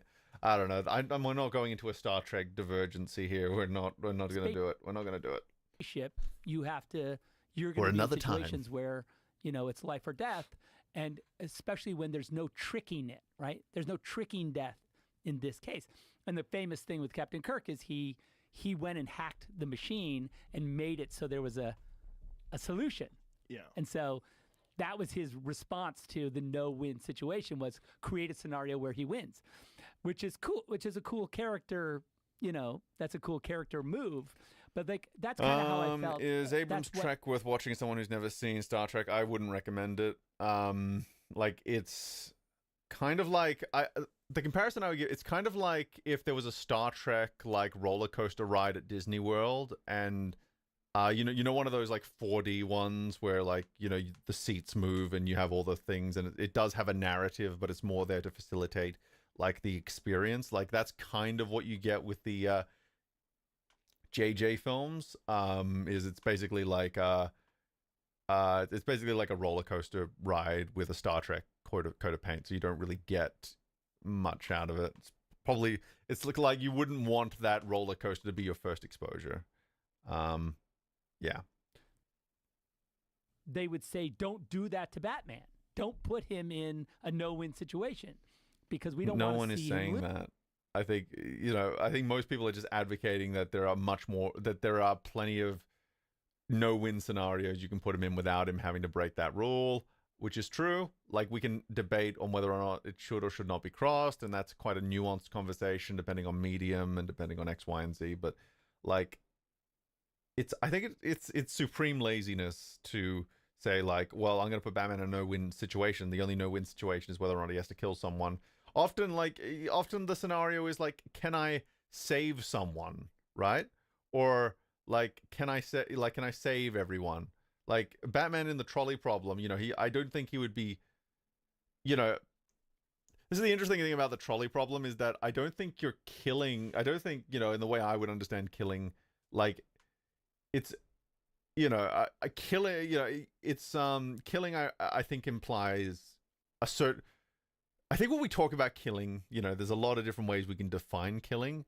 I think with Batman specifically here, I think what we're talking about is intent, right? It's intent and it is means. I think that's the two-part formula there. It's does he intend to kill someone? Is he using means that he would realistically say would result in someone's death in a way that wouldn't result in death otherwise? And there's a whole lot of other ways to break that down. I'm just trying to like bring it down to like, what do we actually mean when we're saying killing? Like, what is the no kill rule? Because we can expand it to be so broad that Batman even accidentally doing something that in some way ended someone's life would be a break of the rule. But I don't think that's in the spirit of the rule, if that makes sense. Where like, of course, there are going to be knock-on effects he can't control. So in the trolley problem, like if Batman was put in the trolley problem, like in the very literal trolley problem where he pulls the lever, right? Is that him breaking the no-kill rule? And I would say I don't think so, at least not in the way that I would frame the no-kill rule, because in that scenario, he's not, you know, he's not going into that scenario thinking, I'm going to kill a bunch of people. He's going into that scenario going, oh, fuck, there's a train coming. I have no reasonable way to stop this train. So I have to figure out the scenario that results in the least number of lost lives if lost lives cannot be averted. That's kind of how I frame it. And I think that's a very interesting scenario because, like, how does he weigh up that? You know, because there's so many ways you can reconfigure that scenario to make it an interesting choice. While, you know, if like, he fought the Joker, put him in a headlock, and then decided to snap his neck, that would be breaking the rule because because of course we know Batman can take down the Joker in a billion ways. So snapping his neck would be like wouldn't be like a case of like no, there wouldn't be like a no choice clause in that. Like we can argue the morality of it, of course. I think that's a different conversation, but we can talk about that. But I don't know. There's a lot of no-win scenarios you can put him in. And again, I have to keep saying this because I feel like this needs to keep. And plus, there are new people coming into chat all the time, so I feel like I need to keep saying this. Zack did not create a Batman whose default was not killing. He never established that in the text.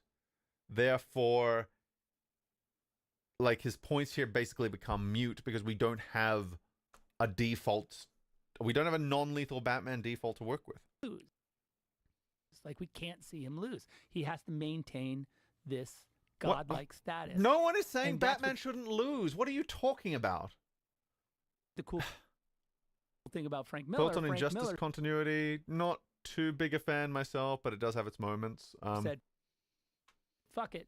I want to see who this guy like if a guy, so you're saying to me that I've got a gun to this kid's head, you're Batman, there's no move, there's no trick, there's no throwing the batarang, there's no a dust ball to distract Do you me. know who you're talking about, sir? This is a classic Batman scenario.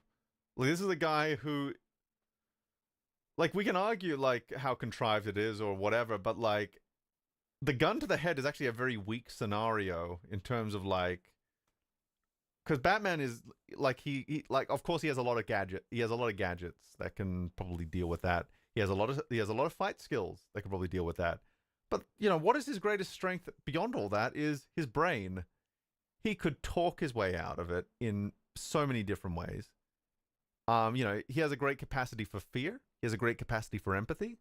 He has a great capacity for understanding humans on many different levels. You know, he could do it through intimidation. He could do it through kindness and understanding. He could do, again, like isn't that way more interesting? Way more interesting, like finding all the creative ways that, you know, this would be a no-win situation for like most people, but someone like Batman, like looking at all of his skills, all his gadgets, all of his expertise. How does he get out of that situation? What are all the pieces and what configurations could they go into? That's way more interesting than like, oh, he's got to kill him now. Oh, you know, I don't know. Maybe I'm just a purist. I don't know. I've just got to pull the trigger and I kill this kid. So you're saying in that scenario, Batman, what's Batman supposed to do? Right. Right. Yeah. He's gonna It's funny that he asked that lay after down I his gun. go, What's he gonna do? go Like, through a lot of different. The ways guy that says to him, "I'll do Whatever. it. I swear it." I believe you is perfect. Yeah, I believe you. And I then, believe you.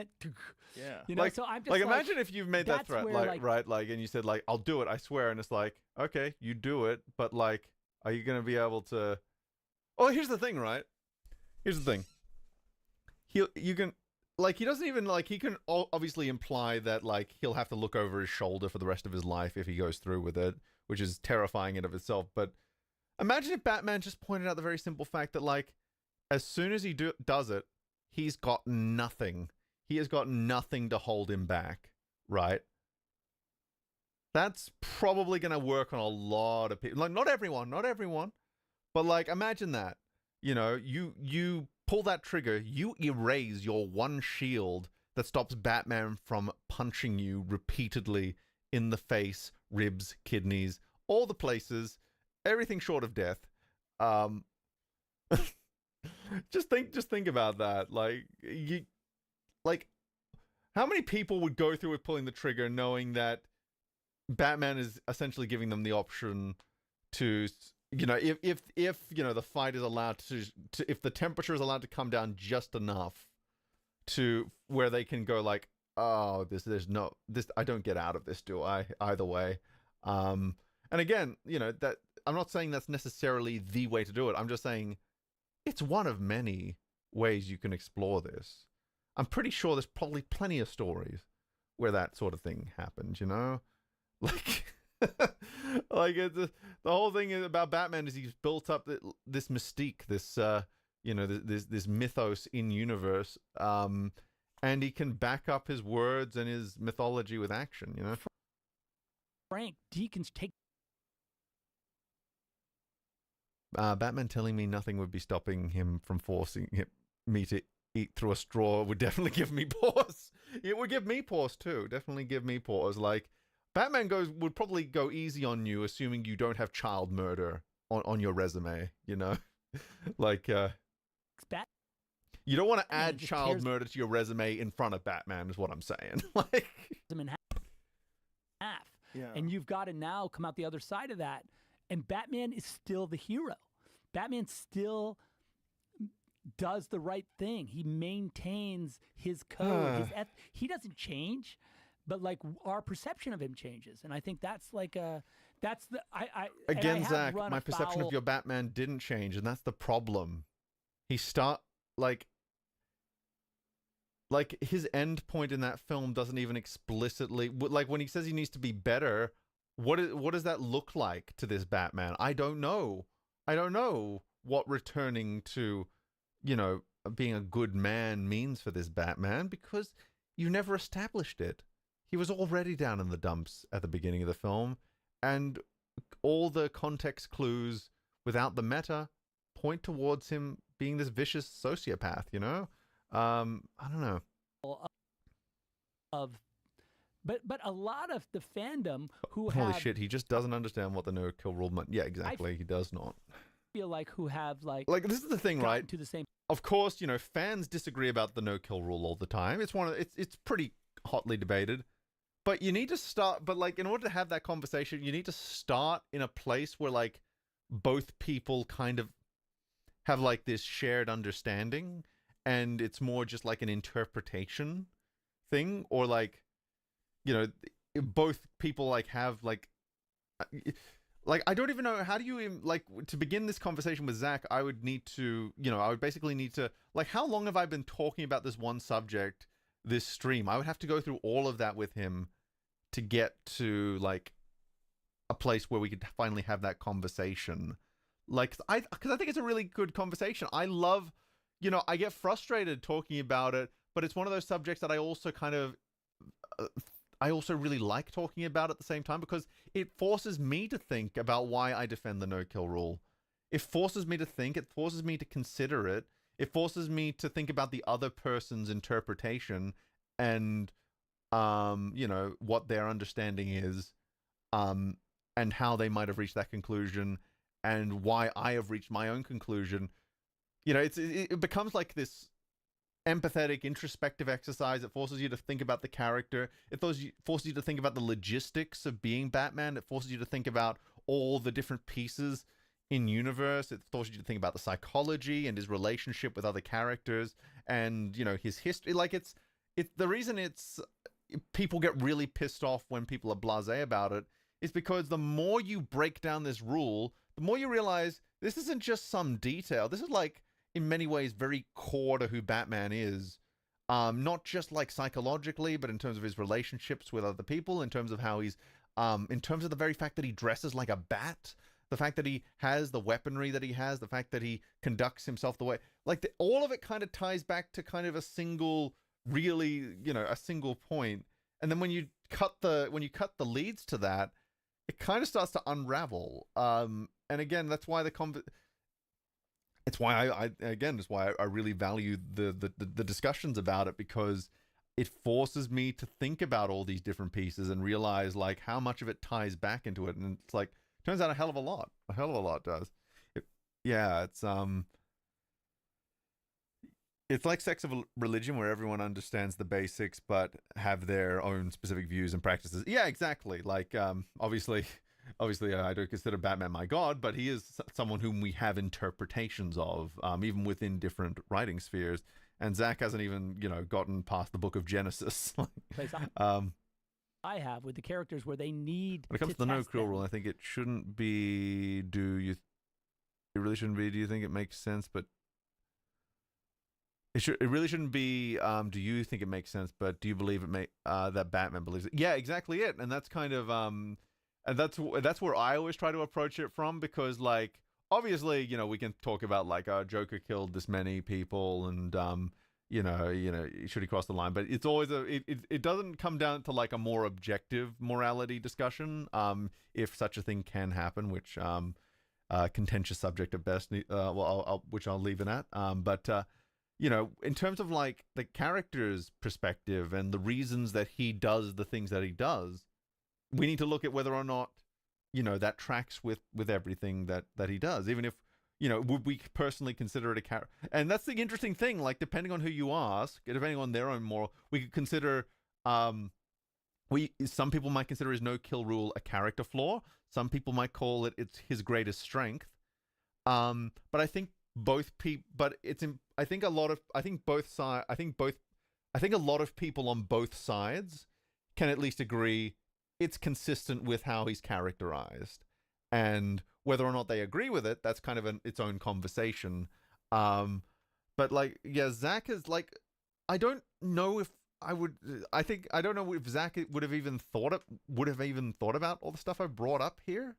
You know, like I haven't even gone into like how he needs to maintain a good relationship with the police, or like, you know, the whole like, you know, if you know, he doesn't trust himself to not become another supervillain if he did allow himself that license with morality.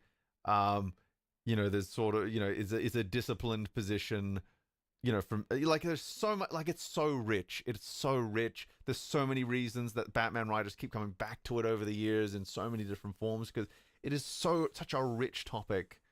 And that's the tragedy of Zack's version, is that he never got that chance to explore it, even though he keeps insisting that he does. Like, and I feel like the characters, it's been my experience that the characters have not let us down. Like, these myths have not let us down. You put them to the ragged edge into that scenario, and they come out the other side, and you're like, fuck yeah, there's a reason why Superman is Superman. You know what I mean? Yeah. There's like, he can handle it. He can fucking take it, because he's so iconic. Like, you see like the red S, you go anywhere in the world with that Superman t-shirt on, anywhere, and you say to any kid, like, what's this? Oh, that's Superman. Yeah, exactly. I think most people would loathe the Batman that kills. Yeah, I think it's because when, you know, a lot of the appeal of Batman is that he's got like this gruff exterior, but like you scratch below the surface and you see someone who's warm and empathetic and understands the value of human life. And that's a large part of the no kill rule is his you know, because and that's the other thing. It's you can explore, you know. This is interesting. This is the interesting thing about the whole angle about like the whole question of like, you know, Batman. You know, Batman saying, you know, if I were to cross that line, I would never go. I wouldn't be able to go back.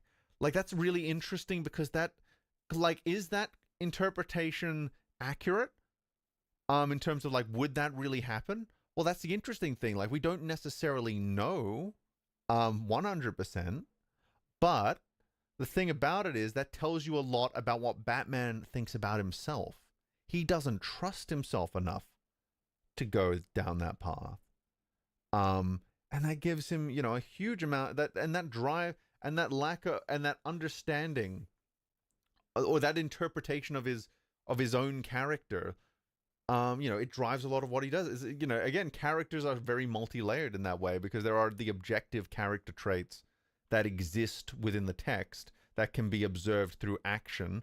But then there's like, what do the characters say about themselves? What are their beliefs about themselves? And you know, those beliefs are not necessarily always going to line up with what their actions are, because what we believe about ourselves very rarely matches one for one with what we actually do, because, you know, we're not really like, not all of us are, even like really self-aware people aren't 100% self-aware.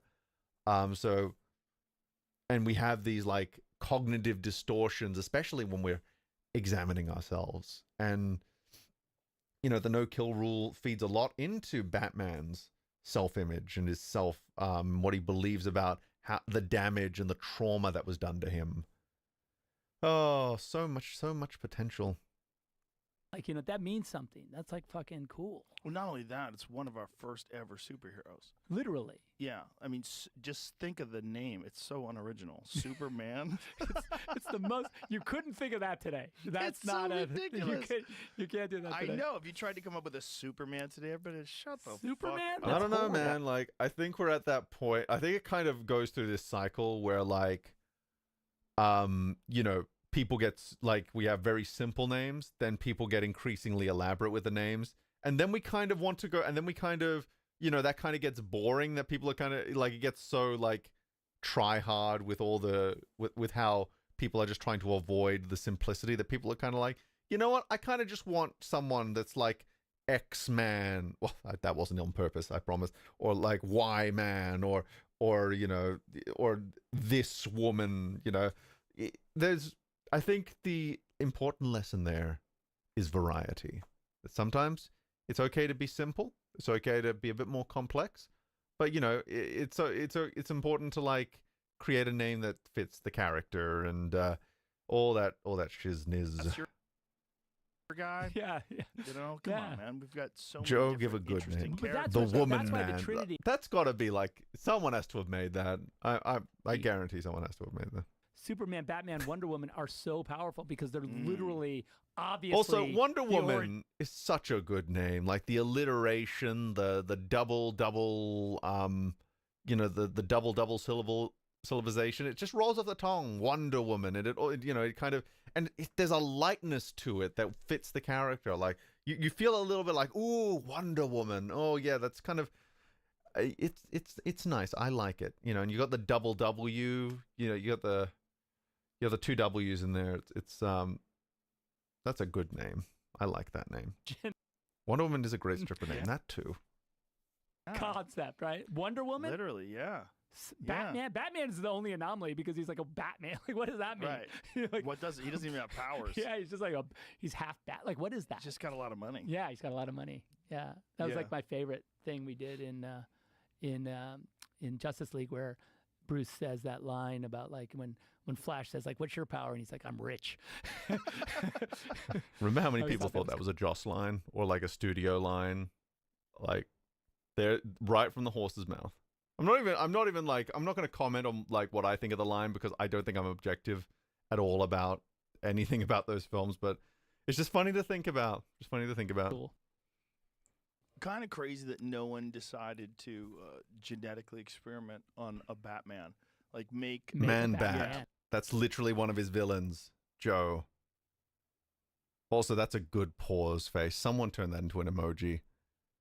Like, that's a pretty good pause face. Oh, God. Another version of Batman. Like, take a guy. I'm pretty. Didn't Stan Lee make something? I'm trying to remember what because Stan Lee did like a run of comics that like just imagine Stan Lee invented this DC character. I'm gonna look that up. Like,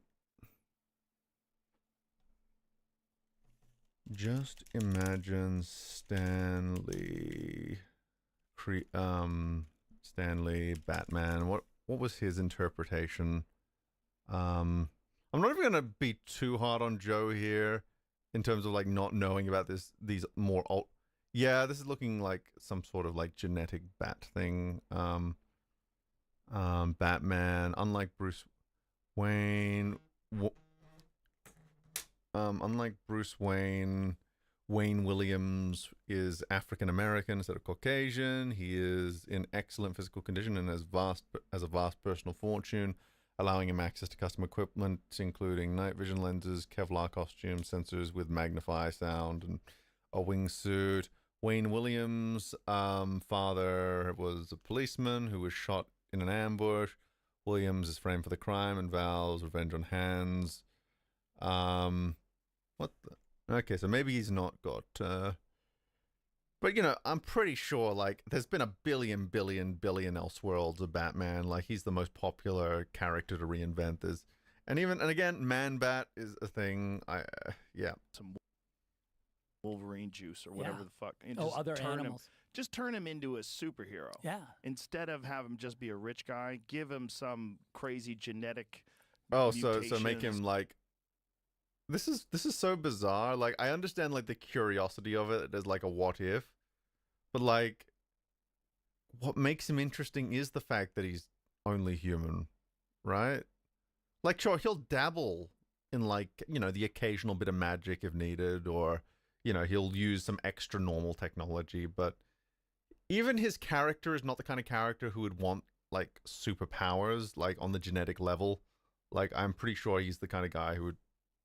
Like, again, it might, like, if we see what, like, the no-kill rule says about Batman's self-talk, like, would he trust himself with that amount of power? I don't know. I do not know. He's definitely lived in a universe where he could have given himself powers by now if he wanted, just saying. Some thing that they do to him that turns him into something. But I think that is the thing, I mean, not to that extent, but that's the thing that Frank does. And that's the reason why I wanted Affleck. Because, like, to me, Batman's a big dude, right? Affleck's 6'4", you know? He's like a legit big dude. And, you know, like, in the boots are like 2 inches. So, like, he's literally... We were talking about body proportions before. You know, that's one of my problems with Affleck's Batman is he doesn't... if you want, like a good proportion to Batman, it's like... I think the Arkham games are still, like, my best... Obviously, they're not live action, like, in the literal sense, but they're my favorite, like, live action style of Batman because I feel like it was the perfect, especially Arkham City, that was, like, the perfect, like, translation into a more realistic form, I think, it was how those games did it. While Affleck was, like, he kind of looked like a boulder with legs, a lot of the time. There's also just a lot of, like, promotional art that's not very flattering on him at the same time as well. So, yeah, it looks a bit fat in certain scenes and angles and stuff. Not that he is fat, just like there was something about how that suit was proportioned that just wasn't complimentary. Which is you know, I don't know. I'm still, to this day, I'm still trying to figure out what's off about it. I'm still trying to figure out how to verbalize it. But I think a lot of it comes down to proportions. Like, is it the neck is too small, and because the ears are so short, like it makes the rest of the body look even bigger because it doesn't have that balance. And yeah, there's a lot of things that go with it. You know, 6'6" in the costume. Like, when he comes out in the costume with that little bit of, I mean, we put some muscle on him, and then there's a muscle suit under the suit, and he's like, he's like legitimately a scary looking thing. You know, he's just like standing there, and you're like, holy shit! Like, dude, the chin is so. We've given the insane chance with in Conroy. Look at I actually, because I still have all the fun, because I'm the Conroy stream, which is now going to be the Conroy video. I've got most of that together, and I got a lot of clips of his early days. There's one sitcom he did, and he was playing just a rich businessman type. And he walks in, and he's like younger than we're used to seeing him. And the thing is, and that was like, fuck, that's Bruce Wayne. That is Bruce Wayne right there. And then, like, there's a few bits and bobs where he has his shirt off, and he's like super ripped.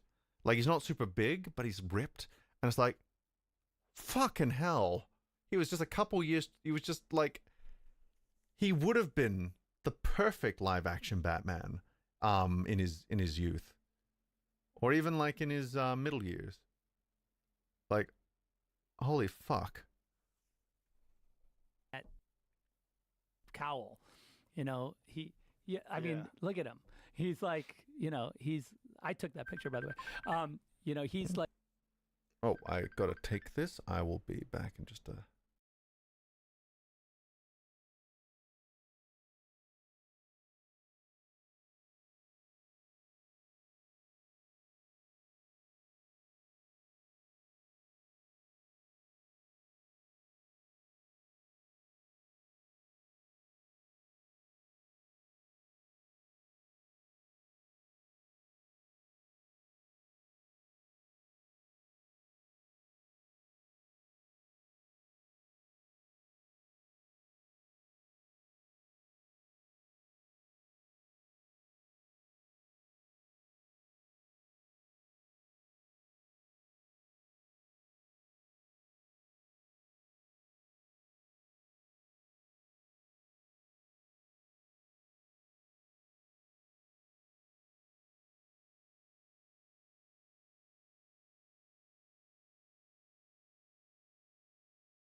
Okay, so I've completely lost track of the time. I have a birthday dinner to go to in about 50 minutes. So I'm going to consider this part one of the stream, and I will start the stream again theoretically when I get home. We'll see how we go, but we've got about 55 minutes of this left.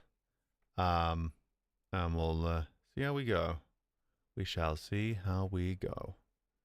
But yeah, I'll see you guys then, hopefully. Bye-bye. Kisses.